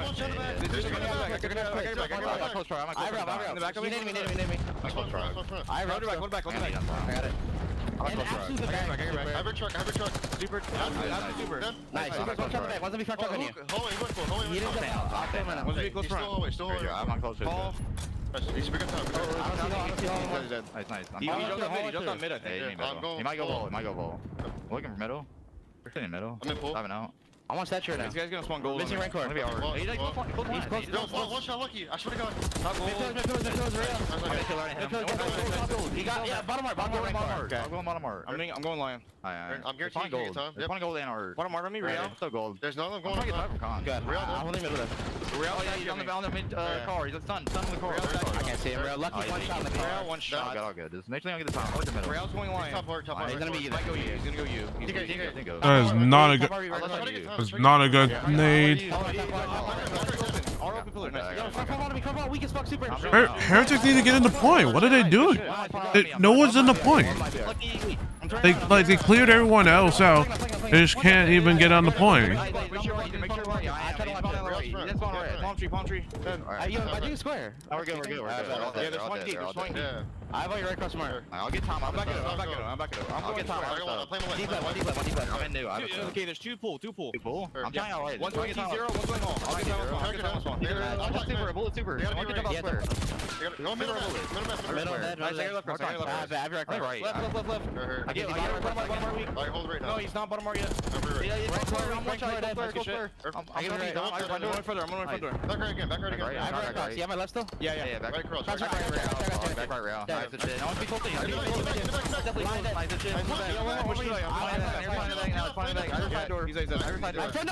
Front door. Nice. I'm blind out. There's one. It's an absolutely brilliant work chance from Minnesota Rocket. These boys are doing it all. This is why I couldn't believe the first go around on P4 that they got broken down, because 2 times now they've achieved so much space on the map as the hill pops that, like, it's just the dream situation. So easy to call out. I have this cross, I'm looking this, you have my back. Yet there's so much time to coordinate it, and Rockers certainly make that one look a lot easier. And this is just shaping up to be a blowout. I think Super at this point, he's just happy when he dies to a Rocker player rather than his teammates nading him. All right, that's unfortunate. It's a nice 3 in the feed there, though, for the Heretics boys. Back over to P1 we go for the third go around, and what a serious hard point this has been for Minnesota Rocker. A sensational display of skill here on Vault. Good comms, great gunny, and they've been super soaking. Bit of a retake situation here, gonna get that break, and that's nice work for Paul and Gio back over the point. Lucky banged up, dealt with it. That's gonna be another one. Over to Super. Can he find some time here? The trophies now complete their job. Their duty is ended, but yeah, so has the Heretics boys. That's Rocker back in the point once again. And Rencor is doing everything he can, man.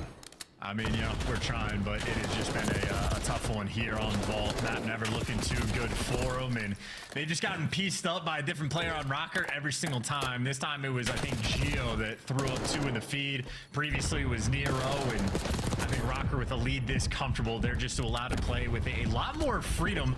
On P2, though, Rocker players are going to end up spawning out, or at least one of them does, so maybe a moment for an early break. You'll be in the time first, but you do not have those back spawns. Or you don't have anything. Lucky tries to help out, and he just gets taken care of. Towards the back we now go. Estriel, he and Gio lock her back down. Rencor brought down as well. Wonderful work from Rock. Another final push towards the hard point, and this could be game. Hold on, boys. A little bit of extra spice from Estriel.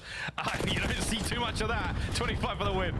Yeah, I think Estriel just a friendly welcome to the league, but it is not easy around these parts, and looking for the little victory lap. Maybe not going to be the MP2 though. Heretics applying the pressure.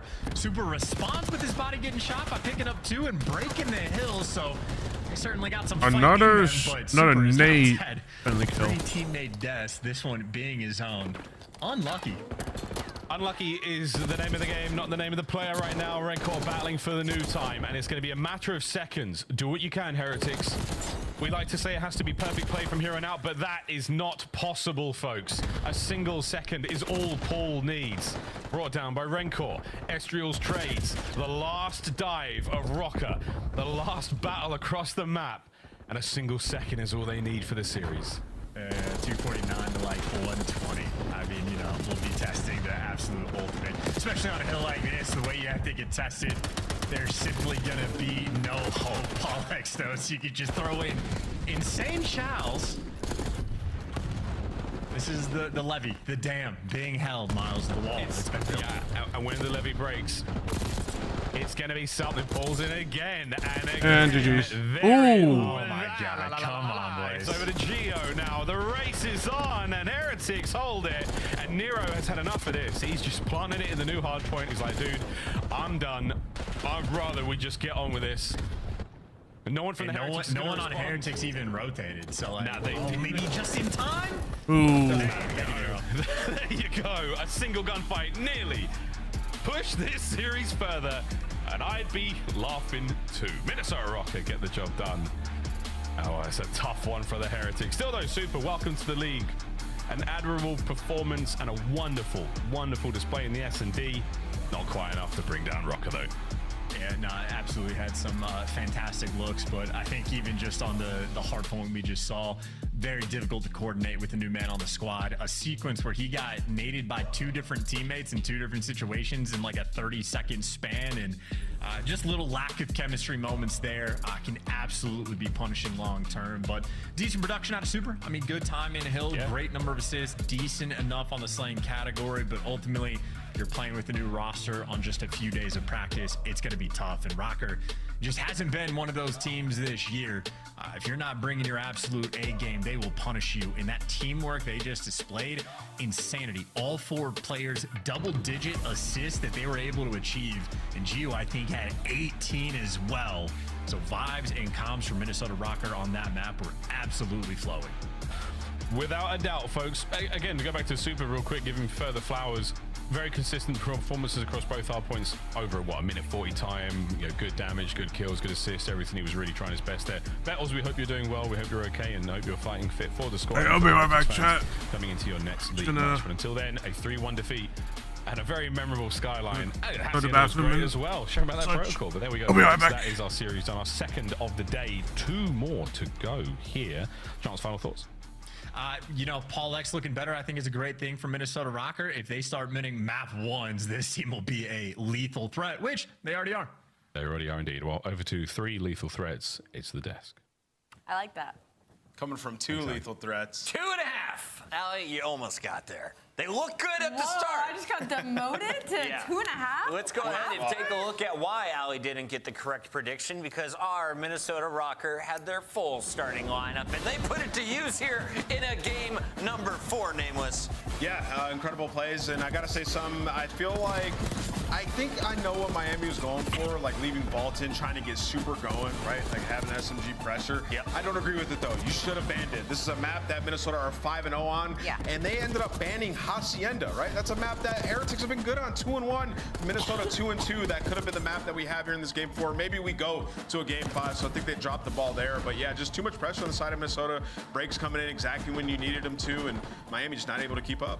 I would really love to know how many times Minnesota has gotten Vault in this map number 4, because I feel like it's always the 1-2 punch. It's the protocol control in that map number 3 where Minnesota gets warmed up, comfortable in computers. You got Nero starting to get fired up, and then they immediately take that momentum and just absolutely slam the team in the following Vault hardpoint. So I completely agree with you. Vault probably shouldn't have been in this series. A Minnesota Rocker once again proving me wrong that they are a very incredibly consistent respawn team. And it's frustrating because sometimes they fall a little bit short, and we have moments like this where Miami Heretics battles back in. You're like, Minnesota Rocker, we're not going to do this again. But like Ann touched on earlier, just the grit of this team has been unreal. Nameless, can we put on our fantasy general manager hat real quick? Yep. If I'm Minnesota Rocker, I'm looking at this roster and I'm saying, dang, I got a good deal. Who is my best asset, though, right now? Because Gio had the best Slayer stats coming out of Major 1. Nero has one of the highest ceilings of any of the individuals we've seen in the match. So who do you think they're happiest with at this point? I would still go Gio. I think the land performance out of him, I think, you know, when you talk about the grit of this team, I think he's the heart of it, right? Like, that guy is cool, calm, and collected, and it just seems like he's willing to go toe-to-toe with anybody. And you can see here's the road to Major 2. Not too bad. I mean, you start off with a big dub against a top 4 placing, get revenge, and now you got Optic in your next series. You got 4 of the top 4, right? You got Carolina, you're playing Optic, you got Atlanta FaZe, LA Thieves, no Toronto really to deal with. I think this isn't the easiest. I think they're going to have 35 maps. If they get 35? Well, no, 30. 35 maps 30 right now? maps after this, yeah. I like that. All right, let's bring him in. The man from Ohio. His Ohio State Buckeyes won a national championship, and he's coming for your Major 2 trophy. Can we talk about Nero for a minute? The squad rolling once again. How good did it feel to get revenge over Miami? It felt great. That red card, holy, I couldn't watch that back. The 5-5, we were down 5-0, came back 5-5, and then we ended up losing a insane situation. So I'm glad to get a revenge from LAN. Nero, I want to ask you, at this point, you guys are beating everybody that's kind of in your little bubble, I want to say, in the middle, top end of the league. What do you think is going to push Minnesota Rocker to that next step to start taking those game 5s versus teams like Atlanta, like Optic Texas? I wouldn't even really say our game 5s. Obviously, like, we've been to a lot of game 5s, but I would say it's more of like our hard point. Like in scrims, like, we've been dominating in our hard points, and it's not really showing in matches. And it just needs we just need to be on that like consistent level of trying to show it in matches. For sure. Nero, your guys' control, I mean, you've been working on the other maps. Obviously, you guys were a one-trick Vault team for a little bit. 6 of your last 7 series, you've played Protocol. With the changes on that map, how's it been for you guys in scrims, and will we be seeing that going forward? The map is... It's kind of weird now just because you can't really tell when they're flanking because like with the old B point, you see whether they're flanking 10 or flanking this and that. Now like it opens up the map more, so more routes, and and then we can be able to put them in the blender more on the B point. Can I ask a follow-up to this? No. Right. You know, you guys are in the middle of the pack. Yeah, let me go ahead. You guys are in the middle of the pack. If you were to, you know, summarize your team and give it an identity, what's your guys' identity?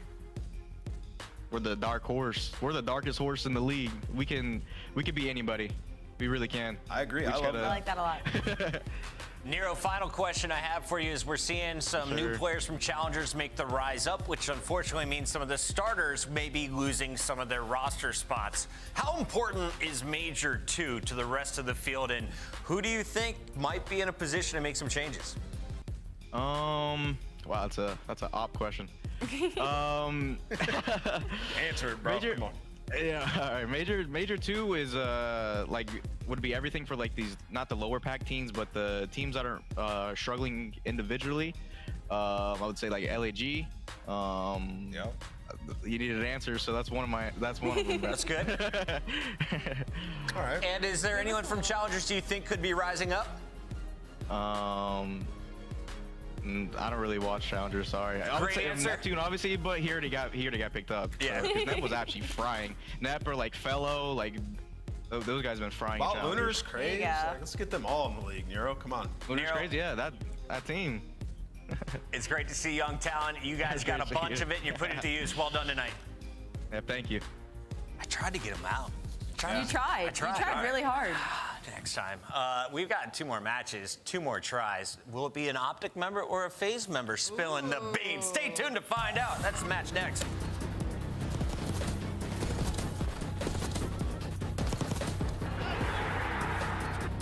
Back chat.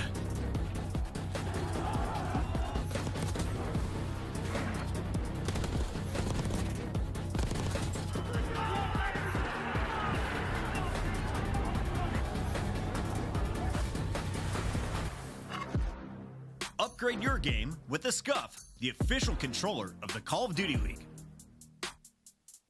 The Esports World Cup is an official partner of the Call of Duty League.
Like a cannon.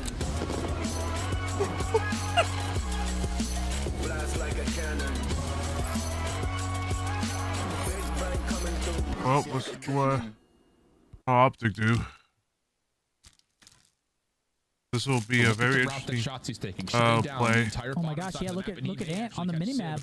Guy's an absolute butt cheeks. Looks like Mac gonna go for the waiting for the elevator. He's patient. We've got 3 different floors worth of areas to explore your shot. Now the time starts to tick against Optic's defense. And I don't know if Sib got a sound cue that potentially someone's coming in the elevator. I guess not. Here he comes. Shotzi on the pinch. He gets that someone's playing towards top window, and unfortunately, Sib, you just were not ready.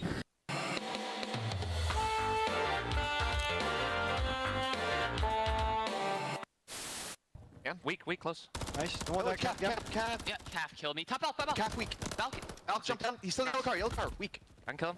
Up point, bro. One's out now. Mid cut. Too slow, buddy. You haven't got time to go dumpster. You haven't got time for that. I got world starred. Oh my god. Yeah, he was shooting guff. I've just seen that in the death cam. The guy's jumped off plan. I'm like, surely he's getting this kill. Yo. It was bad. It was bad. Pure guff coming out. I had the wrong attachments on. Yep, he's absolute. Guff is holy shit, speak. Yo, tell me how. Tell me how.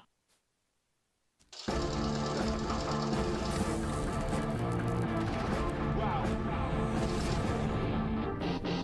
Who really stopping me?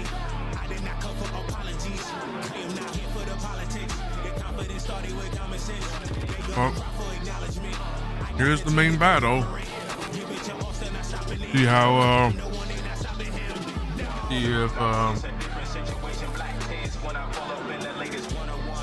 see if Optic has anything to offer. So see what happens.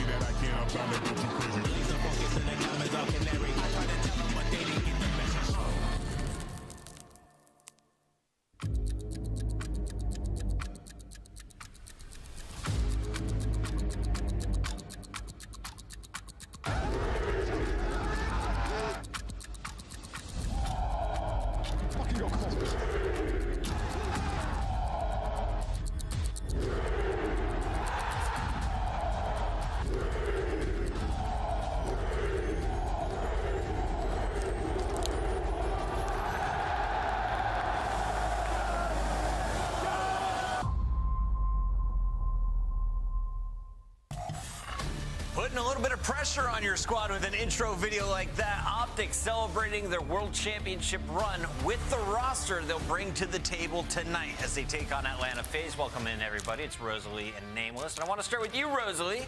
Why is this such a big match? This is such a big match because first time we're going to see Optic Texas and Atlanta FaZe go up against each other during this game.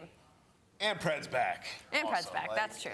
Like, he brings a certain swagger to this roster. It's just different, right? Like, he's confident. He's playing for those kills. And, like, the dynamic between him and Shotzi, like, it's the best we've ever seen Shotzi play in the CDL when Pred is alongside him. So it's exciting. Let's take a look at this roster and what they are done recently. They came into the major with the #1 seed, right? They had a 6-1 record. They beat Toronto in the final match of the Major 1 qualifiers to get there.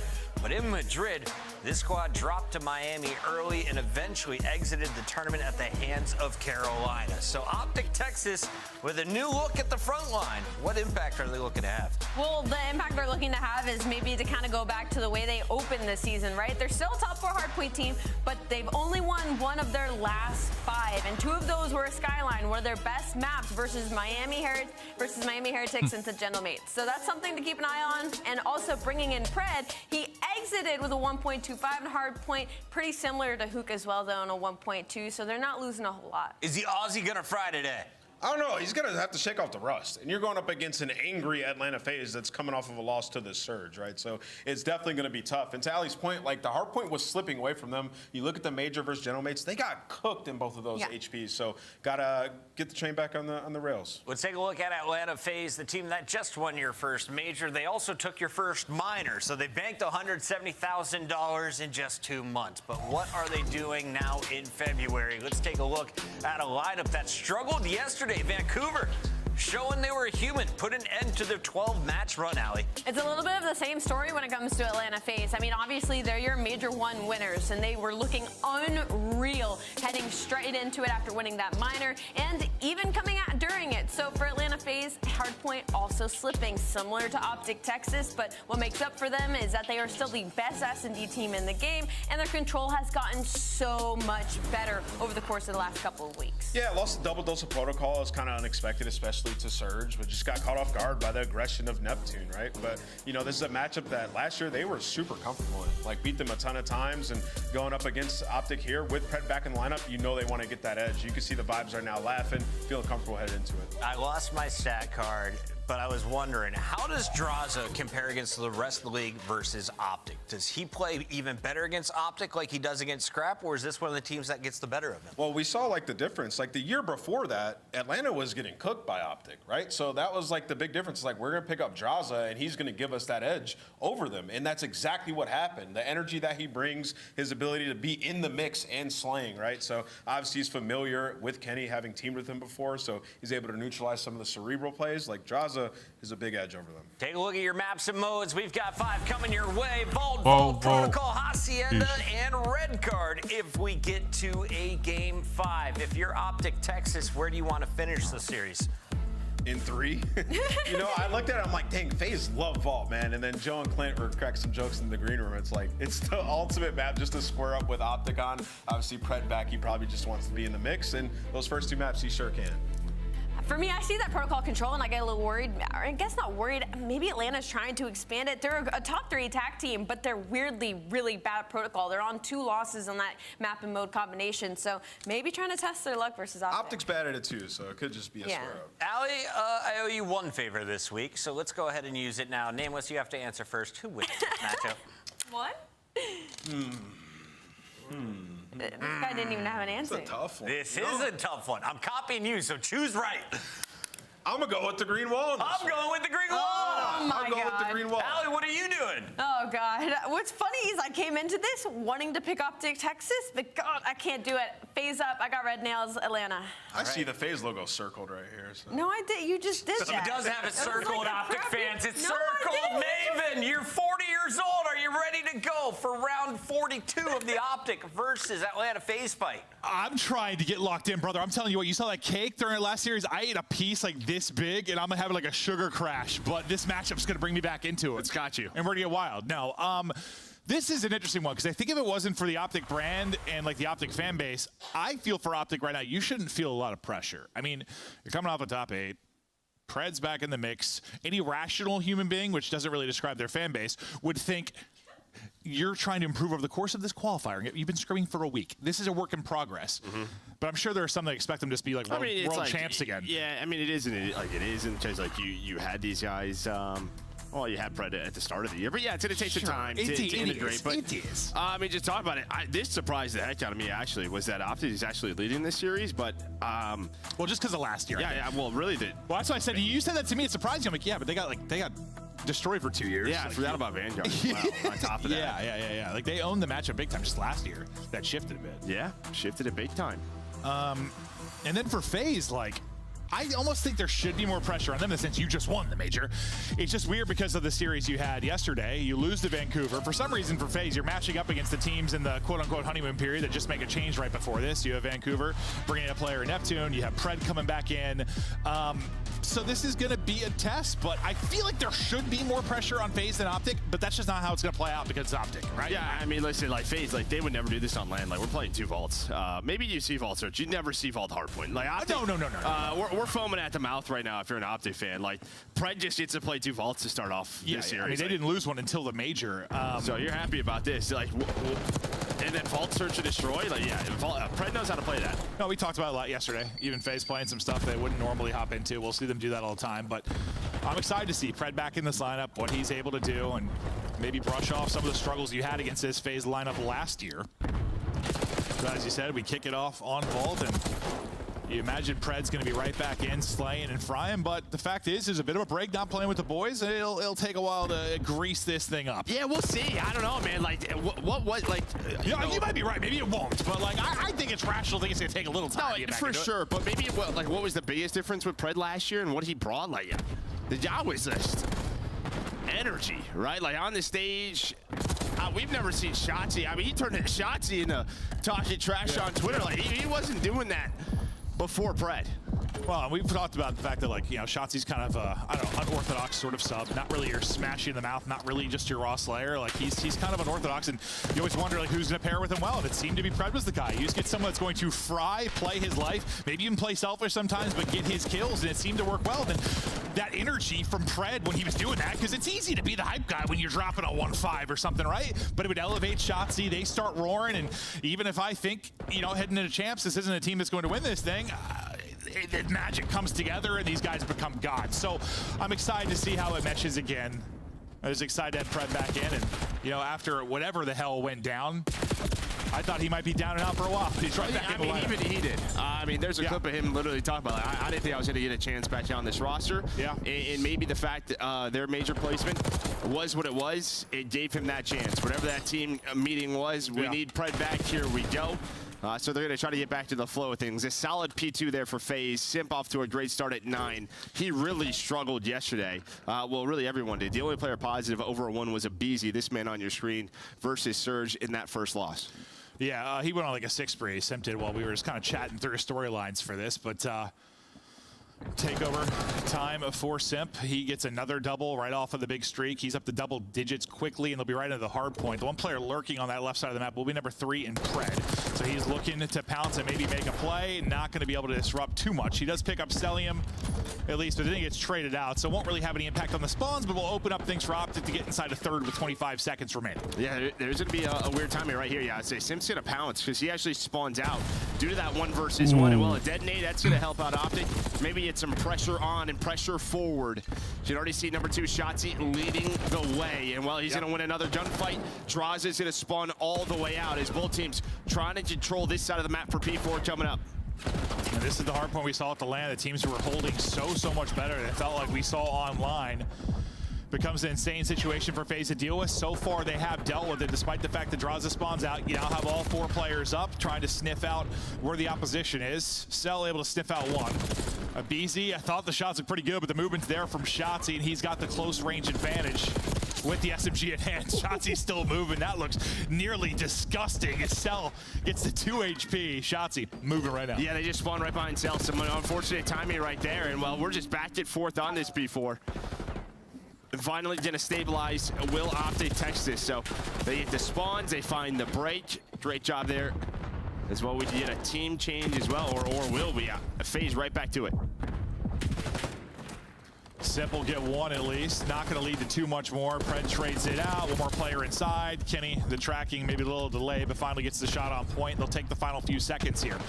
Now let's get into our second set of rotations. So, what, only 10 points or so separating these teams. Hot hand on either side. Kind of Shotzi and Pred leading the way. Shocking to see those two back together. And the other hand, really, it's been Simp. Kind of from the get-go that's been dictating the tempo for Atlanta FaZe. But let's see how this second P1 breaks down. Just both teams fighting for control, and I think Pred still got this AR out from P4, and we normally see 3 to 4 of those on that hill. So he's probably going to switch classes here. Get back to that Jackal as Simp in a BZ. Tiny Terrors take care of Optic around P1. They find a good 15 or so seconds, and on this rotation, can he get a takedown his old duo and draws? And P2 is one where FaZe really got out to a decent lead. Did such a nice job there the first time through. We'll see if they can do it back-to-back, or if maybe Optic can find any improvements here. Shotzi trying to get the first out to 20. You do have 2 players that are going to spawn out for FaZe. The one player tucked away in the back, that's going to be Draws' position now given up. That. No one really there for the trade because the other 2 players fighting around the point. Nobody else was there on rotation, so you should have the close spawn if you're FaZe, you will. So Draws' 1 kill and kind of lurk roll there pays off. Yeah, that back HUD spawn. I did, like, you know, we're 6 spawns in a beast. I just feel like this back HUD spawn should just not be there, but it is. In well FaZe, they're going to take it. They're going to get on the hill. You do have Kenny and Shotzi push up. Now it's all down to Kenny, but due to Kenny's position and where Draws spawns out, you are going to have some close spawns here for Optic. Yeah, I think Simp died like at the same time near the truck. So they get the close spawn. Spawning out will be 1 player at least in Simp. Dies at truck, spawns out. Pred makes a play to get 2. Draws the last guy up. He got them the spawns early on, but he's going to fall there. A similar situation now for FaZe, though, is they'll spawn in the back, but about 20 seconds remaining here. You can basically have yourself a tie game if you hold the rest of this for Texas. Yeah, she's playing really bad right now. They got to do something. Be a BC that's out. He gets a spawn in for Simp, but we'll focus on the fights around the hard point for now. Yeah, I mean, both teams were just trying to get out. So Simp and Cell are going to spawn up now, just control that side of the map. Almost to a tie game, but yeah, it's behind these 2. The duo right back to a 21-20 dash. You do not see this often. 5-17, having a bit of a rough one, but you're only down 10. So can he start to get going and turn this around? He's like, Pred, mate, you're taking all my kills. Was that good for an Australian accent? Well, that would have been for Pred, but yeah, I was giving Dashy one, though. Dashy's Canadian. Yeah, I was giving him an Australian accent, though, Joe. Okay. Just to mix it up, you know? I like it. Yeah. I don't know what I'm doing half the time. Now within 10, though, is Optic Texas. We're just having fun. Yeah. It's my birthday, dude. I can have all the fun I want, Joe. Speaking of fun, Cell goes vertical, takes out Pred, and well, that's a nice string of FaZe kills. As they'll now have left side control and hard point control, trying to get a shutdown for 3 to 4. Optic Texas, though, in a little bit of trouble. They need to make some big plays here in a big moment. Let's go to a listen in now with Optic Texas. Really middle. Top right. You're trying to push you. Absolute top right MC. League 1. Absolutely going you. I think Sim. Top right though. You're still top there. You can make you in middle. Top right MC. We can play top right. Alright, what is it? You push that through you. We can play top right. Sim is gonna be pushed up. Sim could be behind us. That's fine. Left. They're not even on top. He's line heady, 8. No, listen. P3. Monty on line heady, bro. What the fuck? Not be any weaker. I'll take her. P3. One's be close. One's side you. And still one push out front, I think. I'm easy. I think he's like that. Front, absolutely front left time. Rest of the BZ somewhere, best. Which side BZ? One's in the back to art, late. Front out, time, last two. Front out, empty dead. That's 3. Really good time. Back there. He's one there. Back to that. It's 2 back there. I'm scared, not wait. He pushed me out. Last guy under the still straight. Back. Yeah, that's fine. Line, Sim. Sim, line, push up. Sim, mind you there. Are they one's on there? What do we back there? Front time, Sim. I'm one. They're really in trouble right now. Can't see Cat. Watch out, Bruce. He's our customer. She's getting 921. All the others are doing okay, but it's just like they're getting outslaughed. Yeah, I'm sitting outslayed. Not slaughtered, but outslayed. Not good. They gotta make a comeback. They won't have any chance of being able to. I left it. I went to the right, guys. You going right. One more. Last guy dropped. Hard blocking. You get him. You're blocking still? Yes, I'm hard blocking. One shot in line. Ran away. What's bottom mark? Optic Texas turning this game around, now in a good position. The pressure onto FaZe to make the break. Let's go to listen in now with FaZe.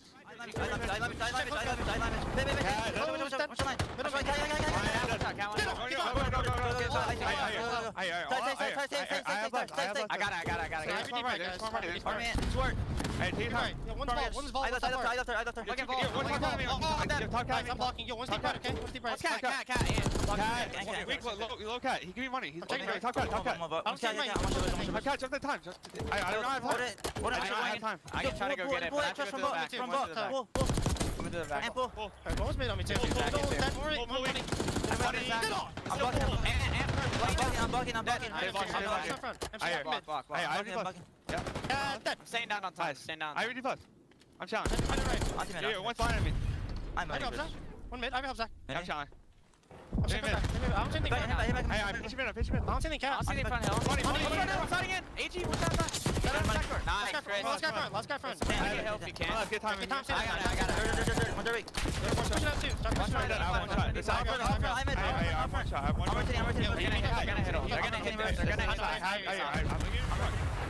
Well, in that brief interlude between both listen-ins, I said pressure on FaZe, and then Simp goes on 7 straight. Draza goes on 8 straight, and they start to take over the game.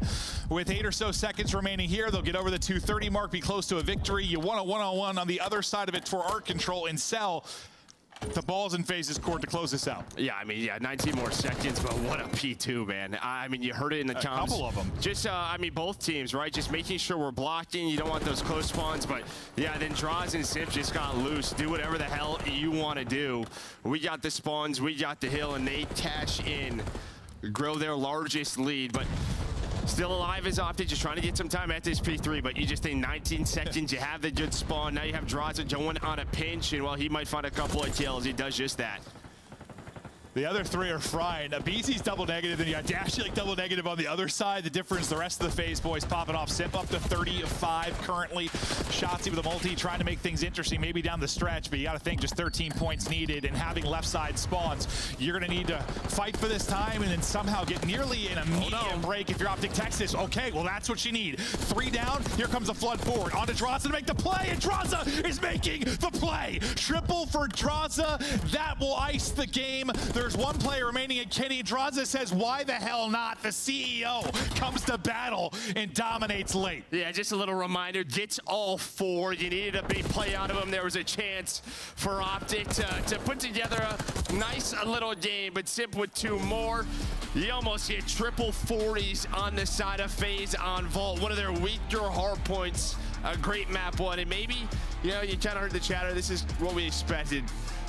Not what Optic fans wanted was a loss yesterday to Surge, because it was going to fire them up coming into today. Well, it felt like I asked you before their series yesterday if like FaZe or Risk could come out a little bit flat, because like normally it's not really a thing with them when they get a lot of second places, but like they won for the first time in a while, and well, I guess you look back to last year, so not really that long, but I was worried. They had a lot of problems in respawn still. They did, which you saw in the grand final, and they got exposed a little bit with that yesterday. But yes, that pissed them off, Joe. It probably pissed them off a little bit. Yeah, just locks you in. You get fired up. Listen, they were going to be locked in regardless of the result yesterday for this match. That's right? a good point. They were. But yeah, it doesn't help Optic's side that they're coming off a loss probably.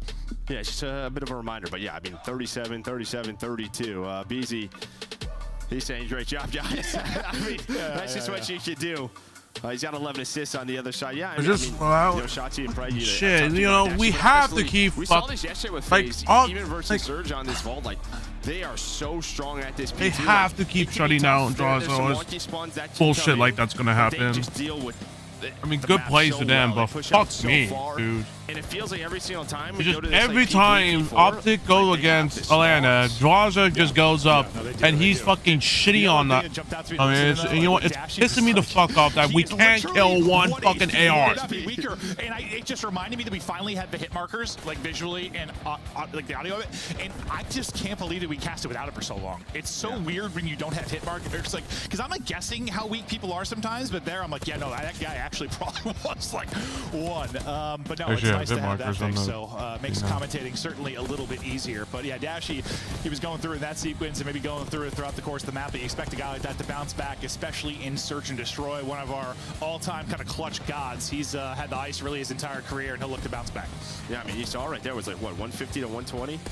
And then you just just gets so much map control right at this moment when Draza goes on this spree, brings that lead close to 100, and well, Draz held on. He's able to break P3. He also is the one player to hold on to P4. Yeah, no, this was disgusting. This was disgusting. All 4 there from Draza to seal the game. One of the better plays you saw over the course of that map 1. Him and Sim put on a couple of streaks, but he's got to be all smiles after that one. He lives for this matchup, and he is fired up. But yeah, no, it was crazy. Like our producer says, like, we're gonna double dip, you know? We'll do that when we hop to both listening. So I was like thinking, all right, what's my throw gonna be? And I was like, well, FaZe are in trouble now. Optics got the setup, FaZe got a break. And like, but the second it goes to listening, they get like a 4 dead and break. And I was like, well, okay. I mean, it was just instant. And from that moment, they didn't really look back, but they had some really solid P2s. And you can see it here. I mean, especially the last one. They get what? I mean, that's basically a full 60, 50 or so points. Yeah, they did a great job there. I mean, anytime you plateau them multiple times, that's going to lead to a victory. No, it certainly is. You see the flat line kind of in the flow chart there for Optic at multiple spots. But despite the fact that FaZe, really not a go-to on Vault, they're able to get the victory there. We chatted about this yesterday. It doesn't matter who they're playing. Typically through qualifiers, they're going to play some of their bad maps. They want to work on stuff. They want to improve. And, I mean, other teams do it too. FaZe is just one that we've seen do it year in and year out because usually they're number 1 in CDL points. They have the luxury of, like, if they lose a match, it's not the end of the world.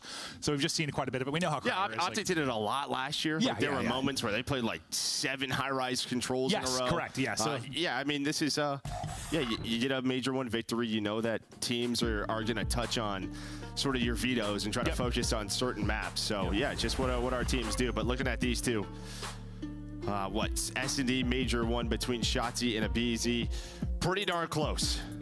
Yeah, it absolutely was. But Abizi, I mean, I know Simp was MVP because he had so many moments over the course of the weekend. But like, if you just talk search and destroy, and it's hard not to just focus on that, considering it took 3 of them to win in the grand final. Like Abizi was everything in big moments, and he is still one of the most special players to watch in search and destroy. So Shotzi on the other side gonna have his work cut out for him, but we're gonna stay on Volt. What I'm looking at is more kind of see if Dashy can bounce back a little bit after that dud in the map 1. You see some of the breakdowns overall in search and destroy and FaZe. I mean, it's improved a lot, and they have that loss yesterday, but I mean, it started a bit slow in this particular mode this season and then really hit another gear. Yeah, once we had that first minor tournament, yeah, that's when it sort of turned around. But I mean, for Optic, again, you expect some hiccups with Pred back into the lineup. You have Abizi with a 1-4-8 and a 1-3 out of Simp. You're probably going to win some searches. They won a lot of searches. Yeah. But I mean, yeah, you think a map like Vault, pretty simple. I mean, it's just sort of, are we on the same page with retakes and sort of 2 versus 2, 3 versus 3 scenarios with Pred? Maybe not, but if he can make a couple individual plays, you might be able to win this map. Well, they kind of let him go. Just get the bomb planted. No, FaZe want to play this. Get the pick out of Kenny as well. Shotzi in position early then to get the trade onto Draws. Now into this 3 versus 2, and Dashy should have himself a freebie here as he's hunting Sim. Well, maybe. Oh, Sim took the law. He went back up the stairs. Oh, no way. Yeah, I mean, Dashy has no idea where this guy went. Hello? And now he might win the round. Are you kidding me? What was that? He thinks he goes outside. He wraps around and goes up the stairs. And then I didn't think he was going to win the second fight, though, but he hit some headshots. Yeah, I mean, there was just a diving board in front of Brad. I don't know what it looked like from his point of view, but I think to be fair, I don't think Dashy would have expected that. Yeah. Oh, wow. Diving board protected everything but his face. Simp takes it and had another clutch. Dude. But you got to love to see this, just the patience here and the fact that trigger discipline to try and set this up. Maybe he's thinking assassination at some point. But no, they're down. He's just hoping to find 2. Yeah. And he did find 2. You never know, though. He might. Yeah, he's a freak. Yeah. Well, if it was Celium, that definitely would happen. Absolutely. He'd be in his ear. Not only his ear. Simp, though, little clutch, 2-0 start. Nearly stuns himself, but will now work on the plant. First blood this time going to go to Abizi. And you're going to catch a nice timing here for your Pred. Can you win the second fight? You're tagged up and dropped, though. All on Abizi now. Wait, 1 versus 1. Him and Dashy. That was a blender of a sequence. No, I mean, it was so fast from Optic through the pinch. Oh, hello. He's only got 11. That's all Abizi needs. At this range, yeah. Yeah, no. 1v1 clutch after the 1v2 clutch from Simp. So far, so good for the Tiny Terrors and FaZe as they will go Two up times. 2-0. And Dash is just thinking, like, so far, like, this is just, I've had some unbelievable times this series. I felt, dude, and sooner or later, it's just going to start to really take I was you off. about to say, like, I did say, I was like, this is a freebie, like, because, you know, get some freebies after that map one you had, right? Like, you're double negative, like, get some easy kills, and then it turned into the least easy kill ever. Yeah, like, where did this guy go? Yep. Well, he couldn't believe I mean, yeah, everyone's thinking the same thing. He actually went back up the stairs. Sure did. It's a 2 versus 3. There's 25 seconds left. Simp doing Simp things. And now you try to answer back. If you are Optic, desperately needing a round here early. Easy, taking space, not getting kills though. Nearly able to. Though. Yep, able to get out with his life. Draza then, he kind of leaves him out to dry. As Draza comes in to help. Abizi gets out. Simp gonna drop as well. This is one you gotta close out. You're gonna go in. Okay, I thought he'd be probably insta-traded. He is. I'd say there should be multiple players with line of sight on him. Selling position is gone, and there you go. Around to Optic Texas. But yeah, maybe it goes differently if Abizi's able to get one clean and get out. Well, Abizi actually does it a lot because that initial nade hits 2 players top cat, right? So that gives them the info that they're dropping cat into pool, and both those players are probably around 40, 50 HP. So that gives him the green light to challenge. The problem is, I think he gets double challenged. Yeah, he just triple gets looked light. at. Might be, yeah, and they were all there. But Lexi gets out, but it doesn't matter. His teammates get taken down. Yeah, I think he started to panic, and Draza went in to help, and Draza got cut down before he, I don't even know if he got one. Or maybe he got one. I think he died right away. Did he? Yeah, so that sequence that looked pretty good for FaZe did not pan out. But you get one now if you're Optic, and now you get back over to the defensive side of things. You've tried to play it with some aggression. He's in hella trouble. Fred nearly caught, but staying up. Draza tries to get the angle repeat, just trying to get those arms up and get him back over the wall. Looks like they're trying to isolate him, but he's got to be easy here to work. But the BZ in trouble too, as he has 20 HP. They are hunting right now, but there's multiple players to deal with. Nice little 2-man game there with the BZ and Draza. I mean, in some of these scenarios, FaZe just staying up. It's looking like Optic gonna have the advantage. Instead, FaZe flipping that on its head. So now you have that first blood. Bomb not planted yet, though. You're being very patient. That allows Kenny to catch Cell and turn this into a 3-on-3. And I think Simp's just like, I'm here, guys, but you guys we're stuck in our spawn, so I can't plant this yet. Well, yeah, because even after Pred, you still had Shotzzy there, kind of in that 1-on-2, and he's able to stay alive. Simp gonna bring it back, though. Now into this 2 versus 2. Time, though, dwindling. Simp's had bomb this entire time. You can see him just calming over to Draws. They figure out how they want to attack. Kenny's in bomb. Does he check it? Nope, not going to check. Simp's going to drop. Draza not going to be able to win the fight. And Kenny tucked in the corner, able to win the round. Back-to-back now for Texas. Yeah, great play out again. It feels like there's always someone in that corner, maybe when bomb is down, but you're not expecting it right away. And while he just stays patient, hits a great slide. Kenny now up to 6. Nice slide. Kenny taking a breath, focusing up on the next round. Nice stretch here from Optic. And yeah, that was just a weird round, bro. Yeah, because you were right. Like, Simp was on the bomb the entire time, but even after Pred, like, Shotzzy has kind of kept them pinned back. Well, yeah, no help, right? So you're just going back and forth. Are they going to drop down on me? He has no idea. Kenny on 4 straight, Dashy 3.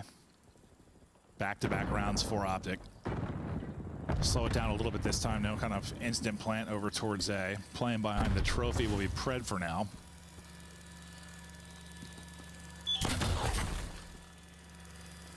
They got trophies galore set up here on the get some info though that like one player is bottom vault through that nade, so they have an idea they're set up already at A. Hello. Oh, hello. Hello. Oh, just able to get out of it.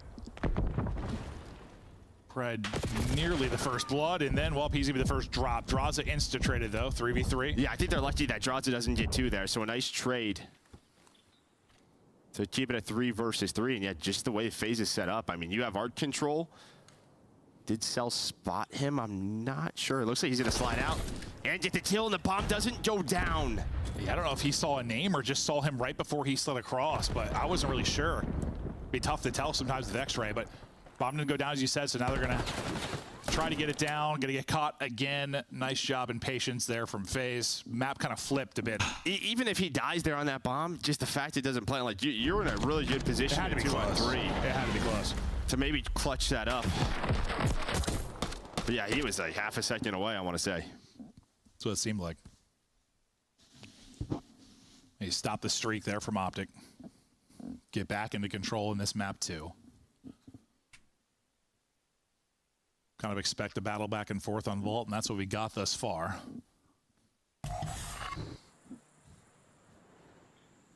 Let's see if anything different from FaZe here offensively, or not the same aggression maybe you saw from Optic Texas in the last defensive round, so trying to keep FaZe on their toes. They have been quick though, honestly. Yeah, the last couple, they've been very, you're gonna go right away. Yep. The problem is though, bomb is planted, you have numbers here, but first blood over to Dashy. That is not what he wanted to happen. Chase down. Chasing. A team kill comes in as well. Oh God, that might be the Punisher.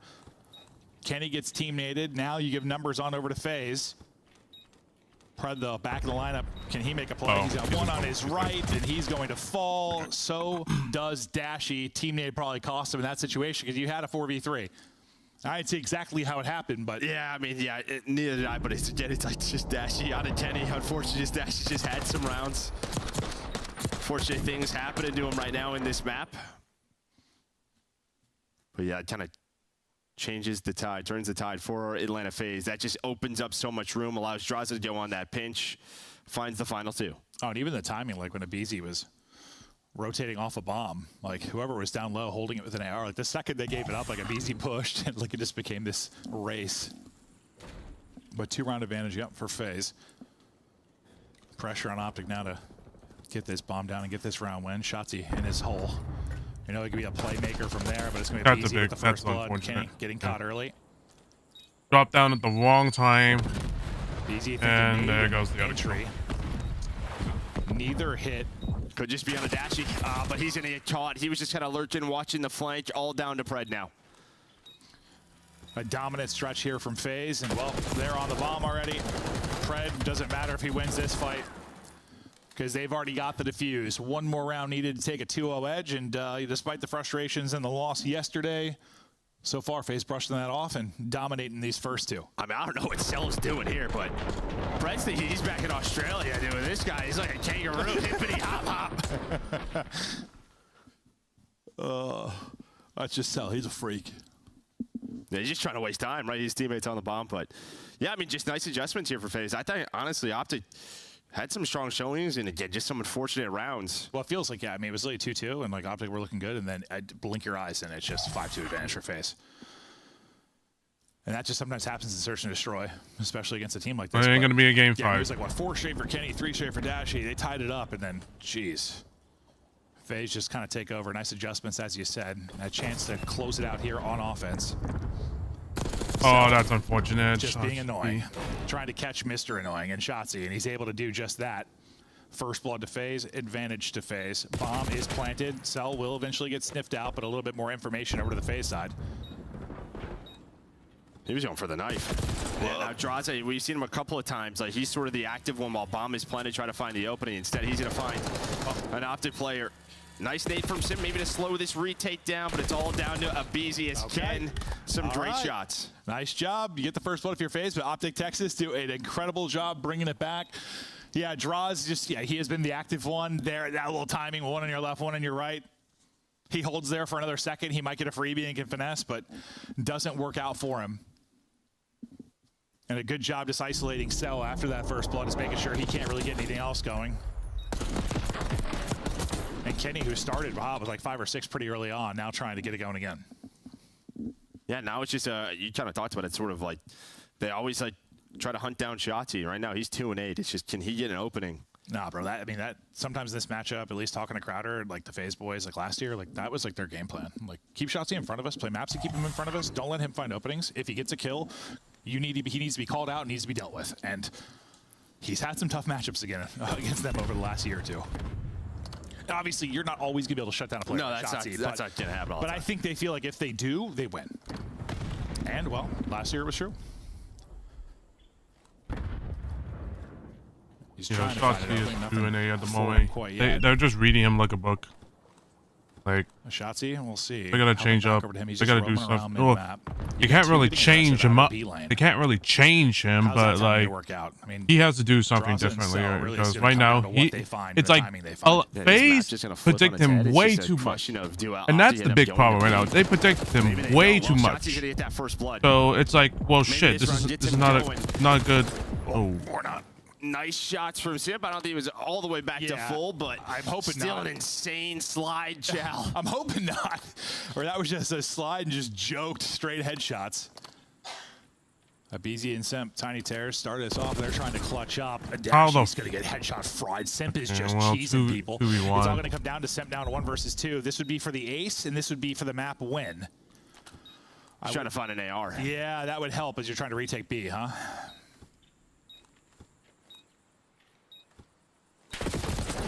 Yeah, hoping to find one, not able to. This is A, maybe it's a chance to clutch, but there it's going to be so tough. 2 ARs looking at you, not able to find any success, and good job by Optic Texas just closing it out. Not letting Simp have one of those plays. Yeah, and staying patient with the bomb, right? Not committing, because that was a trap set up by FaZe. They wanted them to go inside of A. He had the 2 players work the flank. That's when Shotzi, he's going to pop up, get that first blood. So nice plays. Good job so far for Optic, and they're staying alive. They win 2 in a row. Yeah, well, we saw the 1-5 comeback on Hacienda. Now they're trying to do the 2-5 comeback round by round. They bring it back. If there's a map we've seen a ton of comebacks on, it's this one. Yeah, true. We got RC in play. 5 straight for Pred. He was having a bit of a struggle, but starting to take over in this stretch. Shotzi, there you go. Another first blood for him. Was having a real rough one at 2 and 8. Now starting to get activated early in this. There's another one. They're picking them apart. Draws it though, brings it back. We got 2 versus 2. We'll see what they opt to do with this bomb. Yeah, getting up for the plant, and well, nobody outside. It's just, can Simp get away? As he tries to rotate. Oh, he almost messed up his movement as well. He did mess up. He just thankfully got out. He may want to reposition. Is he trying to call in the RC? I don't think so, actually. Okay, so he's just going to reposition. But while that happens, Shotzi's already under Draza. They might not know this. Well, he's going to turn now. The nade, though, on point. But Simp's going to find Dashy 1 versus 1. 22 seconds to go. Simp, Shotzi. Time on Simp's favor now. But Shotzi, he's just on it. Unfortunately for him, Simp has got the angle. He'll take that one-on-one, and FaZe will close out the search. Nice little run from Optic Texas late in that one to make it interesting. Good attempt, but they're too smart for that. So far, 2-0. Should have they should have known that he was going to be at that corner. Shotzi play that this goes to around 11, but I think Pred, we kind of saw him shake his head. I think he got melted like top art. He gets headshotted, turned it into 2-on-2. He was the 1-player B side. They're just hoping he stays alive and just stops the play. Instead, he gets picked. Oh, there were a couple gunfights that were just straight headies. It looked like from one of the FaZe guys. So I was like, okay, well, what do you do about that? Yeah, nothing you can do. Headshot multiplier gets zapped. Take a look at statistically. Shots after like a 2 and 8 start. Some big kills. I'm not surprised though. This is literally his first time coming back, so it's not helping. Lock for like double digits. So it doesn't help. Gets out to 10 in this one. Doesn't help Pred at all. So far, looking good. I mean, Optic are battling, but I don't really know what I expected out of Optic, honestly. Like, it's just how long you been scrimming? Yeah, not long. Week. I mean, it's just, you know. Yeah, it's going to take time. It's going to take time. Through SASU, and they're just hoping to be back in form because, I mean, Major 2, we're back at their house. Yeah, no, that's why I'm saying I don't think you should feel a lot of pressure as the player. Just like, just get better day by day, look to improve. I know this matchup with FaZe. Listen, people are going to talk. It is what it is on social media, but just look to improve and keep trying to do that. You're not out of this series yet. You can bring it back into control, but before we get there to talk about the first 2, Chris, how are you, sir? Shut up, Clint. They need to win now. Yeah, 3 in a row. They need to win 3 in a row. That's my bad. My bad. They can take the lead. Hey, Clint, I got you something. What do you got? What are these, dude? Happy birthday, dude. Are these D's? Yeah, 4 Ds. 4 Ds. I'm just gonna mute here for a little bit.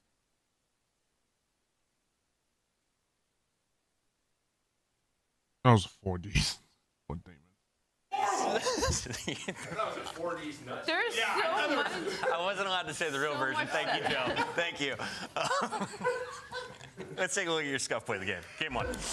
Yeah, this first hard point, I mean, I think people probably desire a little bit more from Optic here, but yeah, just FaZe on this P2, just catching absolute fire. We had an awesome listening, shout out to the production. You saw them, they're just like playing aggressive on the rotation, and then as soon as they find the kills, go back to block. You get like an 8 streak here, and then at the end, Draza. I just feel like, obviously, Texas, it's going to take a bit for Texas to get together, but coming back with the first match being Atlanta FaZe, that's going to be a stab in the heart first. Not a stab in the heart, but it's going to be a punch in the face first. With Ped coming back into the match, so it's like. Come to life in the first half of Search and Destroy. Finishes with just 5 kills, 0 first blood, 0 clutches. Oh, Optic's having a tough time. It's not just Pred's fault. This is what I'm trying to say to the chat. Other players are being affected. It's a slow start everywhere. What's funny is I was literally looking at that map number 1. I was like, oh, Abizi's having really slow start. Oh my gosh, Dashy's having a really slow start. But sometimes that happens. You can't put it on them. The fundamentals from Atlanta FaZe were just so clean that map number 1. Yeah, and even in the Search and Destroy, like some great offensive rounds, I thought, from Optic Texas, just not finish them off, like getting through their base, getting bombs down at B. Look at this. If Dashy chased Simp, I think none of this would have, none of that in the first round would have happened. That was a 2 versus 3, just starting off this game on the wrong foot. But you even it out at 2-2. Could have had it, but big adjustments for FaZe, like they're just controlling bottom vault.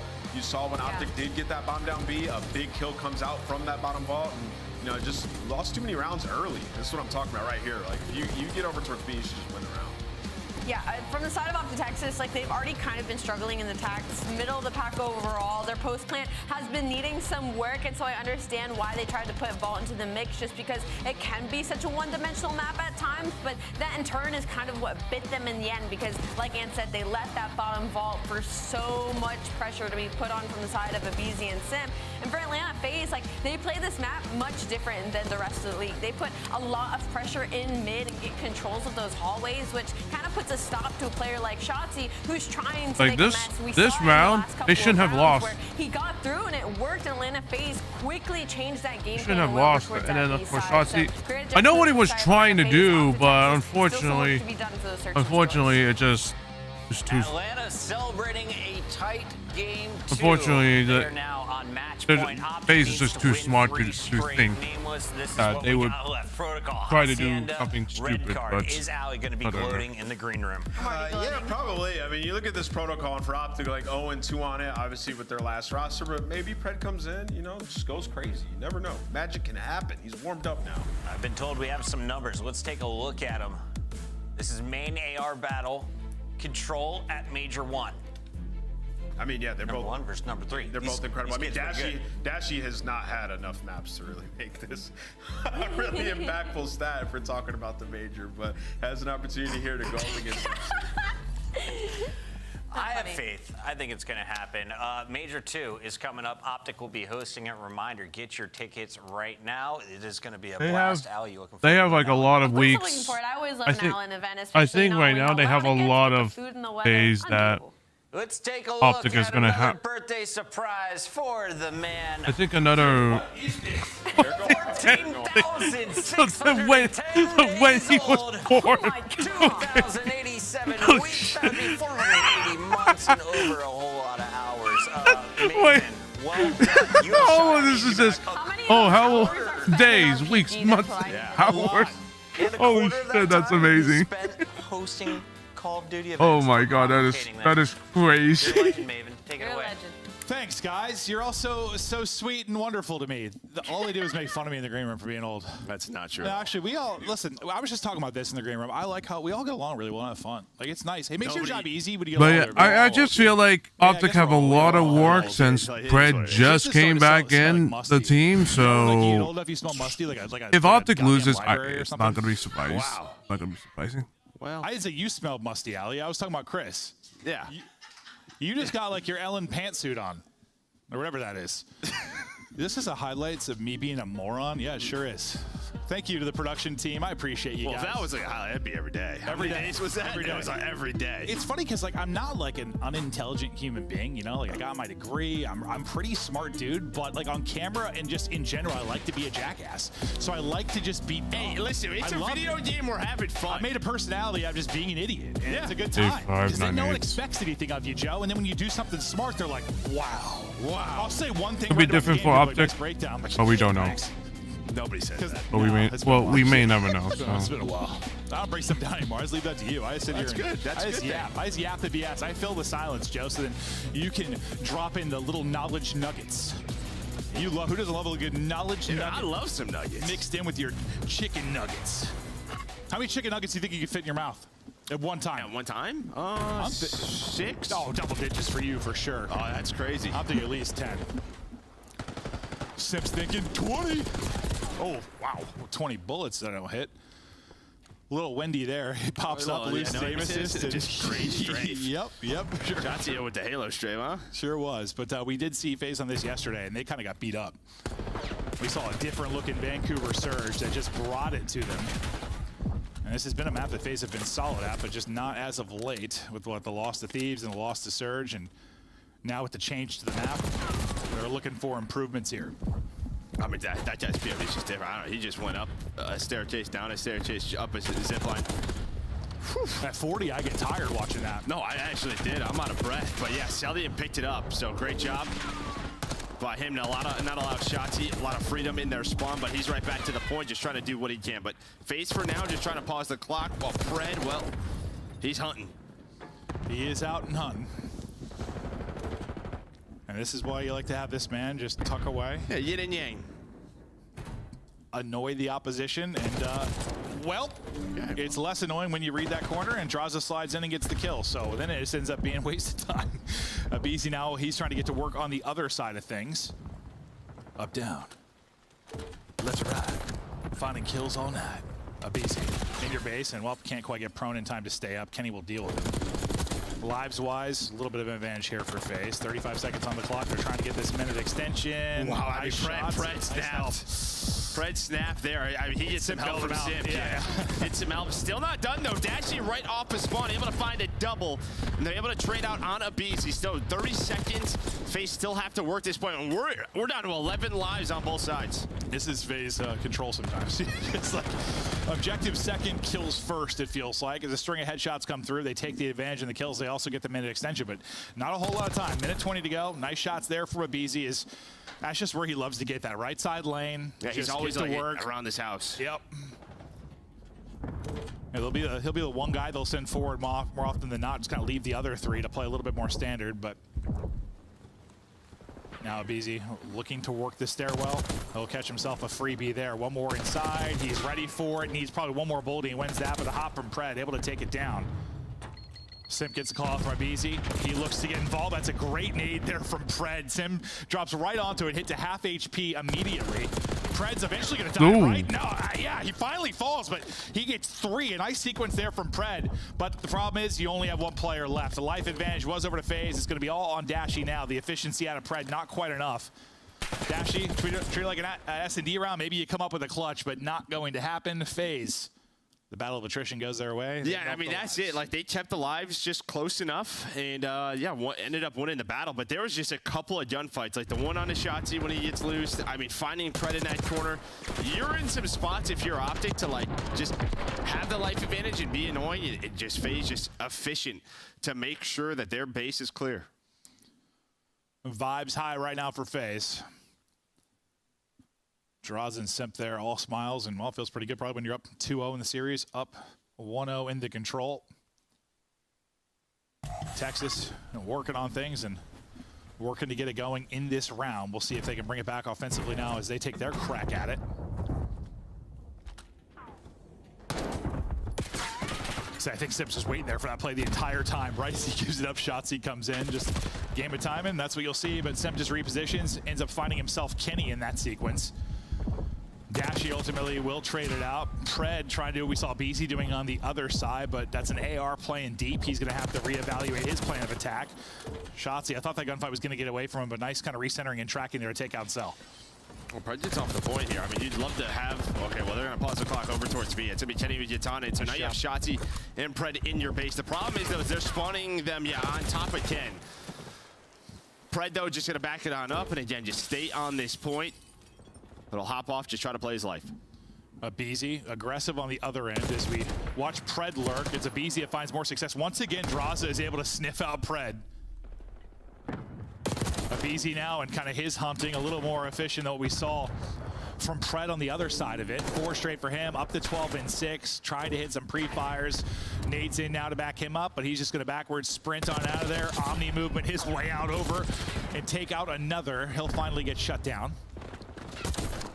And time becoming a factor now because you got, well, 1 tick and half a tick. And if it wasn't Abizi, now it's going to be Simp. Yeah, and I think, honestly, you look at probably the start of this round, if you're Optic, when you had Shotzi and Pred pushed up, like, it felt like they were a little bit all over the place because you had Kenny over towards B, one player was thinking A, they get off the A point, they end up spawning FaZe over at B.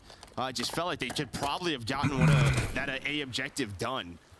Or at least pause the clock so they had more time to work with if this happened. Instead, now you are just spawn trapped. They are in trouble with this one right now. Not much time left to go. You're down 6 lives. Yeah, I think Jen was 4-9 going into this, so he just doesn't find any success in the round.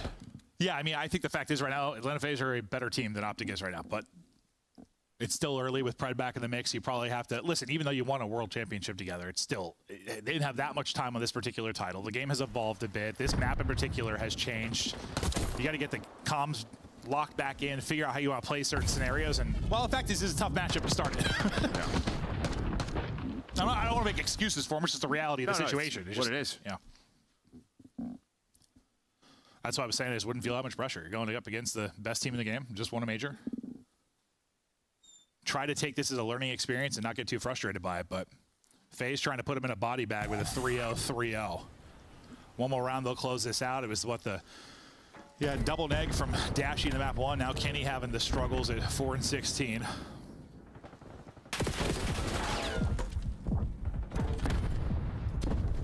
If you're going to start the comeback, it has to start in this round or we are done. Draza, he's got another multi. You're immediately onto the point. And you have a BZ kind of his spot right away.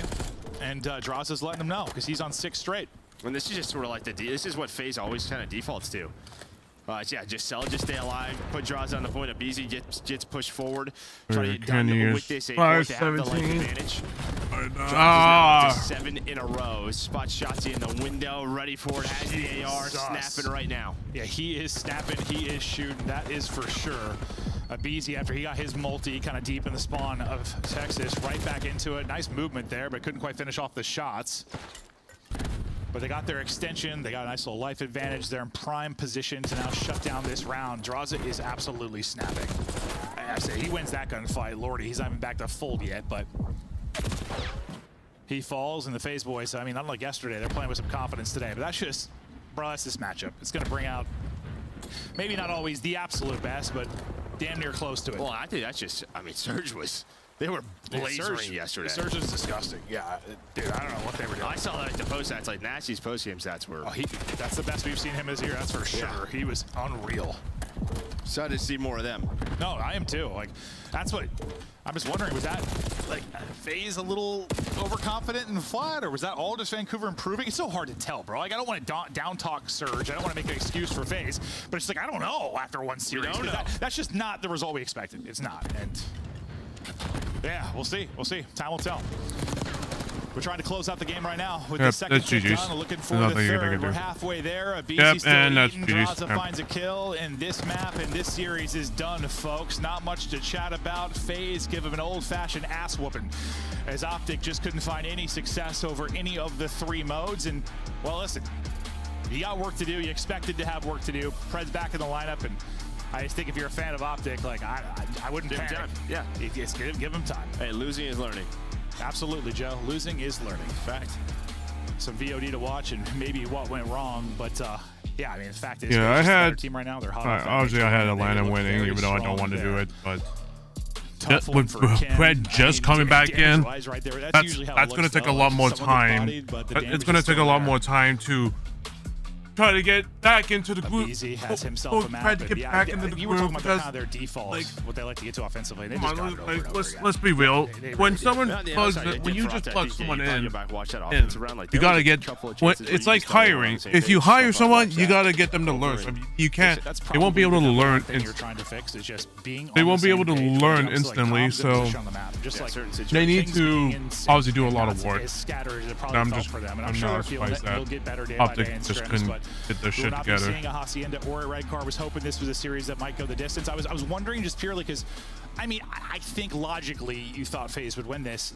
The only thing that made me question it is kind of the series yesterday. If you took that series out of it yesterday, I'd be like, yeah, this is a FaZe win. Well, I just thought like maybe with the vaults, like maybe they, you know. True, that's true. That's true. Fred was shooting, which they were, but yeah, just FaZe a little bit too good right now. A little bit too good, and yeah, they'll take that one 3-0 for our third match of the day. Desk, what are your thoughts on FaZe versus Optic?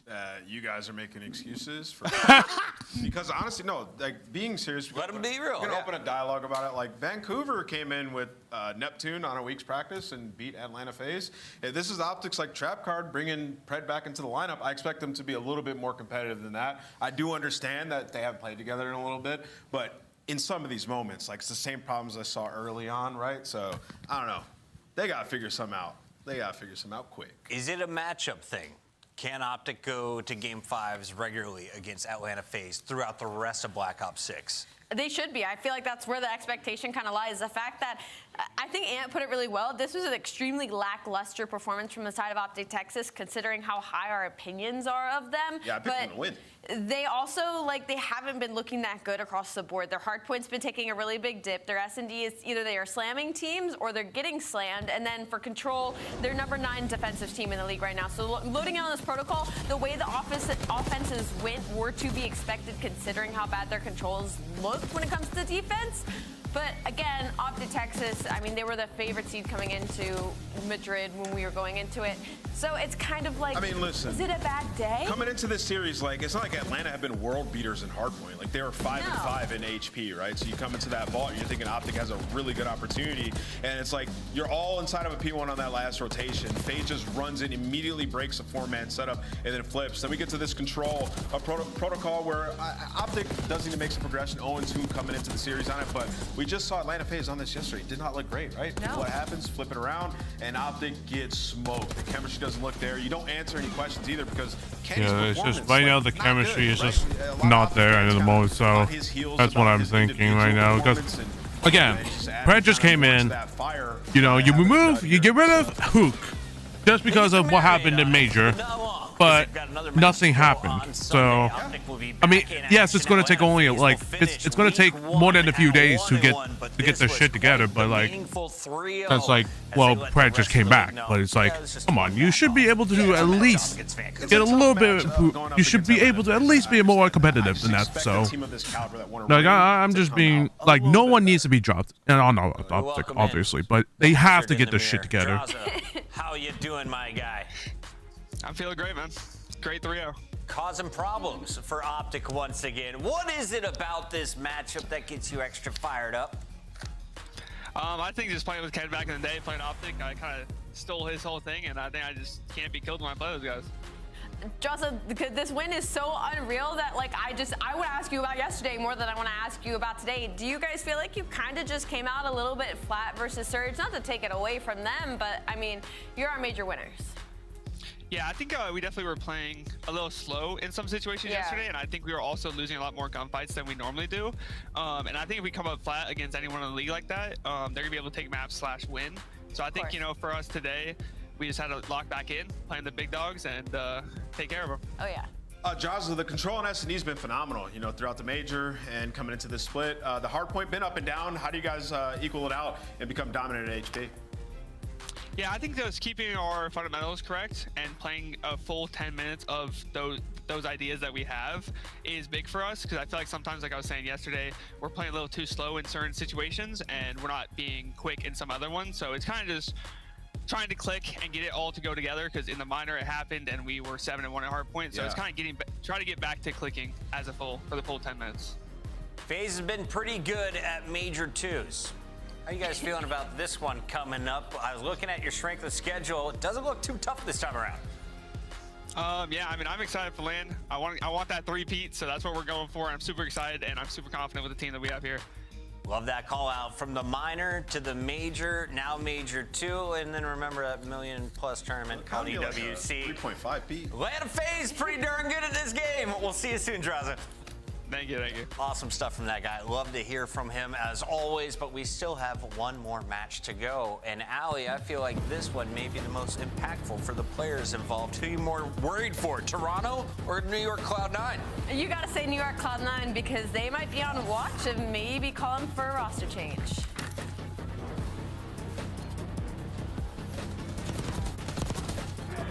Oh, fucking blown out the fuck. I had to turn off the damn.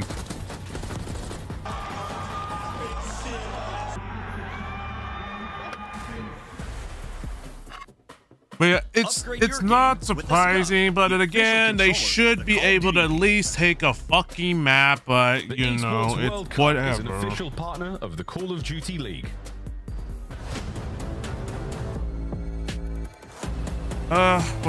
It's whatever. I had Atlanta winning this either way just because it's too early to call that Optic can take this series.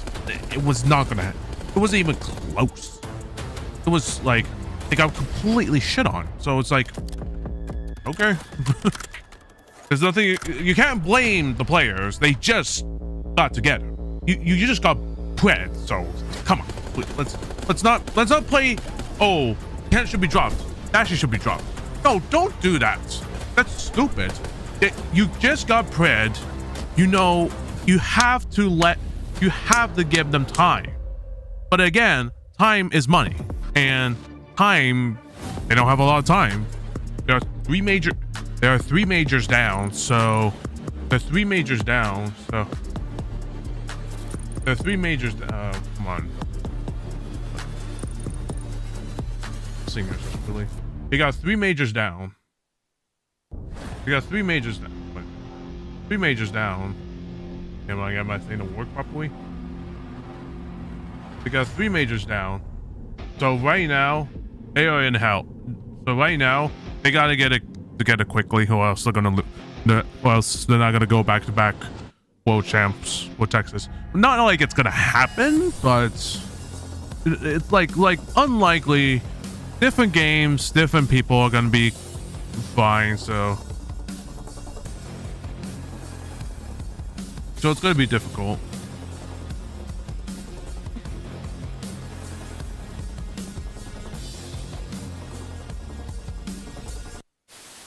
Did you feel bad about eliminating Vegas Legion from champs? Yes and no, but yes. They're seeing them like, ugh. I don't know, actually. You are lying. I'm lying?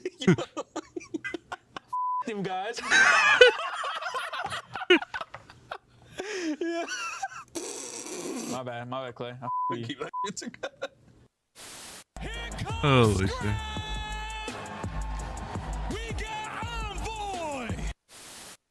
My barber insisted that I try out the look, and ever since I've been feeling pretty good. We've been playing pretty good, so I feel like I kind of got to keep it. It might be a full goatee. You never really know. Keep your barber, my guy. LA looks good on you. I love those. Kind of nice to see those old phones. I wonder where they got this from.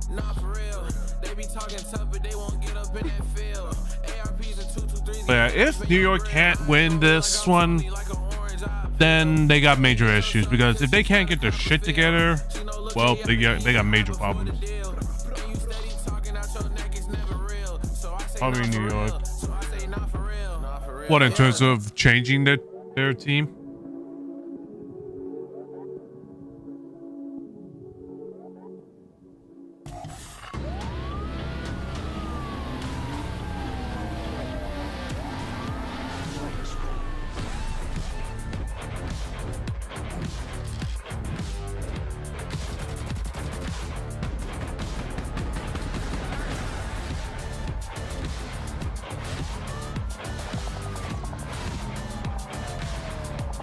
This intro's nice, except for this part. How the hell can you see the names? I'm gonna be completely honest. Like, yeah, I can see them, but if there's people who are colorblind and such, how the hell can you see?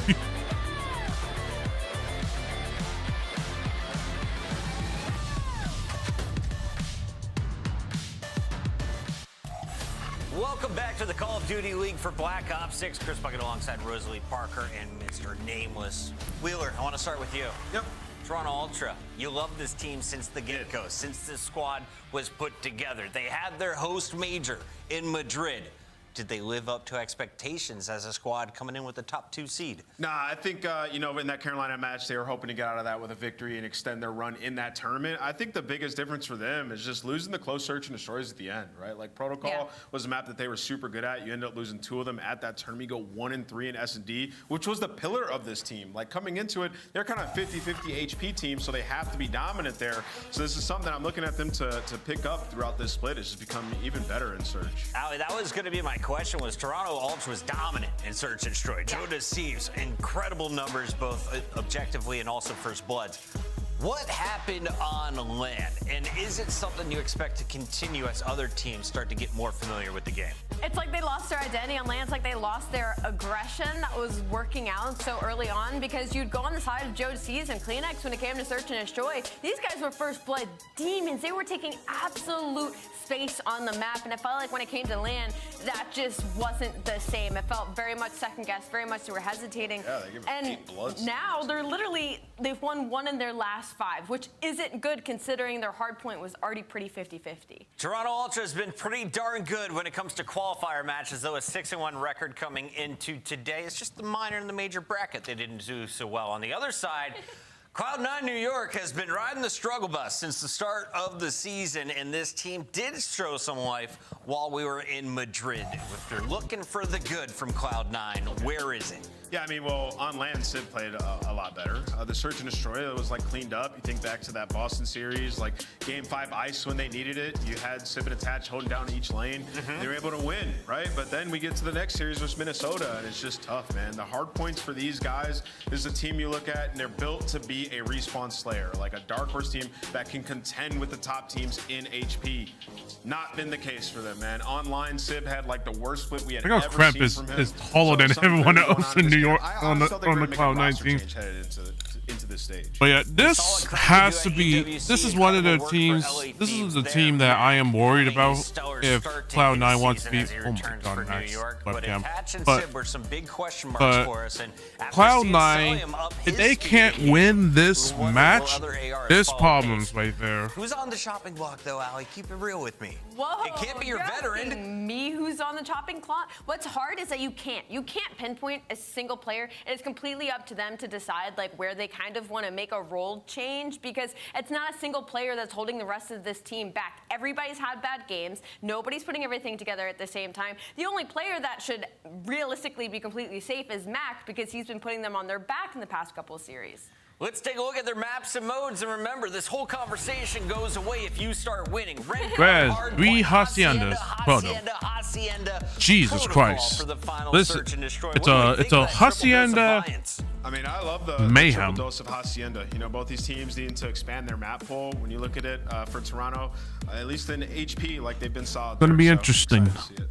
These maps are horrible across the board for both these teams. So, like Ant said, this is definitely map pool testing. Obviously, the vibes in Toronto camp, always good. Gotta make sure Joey D, your SMT is nice and loose for this map, number 1. Oh, Beans with the hands on Joe Deceives, getting them ready to go. You love to see it. Those are the vibes you need in a Call of Duty camp. Toronto, they're all on the same page. Are we, as we get to our Scuff Pick'ems? It's time to find out. I'll go first. I'm going Toronto Ultra. You can go second. Okay, I'm going Toronto Ultra. Ah, dang it. Join us. Fine, I'm going Toronto Ultra. Wait, say what you want to say. Cloud9? You want to do it? No, it's okay. You sure? No, it's okay. Double check? I'm double check. Miles and Chance, you sure? Take it away. I was double checked quite a while there. I really thought those were going back and forth. But hey, folks, ready to party into this one. This is, I mean, they might be the coolest kids on the struggle bus, but it's still the struggle bus. You know what I mean? Chance C9, something's got to give. And this is a tough series against a team like Ultra, who absolutely have been a contender. They did admittedly lose their fangs on LAN, but I still have a lot of hope for that team on the top. Yeah, so you're looking to re-Fang on the side of Toronto, primarily in Search and Destroy, the 1-3 performance in the Major. Not acceptable for a team that should be dominant in the mode, and then Cloud9, maybe just waiting for the Fangs to grow in, because they did overperform at the Major, given their expectations, and of course, by that I mean they won a single series. They won a Game 5, but Nameless certainly touched on it. Sib did step up. So the entire sort of narrative around the C9 camp is that the AR duo has been struggling, and Sib showed clear-cut signs of improvement at the Major. You want to carry that in, and hopefully it infects your teammates as well going into this next stage. So maybe they're on the up and up overall. Hardpoint fairly comparable between the two teams, and the fact that it is the 11th and 12th seed in terms of rotations. Whoa, not ideal. 8-11, 10-9. So Ultra's definitely got a little bit of an upper hand to respawn. So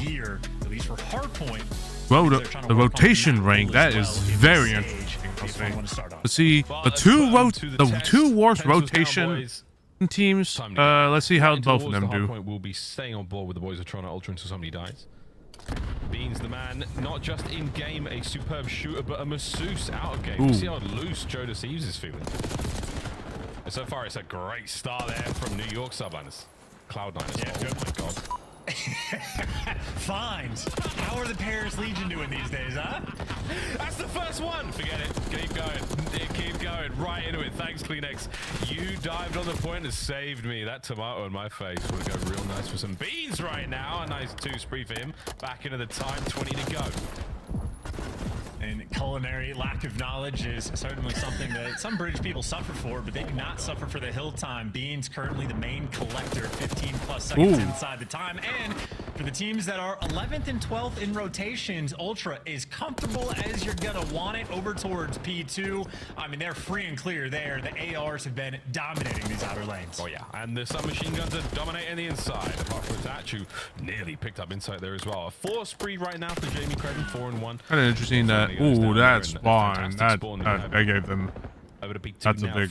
That's a big. New York got it right. That's a big moment. Round. As we're soaking this one up, Mac, looking at that lead change any second now. Ultra trying to punch through the middle of the map. And yeah, well, unfortunately, Ultra maybe spent too much. Look how the main ARs are using probably recoil springs, if I were to guess. I'm kind of surprised they're using more recoil springs than the vertical quick, which it doesn't really matter, just because you don't. There's not a lot of horizontal recoil on the AR itself, so I wouldn't be surprised they were like, oh, this doesn't feel different. This doesn't feel different. So, I'm just going to use the recoil springs for less vertical recoil. Quick rotation over towards P3, and this is an ugly one indeed if you don't get there first and foremost. Sib and Mac finding their respective kills. Spawns in the back right now for the Ultra Boys. We'll see if that pays off for them. It's been identified by Mac though. Those nades and stuns, everything's landing. There's tons of intel. Can they turn it into time?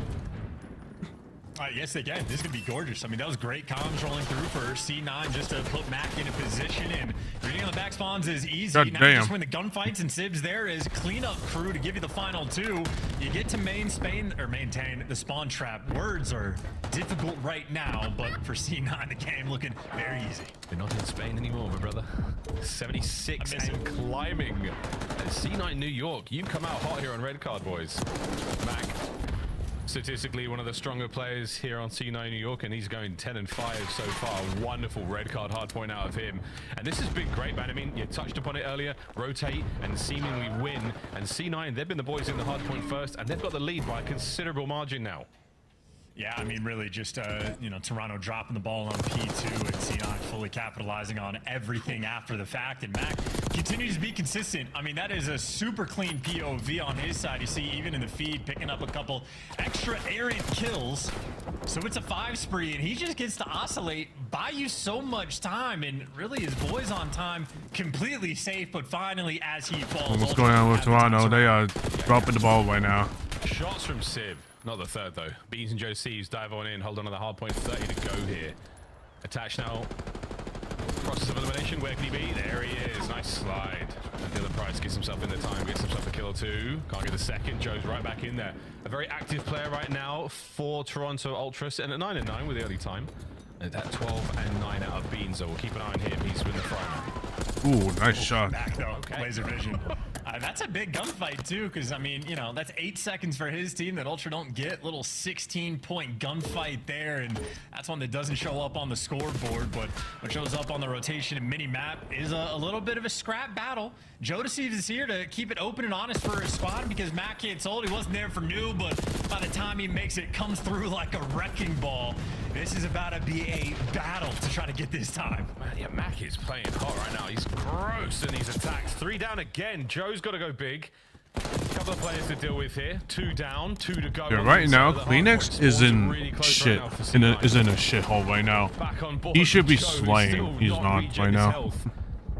Running up low, slow. Trying to make his way through the outside. Here's Joe's pinch. We'll stay on board with him through this play. He's managed to keep the other team out. Damn. They snap the last bullet in. Ooh. Joe's still on a roll. 1 more to go. Ooh. That's the break, and that's your 15. Good shots from Joe. Really fun 3-piece, that's an SMG that you should be. That's a type of SMG player you should be slaying. Extra couple. So right now, Toronto Ultra, these guys are struggling to get control of the game and struggling to string together any degree of time. And speaking of struggles, Kleenex 6 and 18, atypical triple negative performance from him. I mean, that's certainly you do not want to have a slow start if you're an Ultra fan. Uncharacteristic for Mr. Yul Johnson, who immediately picks up 2 as you put his name to shame. Sib answers back with 2 of his own, and again, criticism's valid. But right now, 16 and 10. 14 and 15. Sib and Attach are putting in the work. They're putting in the time as well. So this is good stuff from C9 New York. They're finally getting things going here on Red Card. Oh, and Sib thinking long term, wants to go for those spawns and enough to block them and help his teammates for the clearance kills over towards hedges. And if you control big steps, you control the time. Should be easy to collect here. Maybe it's the final 15. You're just trying to keep everything under lock and key, and at least you keep it white out of their hands. And Krem staying ahead of the rotation. So C9, so much more well-controlled we have seen so far on Red Card. I mean, this is a bit of a victory lap runaway game. Near 100-point lead going into new, and C9, they're just in control. They're singing pretty, mate. Absolutely. Kleenex still being put to task. 9 and 23. Absolutely bruised. Sib is shooting. Another one here for you, mate, if you can get it. This is kill number 22. Pinned down there, taken care of by Kleenex. This is double digits. On board with Mac there, top hedges, handing out haircuts. Kleenex and Beans right towards the time, and C9 are once again another huge break. Let's go through, listen in. I've got it. Give him a goalie. I'm trying to back ship. I got one more there. That'll be nice. Outer pillars on me. 3, let's go. I'm back in the Bible middle. It's small corner. One more out. Middle. Right side corner.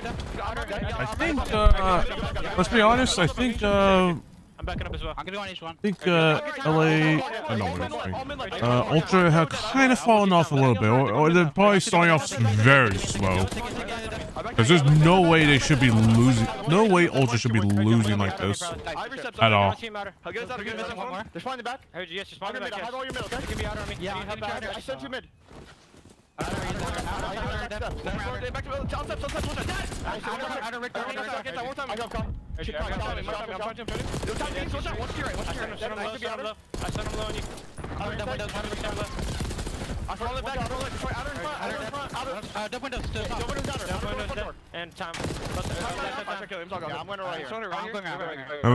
It wouldn't make a difference if you see a full guard recoil.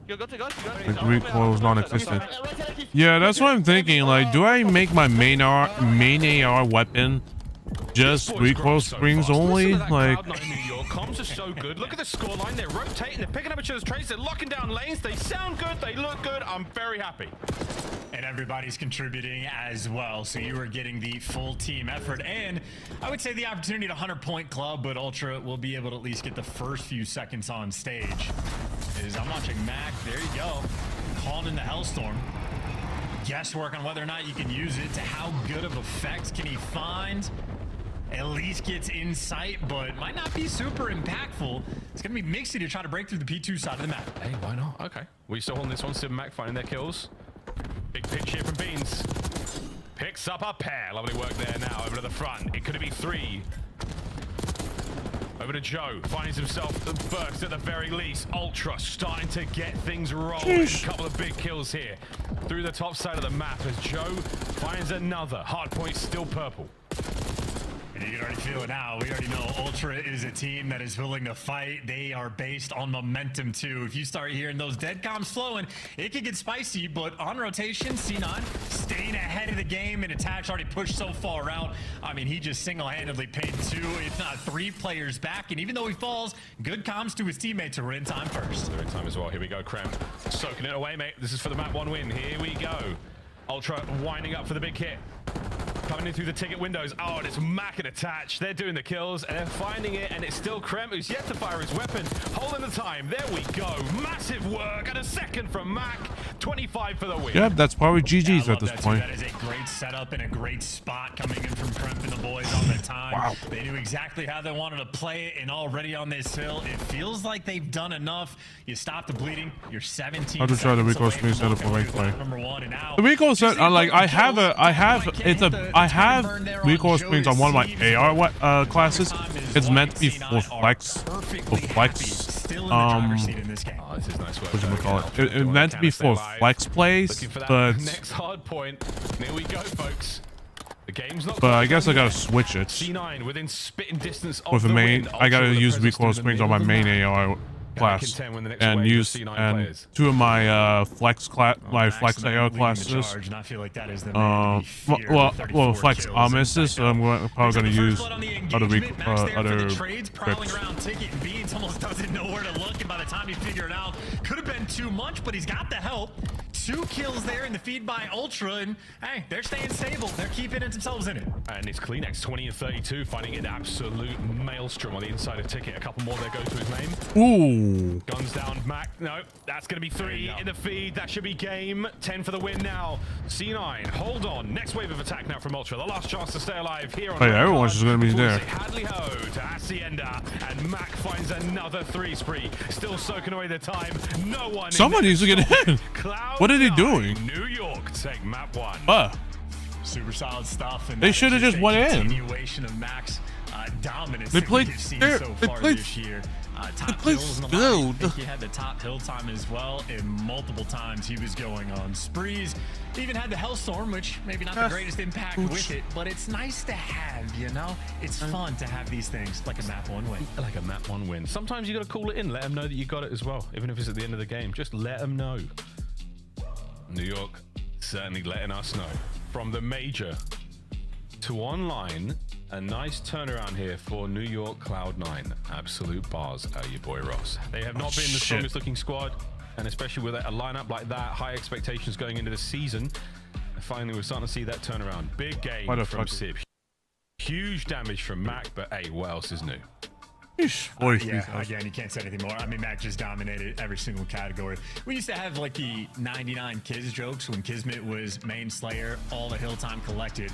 That's one of those performances of it is a Mr. Do-It-All, including 15 objective kills. So MVP without a shadow of a doubt, and a man that will absolutely be starring in the movies that is the highlight reels. But I think the most interesting thing to me is that Toronto picked this map. First time they played a red card hardpoint, and they chose it in the pick and ban. So maybe working on the map pool, maybe something in scrims happening, but they did not display it here when it matters most, at least in the qualifying stages. So already on the back foot is Toronto, and this is a big opportunity for Cloud9 to continue on the momentum. Maybe they had shades of it at Major 1, looking to improve. Yeah, Major 1. I mean, the LAN turnaround was fantastic. From again, Sid was the player we touched on the most. On that LAN performance, he was fantastic. He's turned it right into a good series here against Toronto Ultra. So again, a wonderful start there for the C9 New York boys. See if they can keep it going in the search and destroy. This is where Ultra get real scary though. This is definitely where you want to see a squad like this find their fangs once again, find their form when it comes to S&D, because the Death touched on it plenty. 50-50 in the hard points. It was S&D that was certainly running the show. I mean, a lot of these highlights, I will say, this is all the Ultra boys finding piece after piece after piece, but the scoreline was so gross there from C9. They were absolutely in the driver's seat, start to finish. I mean, as far as Ultra goes, I don't think there was a lead change after the first hard point. And it's moments like that. I mean, Mac attached, the boys absolutely putting in the work. Coach accuracy as well in the back there. Everyone looking good, feeling good, shooting good. It's sort of like the theme for when you're playing good Call of Duty, when you can identify like one major mistake from a squad. That's the difference maker in the map, and it was the P2 right off the rip for Toronto Ultra. They won the rotation, did everything they needed to on P1 to set themselves up, and even when winning the rotation, they get stuffed. They get the 3 initial seconds, and then after that, they ended up giving up 40 and lost control of the game in the meantime. So one major mistake, you build a hole like that or a deficit to work yourself out from, and it's just not going to be competitive. C9 handling the map too well. But Hacienda S&D, I think, has become one of my favorites for Search and Destroy this year. The way it's played out, a lot of mind games, a lot of bomb rotations, and a lot of great clutch potential as well. A ton of 2v3s, 2v4s happening. But the recoil spring setup for the Amis is actually not bad. They're going to be tested because Like I thought, playmaking team. Absolutely. I thought I still get a lot of horizontal recoil. Growing fan favorite. Not really a lot of recoil edition here in BO6. Not a horizontal I'm recoil. excited to see how this one goes down. Realistically, with that gun. Watch that bomb go from B to A to B. You name it. No C's to be found here. The only C's will be handing out on the report cards afterwards, and that's only in the post-game carnage report. Until then, though, mate, have a look at Ultra. These boys thrive under pressure. The new boys, though, Joe and Beans. This was how their Search and Destroy looked at Major 1. 1.26, 1.23, very, very good all round. Second overall there from Beans. Again, just what went wrong? They just couldn't find the sauce, and especially because 2 of their losses were protocol, I do wonder how much of it is just like homework being done by the opponents. Like they're just, you know, especially Joe and Kleenex, I would say on that map specifically, running it down, finding all sorts of different kinds of first bloods, but sort of show off the goods in the qualifying stage. You don't make the adjustments for the major. Teams will sort of figure you out, so got to recollect and get back at it. And on Hacienda, it is a map where you can throw a lot of different looks. If you want your AR players to run the shows in the hallways, you can let that happen. If you want your SMGs to be making plays in the dark hallway or out towards rock, a lot of different tools you can work with. And I'd say on the side of Toronto, you just want to deal with Mac. Good luck, folks. The Scuffed Sharks available nowhere because they're not real. But here on Hacienda, we'll be putting these teams to the test and find out who's the real deal. So we now descend into map number 2 here, folks. Toronto Ultra versus C9 in New York. This is the final series of the day, boys and girls. So whatever you're doing after this, hope it's fun-filled and probably playing ranked, aren't you, you dirty little demons? Can Ultra turn this around? This is a 3-map losing spree when it comes to Search and Destroy. And Civ, oh dear, 173. What a demon, Major 1. Yeah, and the 0.9 kills per round as well is very active. So he's high up in the KD, means he had at least one strong map, but very consistent as well. But a square up on A, there's no trophies. We got to dodge the nades. You don't have the pressure, and well, Mac is the man that got to deal with off the rip. Mac throws a sweet frag to stay alive. Ooh. Oh, what a win on the beans. No way! Ooh! No way, Mac. Last man left alive, Kleenex. Good luck. What a round. First round.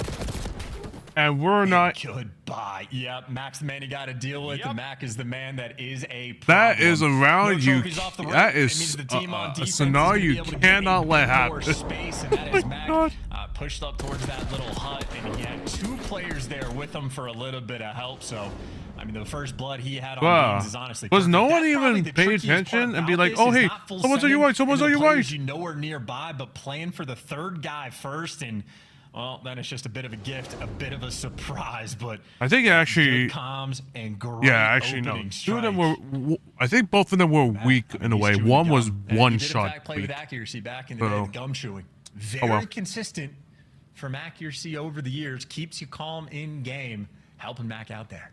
One of those weird little sort of tricks. But we've got a slight game pause, folks. So we get back into round 2 ASAP. But again, that kill from Mac, man. The second 2, that was the most impressive thing about it for me was. He was running purely off of instinct there. He heard the concussion explode just on the other side of that barrel where he was, and he knew, I've got this. I can hit this now. Whether it's a 2-piece or whether I'm, you know, getting traded out, whatever happens, I know I need to hit the go button. And that is one of the skills Mac has, that tacit knowledge of how he needs to hit things. A couple of concussions, tells him he needs to hit it, gets the job done. And that is a superb moment there for C9 New York and a great way to start the Search and Destroy. We're getting iced just a little bit here with the game pause. We'll see who that benefits going into the next round. It does look like the Ultra Boys are ready. New York, not as much. Fair enough. And I don't know where gas turns into glaze, but I know for Mac as well, he just got a POV that's really fun to watch. Like, you can see his brain is absolutely working when he plays Call of Duty. He doesn't get caught in cycles too often, and you just see the thought process behind every single play. So always been a fun watch, and I know for him and Joe to see, it's going to be a fun battle as well in this series. 2 of the most objective-minded S&D players we have. maybe Mac's not thinking about the objective. He's probably just thinking about the pause. I mean, the question They're now sitting is back in their chairs and Kremp's looking like this. Like that's something serious going wrong. Yeah. We're almost ready to get this one back on the road, folks. Don't take your shoes off just yet. We're getting ready to run this, but yeah, round 2's on its way. C9 New York with an explosive opener there in the first round. A proper square up at A. Empty pockets immediately. And I think for Ultra again, this is a team that they absolutely know how to bounce back chance. They really do know their game plan here when it comes to the Hacienda Search and Destroy. Let's see if they can execute and bounce back after a spicy round. And certainly the expectation for the squad as well, but need to see improve and deliver. 2 brand new men on the squad, and that's just a free first blood. Kremp gets credit, and Mac obviously there for the assist. And man advantage for C9. Mac is already captivated, taking space, bomb planted. Oh, wow. Easy wins for him there. Beans might have made him work for it, but the Jackal up close and insight in a 1 versus 4. C9 Jesus dominant Christ. in Sib. The icing That on is- the cake. Insight could not hang. Okay, so that's another round. A very dominant C9 bang out. And this is a big win again from Sib on Insight. Beans had full vision of Mac as well, and he took the challenge on his own terms, but just got melted by the PDW of Mac. Mac's Jackal hitting hard right now. Ultra down by 2. I say a gunfight loss like that, it's like a confidence thing. Sib in the next round is going to be thinking, they can't kill me. I'll square up with anything. It's going to be just fine. That's 4 for Mac now in a row as well. Not a single kill. It's a box of donuts right now for the Ultra boys. And Kremp, he's getting wet.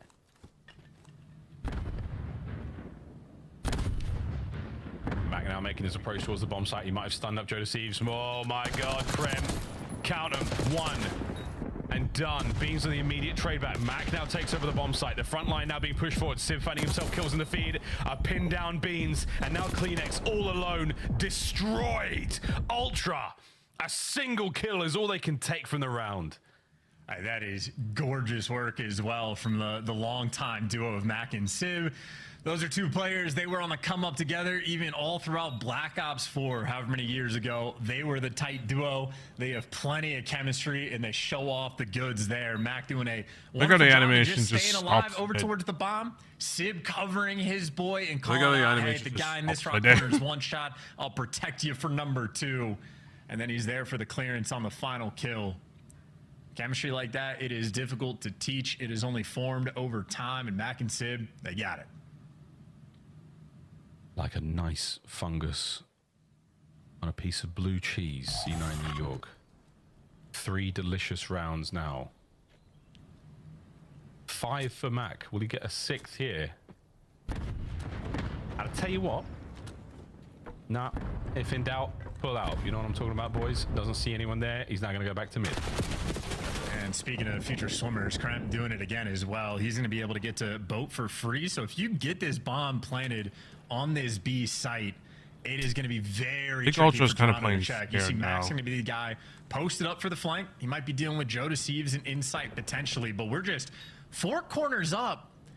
And funnily enough, Beans has actually read this outer route. Yeah, he read it the entire way, but COD timing is its own beast.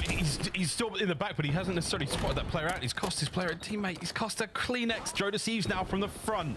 Awkward pinches are on. Kremp with a double back. Now to the middle of the map. Red. Insight's there for it. Mac, can he find number 6? No, he's in trouble. Coverage now from a touchdown range. Sends it. Oh, goodness. But it's a 1v1. Attach wins it. And frustration starting to settle in for Ultra. Oh my god, yeah, Mac is gross Yes. and Attach there to deliver as well. Another The extra clutch help. That kill. is a 4 Holy start shit. from Dylan Attaching for 2 heavily criticized AR players. I mean, they came to play today, and Attach, we already know, almost always wins his ones.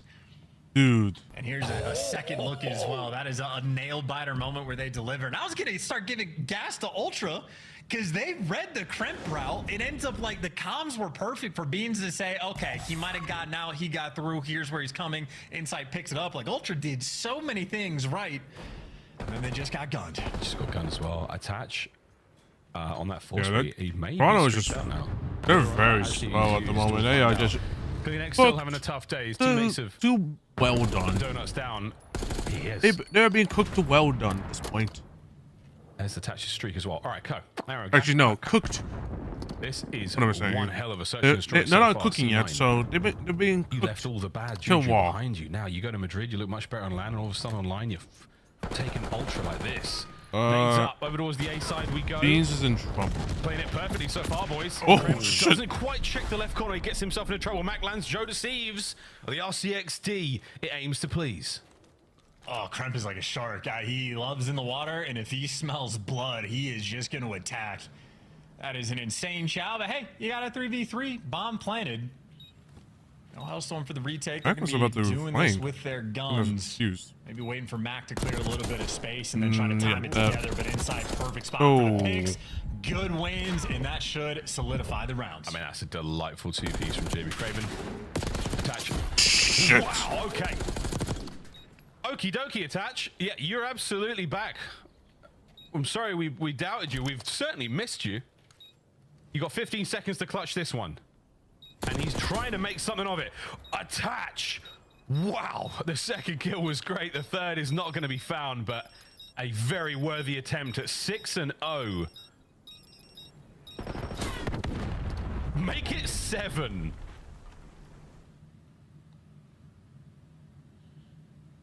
Did he get a cruise? Yeah, I don't think he had water and back over. I'm pretty sure he got a nice little confidence moment from Attach. Kind of wish he would have gotten more aggressive when he had the guy one shot out our fences for like the potential of the 1v3, but almost certainly gets traded out. So tough in those situations, but either way, 7-0 stat line is going to look fantastic, and you still have that, you know, extra tool, piece of utility in the score streak. If this bomb goes down, I mean, devastation potentially in the post play. Oh, he has a Hellstorm. No, I was right. He has a Hellstorm. By the A-bomb site, and now Mac. Oh, you've just found the window, mate. You don't know it, but you found it. Good coverage. Ultra just managing to get a gun up at the ready and stay in that fight. Here goes Kremp, by the way. Kremp is already behind him. All this setup and noise being made for C9. I think, yep, Joe is dead. Flank the roll through. There it is. There's the first blood in Ultra. Everybody has to turn around and reposition. The panic sets in. And they managed to at least isolate Kremp and take care of him, so Insight makes it a 3-on-3. B-bomb site action now. Sim trying to hold him at bay. Beautiful shots. That's great centering to get as much damage down that tiny angle as possible. And now Beans, one pinch. Kleenex and Insight on the other flank. Here we go. Can Sib get there in time?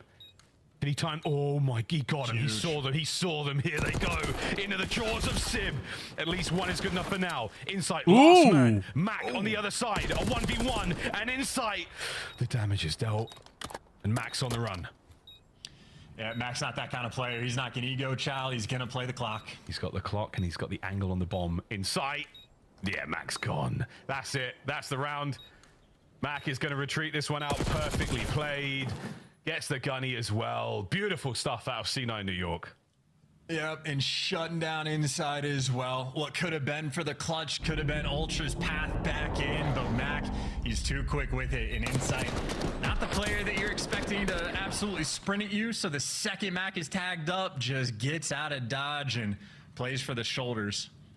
Easy reads there on Insight and better reads on the flank as well. If Sib doesn't get aggressive and actually goes and get the timing to peek out of lobby, he could end up with some bad timing, but hits the sprint when he needs to. And I mean, a 5-1 lead against Ultra.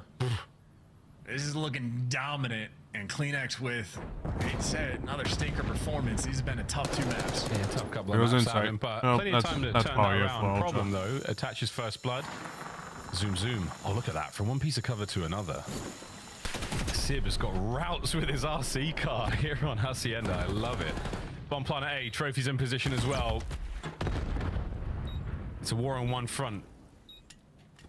How's Joe going to play this? The stun check's nobody home. It's an absolute... Oh, it's a bulldoze right through the front from C9. Over to Mac on the flank. Picks up his... All now. Down to Kleenex. You can right the wrongs of a tough map with this play. Tobias Yul Johnson. There's the shots off the bomb. Attach trying to stay alive. 20 seconds. The Simtex. And enough damage there from Mac to save the round. And that's the map. See, how about take that 2-0 lead.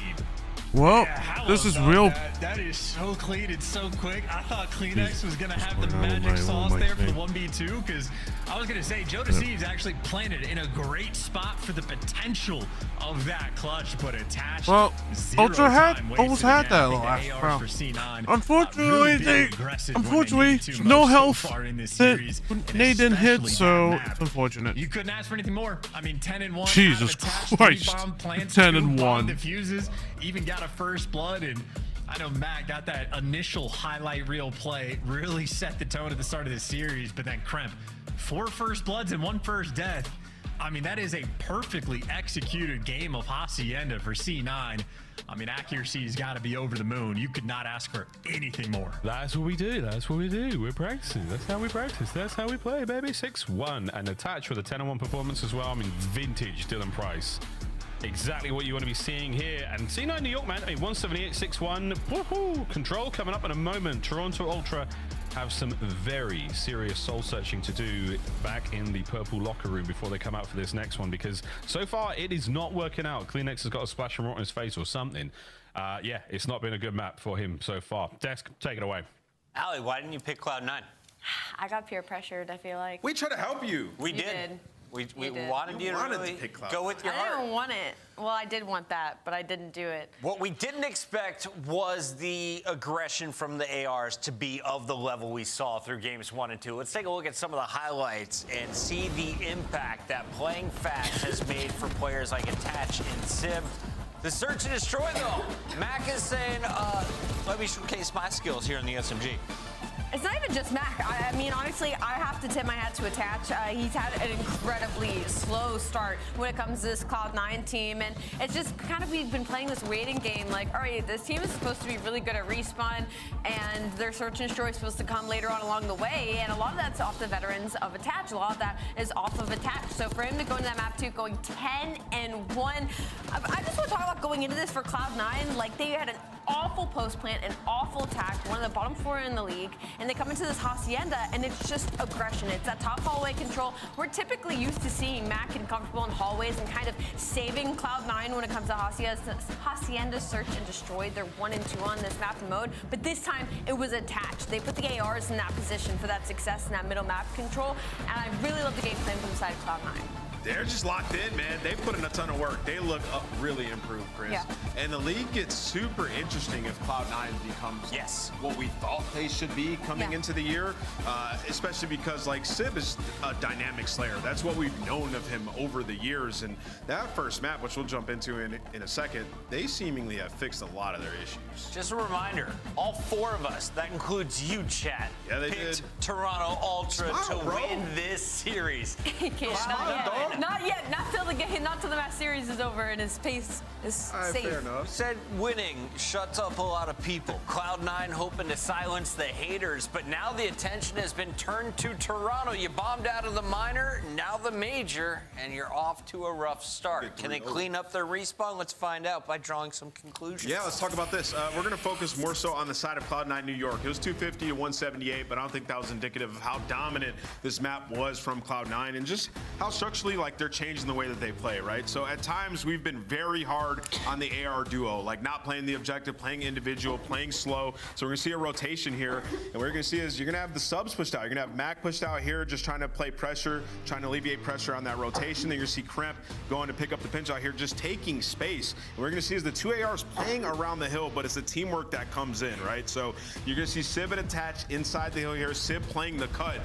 They're playing tighter, right? We would see times where Civ would just be on his own, not playing off of his subs pressure. So you see Mac, he's pushed out, trying to find some kills. Then you got Civ immediately in the action, trying to apply that more pressure, but repositioning and playing with his team, right? So this is where the huge play comes in. So they're getting a ton of time here, and you're gonna see the pinch come in where they flip them out here, because obviously you wanna flip these spawns on rotation and next. So that's how you steamroll teams and you snowball and pick up a ton of points, and they just play it perfect. Civ finding kills around the hill, getting back to his team, the pinch comes in, they flip them out, they pick up the rest of the kills, and they just take a huge lead in this game. Something that they were not doing at all at the major, and certainly not in stage 1. just really good structured COD, which we've kind of been waiting from the side of Cloud9. Like, the fundamentals hadn't really been there. They'd been okay at breaking, and that kept some of their hard points close. But I felt like I saw completely different Cloud9 in that map number 1. Yeah, Lamar taking control of his squad. It's being showcased. Our match is almost ready. Sorry, final thoughts here. No, I was before just we go. saying, like, these AR players, like, get in the hill, soak some time, right? Let the guys fly. Yeah. Let Mac, let Kremp fly, and then play off them. It'll make your job so much easier, and, hey, it's working out. Can we tell the dream, though, that my prediction's correct, and I got at least 2 correct here on day 2? Sure. Can we look at games 3, 4, and 5? What do we have coming up? We had the triple dose of Hasi. Yes. So, if you're Toronto, how do you jump back into this series? Well, obviously, you got to win this Hasi, but it's going to be tough. You have not been good on Hasi control, right? No. And you're going up against this team who is steamrolling right now. It's a map where ARs can fry, but we've seen some teams pull out 3 subs, so who knows? Miles and Chance, it's time to find out. Can Ultra pull off a reverse sweep? Maybe. As name Maybe. Said, this is a real hot team right now. C9 got that plot armor, and this seems to be their series to win. Ultra, though, Chance. I mean, this team built on, the strongest of foundations. Insight and CleanX, a very composed team. They've been through the ringer a few times. They love pressure. They thrive under pressure. They're very cool, they're very calm, collected. But right now, they're being crushed. What do you do? I mean, brand new team, so we actually don't really know how they do under pressure. Like, they handled it in the qualifying stages pretty well, and certainly for like individual players, we know they can, but the team still has a lot to prove. So we get to find out in this series if they can bounce back, and the Death touch on it. Hasi under control for Ultra has not been their finest. Overall in the game mode, they've been great, but 0-2 on this map, and they have yet to win an offensive round. And something Ant mentioned is that a lot of teams will pull out 3, if not 4 Jackals to try to string something together on Hasi under control. I don't know if Ultra is going to be that team. Fucking So we'll find out exactly what look they can bring. doing the but grand I'm just loving finals gameplay, doing the the C9 so Champ far. Sunday That on is the man that Major needs 1. to So step it up. Tough when- series thus far. Strong in control of the major. Let's see if we can Oh, turn it all excuse me. around. CleanX I wouldn't be had surprised a they did splash of something water like on that. his face, went out in a public and farted of something, whatever he had to do to clear his mind, body, and soul for this game of control. Here we go, CleanX. That's what I'm talking about, baby. Let it rip on a crimp. And pulling out the AR as well, so that's the square up of, hey, we want the hallways, and Ultra absolutely going to get them. And Tash posted up, waiting for a gunfight to come to him, and boy, did it ever. That is a painful moment, and that is 30 seconds gone by with 0 amount of progress on the map, and you have yet to touch his own. Yeah, not yet. Defense, Toronto Ultra. It's a tenacious D so far. And we'll find out how far it can go, because Jodeci's trying to push up, making a little bit of space there, causing problems for anyone getting out of spawn. Hey, Mac. Wow, Mac is disgusting. Once again, 1v1 wins that I just can't believe he gets. Yeah, built different. Couldn't predict that one, but the B zone now going to be open. Nice trades from Jodeci and CleanX with the help. And he's going for the fast flank over towards B. He's got a freebie on the outer fences. Got it. Takes a little bit extra love to get it, and he back smack down as well. So now under 30 seconds for C9. Desperate to string something together. Mac trying to keep things open and honest. The Beans has him in his sights. Oh, come on. Doesn't There's a matter. 4 Clean piece. four There's a 4 down. piece. Here They got a we stack. go. Yeah, that's 4 down. That is a full stack nearly just outside of attach, playing Island, and he gets 1 out of it. It's good enough for now. Second segment done. B gone. Minute 26 to play, and tons of lives either side. This game is still going.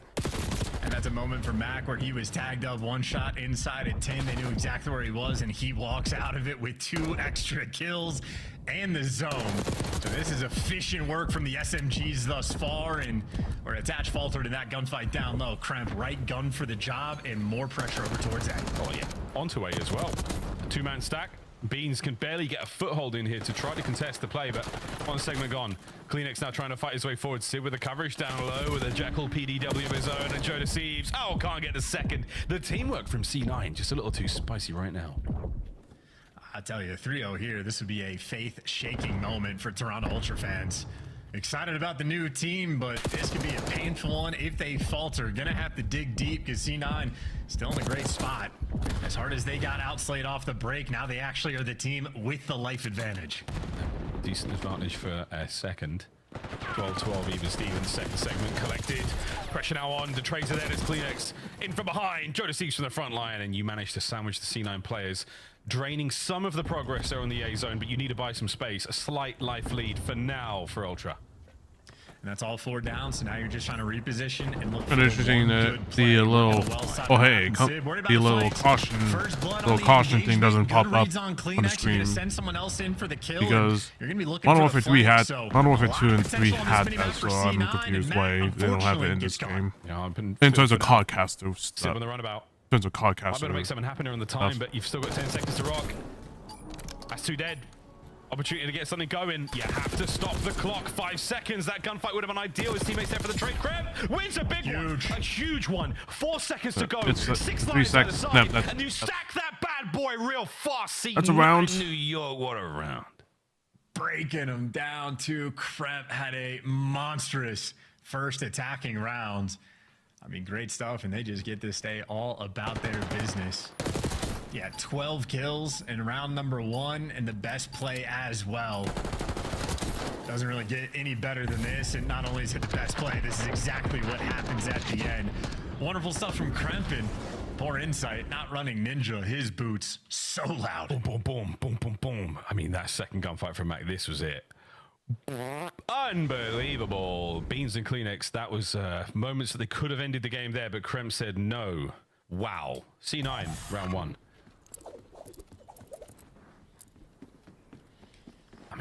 Maybe a little bit of a bounce back at 6 and 6, but yeah, still a long way to go. I'm not holding that single gunfight against him, though. Krem just, you know, again, plot armor really helps.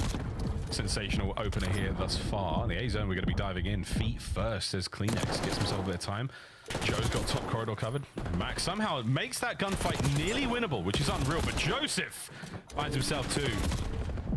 Over the Kleenex once again, who dances out of the A zone for a second, gets himself back into trouble, and now he might be able to clean up the first segment alone. Yeah, just wants to figure out where he wants to play. Doors are closed. You know, you can hear that if it's rolling through. His teammates getting the kills. Why not do it with the pistol? You can capture the time as well. That's 2 ticks of progress. Now he's got office control, so Kleenex is in prime position to capture both of these zones. He has somehow let a player through, though. Again, that tiny moment of self-doubt, just thinking a little bit too much in a moment where he just had to go. Ooh, the timing. Out of it. And that was a very awkward life there for Mr. Yul Johnson. But for now, his teammates get the job done at A. 2 minutes now to party, and they've got lots of lives as well to throw at the B zone. Arguably a little bit more productive this time round. 23 to 21. A standoff battle. Who's gonna move first? Kremp should be patient, and he should wait forever. There's no reason for Kremp to move. Oh, he's got it. He's got the spot, and that's why. Beautiful. Oh, what a duo. 13 and 8. He's got a nice forward position here to deal with. His teammates are also in great spots. Could still get a second here. That would be ridiculous. Oh, Max there for the pickup. Another member of Ultra has managed to slip forward through towards the fences side of the map, and now C9 still running a very, very tight ship here. Oh dear, into the spawn of Ultra they go. Another win from Attach. At 5 and 11, he's chilling. His teammates and he are doing a wonderful job maintaining control here on the map. There goes Ultra into the guns of C9, and they battle their way forward, but not without a drop of blood or two. Mac continuing to be a problem. Yeah, I mean, this is gorgeous teamwork from C9 right now. They're getting all the cutoff kills. You see Sid pulling out a Jackal because they know they're going to be defending this B zone with aggression. And he still have a good chunk of time to work with, but still struggling to actually orchestrate anything. I feel like C9, they've been constant nuisances, and Sib loves a gunfight against Insight. My goodness. Teamwork, that's what we're talking about, Ultra. Get a couple of trades, still 13 either side in the live count. Mac, last line of defense on B, 2-man stack. This could get ugly real fast. The timing might be great. There you go. Players now through you. Oh, and it's Krem. What a two-piece. Guns at the ready. Pushing forward, trying to maintain this position. Don't let it become a battle of 2 fronts. And that's what they've done. A big win from Joe. Maintains some of a foothold. Reinforcements now flooding forward, but time ticking against Ultra. You don't have any power positions either. Trades on trades, but every death right now from Ultra, extra painful. Joe to see if the feed is going to fall. You know where Beans was, and those players are just so far away off spawn, and Krem gets a little bit of help from the teammates. The coordination from C9 on this round, it has been a thing of beauty. Wow. Not to that is a mention GG's. the gunny 20 and 11 for Kremp. Okay, C9. What's the secret? What is it? Is it just lots of water? What's going on? You jogging? Are we swimming? What is it? What's the secret? Because these boys are looking good. Yeah, I think their assist numbers are going to be dwarfing that of Ultras at the end of this game. I feel like every moment has been perfectly coordinated. Even that moment for like Kremp versus Insight, the standoff battle over towards well. No reason for Kremp to move. And after he does, Sib right behind him in the perfect spot to sort of pick up the guys looking for the trade. So it really just has been nearly flawless teamwork coming in from Cloud9. The job's not finished. Nope. Still got to close out this game.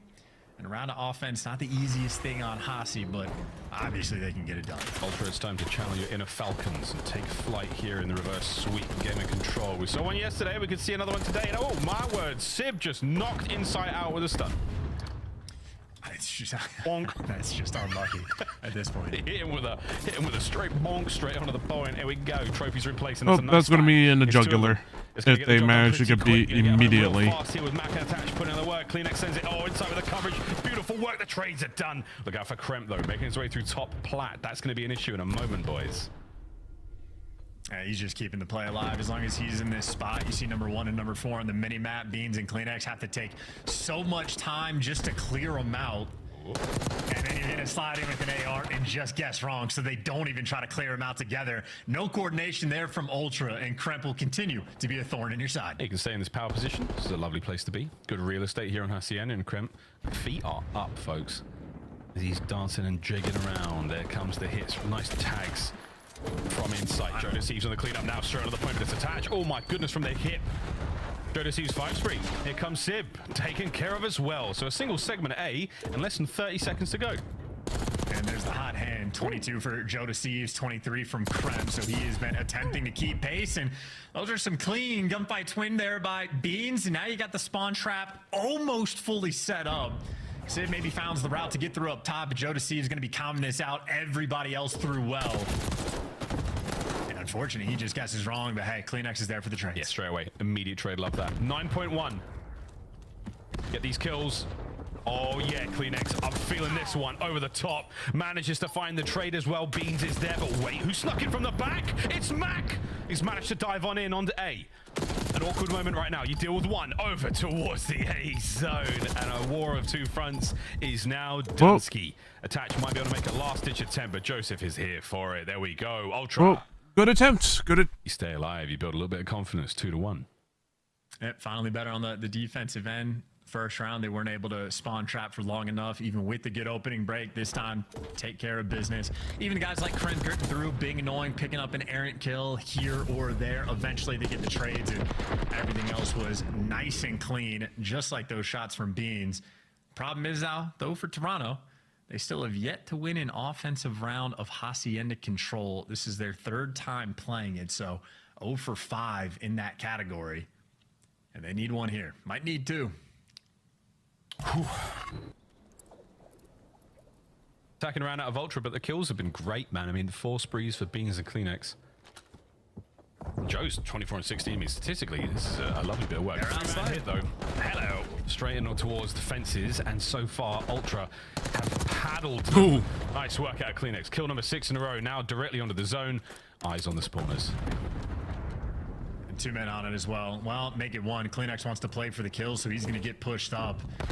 And C9, maybe Plat will be the only open route for them to attack this for the moment. Kleenex almost just waiting for the gunfight. It's been so long since he's seen anything. Doesn't know where the pressure's coming from, and now you jump out. You only pick up 1 before you get traded.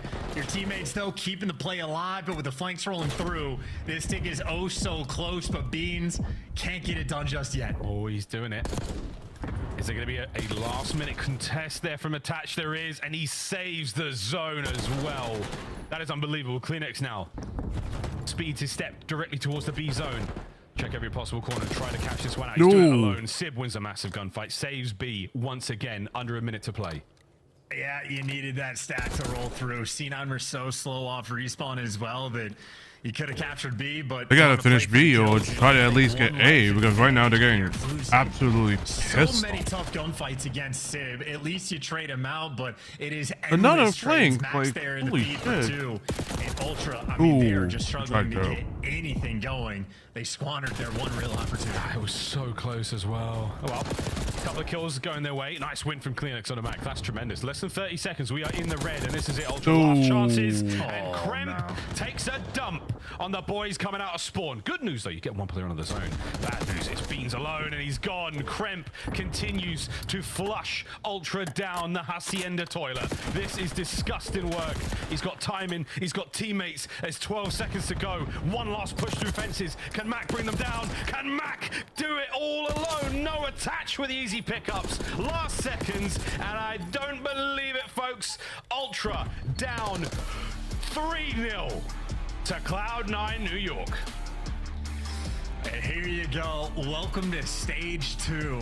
As things start to settle in, players get more comfortable with the game, and any map or issue you had at the major, you got a little bit of time to work on that and see how all the best teams do it. C9 looking like they've improved. I mean, especially that S&D was as good as. Well, I will say I did not expect Cloud9 to open up the Major 2 with a jugular on the number 2 seed in Major 1. Showing statistically not a terrible thing for anyone really. Team in Major 1. Yeah, whatever. I mean, it's a tough one. 12 assists as well. Great looks either side. But Cloud9 New York, talk about just winning those 1v1s that really matter the most. Cutting out reinforcements. There was never enough Ultra members to really make a big play happen. And because they're not winning those, you know, clutch 1v1 fights, the C9 just absolutely walking in with them. There's nothing but swagger in every fight we saw. That is an unbelievable series score for a team that was crying them out ping a minute ago, and now they look fantastic. Look at that. And everything you wanted to see from the squad has really been shining. Matt continues to be a star and a light for the squad, but the AR players who needed to step up, Sib does exactly that, Attach does exactly that. So as good as it gets for Cloud9 to start off their stage 2. Absolutely. A true spanking, folks. What do you think, Desk? I think we're all shocked. A 3-0 gets us out of here a little bit earlier than expected. And Ali, I'm actually happy with this result. If I'm going to be wrong, it's going to be for players who really showed up and gave you what we thought they were potential of. I completely agree with you. I think if we're going to be wrong anywhere, I'd prefer it to be for New York's roster to work, for it to start finding success, and hopefully during the stage 2 qualifiers start racking up those points to put themselves back into the conversation, because it's a star-studded lineup of players that, again, we had really high expectations of. Cloud9 gets their 35th point with this win tonight after 11 matches. They were only on 25 coming into the day. Another 10 points secured on the back of 3 straight dominant performances. What was most impressive? That search and destroy 6-1, or what you just witnessed in Control? I'm going to go with the whole series, Chris. I'm going to take a cop-out answer. Right. I mean, they steamrolled them. I mean, the Control was awesome. I do feel like they gave Ultra an opportunity in that round, like the early stack over by fences, right? Like, they could have gotten it, but you see Ultra just way too slow, and that's Cloud9 taking advantage of it. They know Insight's going to be slow, trying to hit a pinch, trying to get plat control. They kill him. They take their sweet time, hit a super long pinch, and clean up Beans on the point, right? That is knowing your opponent and taking your time and grouping up when you need to, and then we can start the volley and just go crazy in their spawn in that last round. You saw Kremp finding 2-piece after 2-piece, back in their base, Halls being controlled. Like C9, a different beast than what we saw on stage 1. I'm super excited for their future. And to set this up for you a little bit as well, I mean, they didn't really have a map pool coming into this. Hard point, they maybe could have tried to force maybe a Skyline or a Vault, but they come in for that red card sitting at 1 and 3, and then the map number 2 Hacienda, I mean, sitting at 1 and 2. And same thing when it comes to Control. So, like, they weren't really comfortable anywhere in this series, but you wouldn't think it now looking in hindsight because of the work that shows. Toronto considered a top 5 team going into Major 1. Where are they at in your power rankings right now? Oh, man, yeah, they're 8, closer to 8, and they are 4. So, yeah, probably sitting around 8, 9. Toronto Ultra still looking for their own scuff play of the game, but right now this one goes to Mac and Attach. 19 kills, just 4 deaths combined. This one was crazy. Like, how do you, like, goddamn, I mean, it's just that all that confidence from Mac. We've seen Mac trying to play more like top hallways, I feel like, before this series, and he felt more like he was towards that fences side throughout the entirety of that map number 2, where Attach kind of took over, I feel like, when it came to top hallways, and I personally just really love that switch, and I find that it just works better when it comes to that pressure and allowing Attach to be the AR that he is. Yeah, I mean, I think, like, just in the simplest way possible, like, when you have your AR with you as a sub, it's just so much easier you're like having the freedom to make plays because you know he's kind of got your back and he's going to at least get your trade. Yeah. And like I think back to like games where I was running a sub where it's like, dude, just come with me. Like we'll make something happen. We're better than them, right? And that's exactly what they were doing. Tight setups in the hard point and the search and destroy, just playing off each other. It's great to see this man playing for New York once again. He once took me to a sushi dinner in Manhattan. Welcome attached to the show. Good to see you winning, my guy. What took you so long? Hey, it feels good.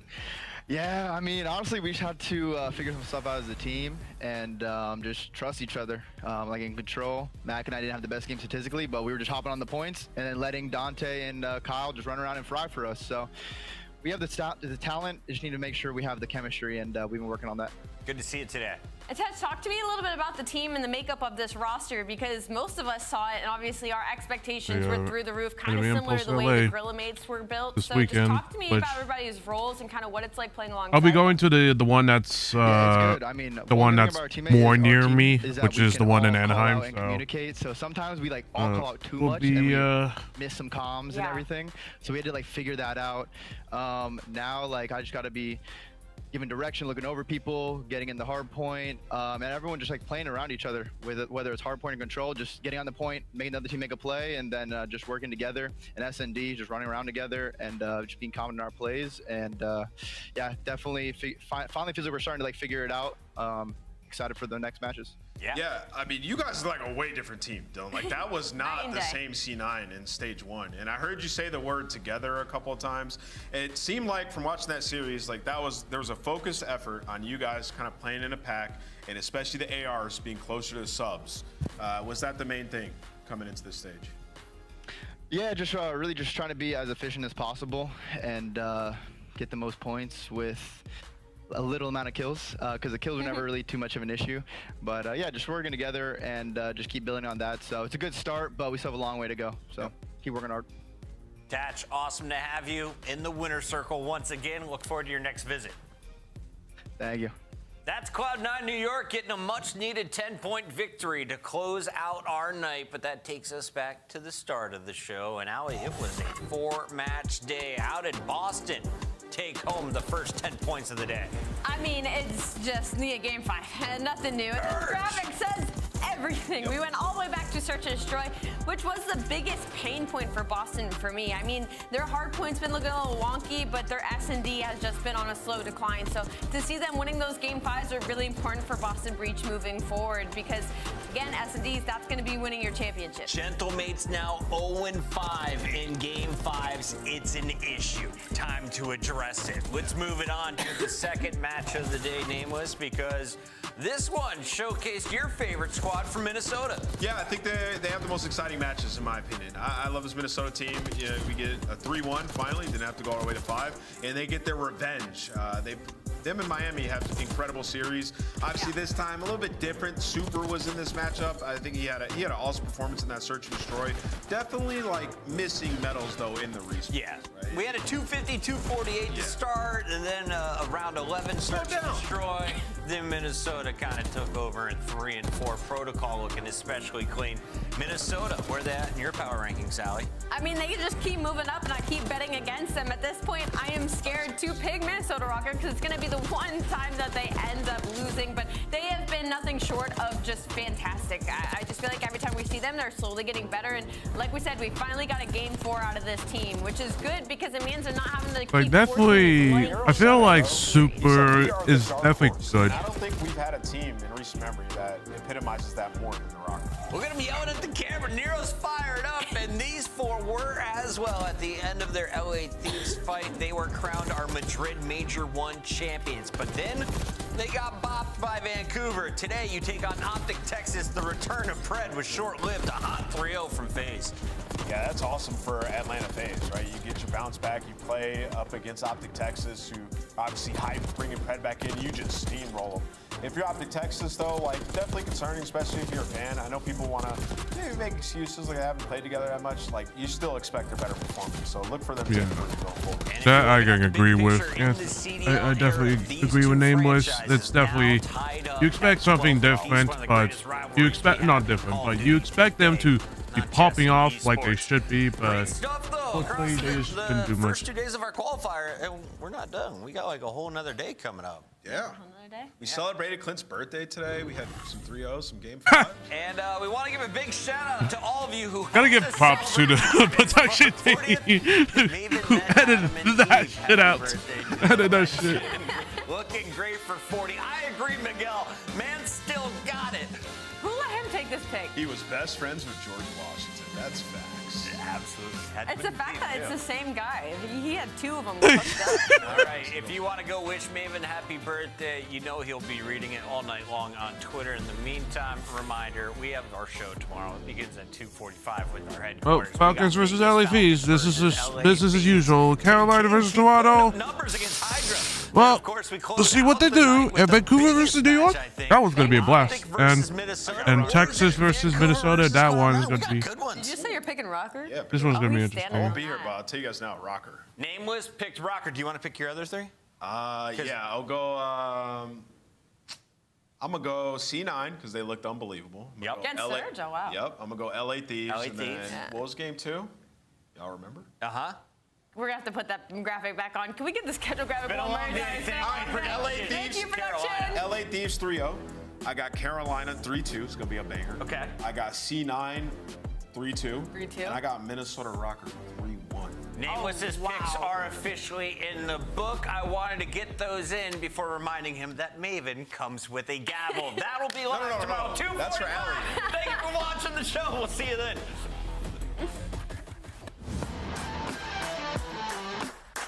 Well, what a day. What a watch party, y'all. I will be back later tonight. Don't know when.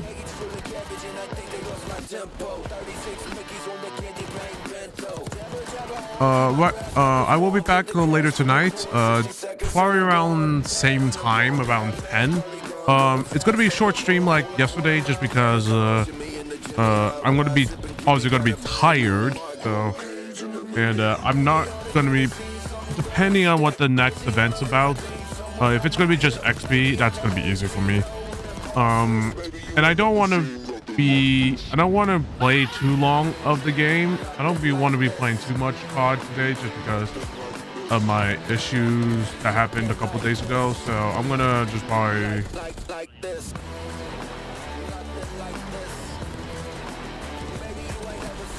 So we're just gonna have to see what happens tonight with COD.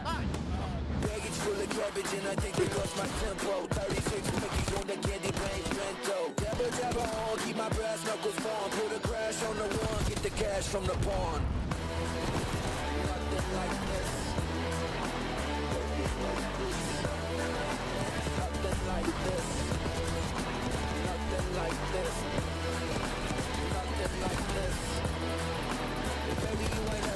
Nothing like this. I mean, let's go, boys. Come on. That's how we win. We're back. Let's go. We can do it now.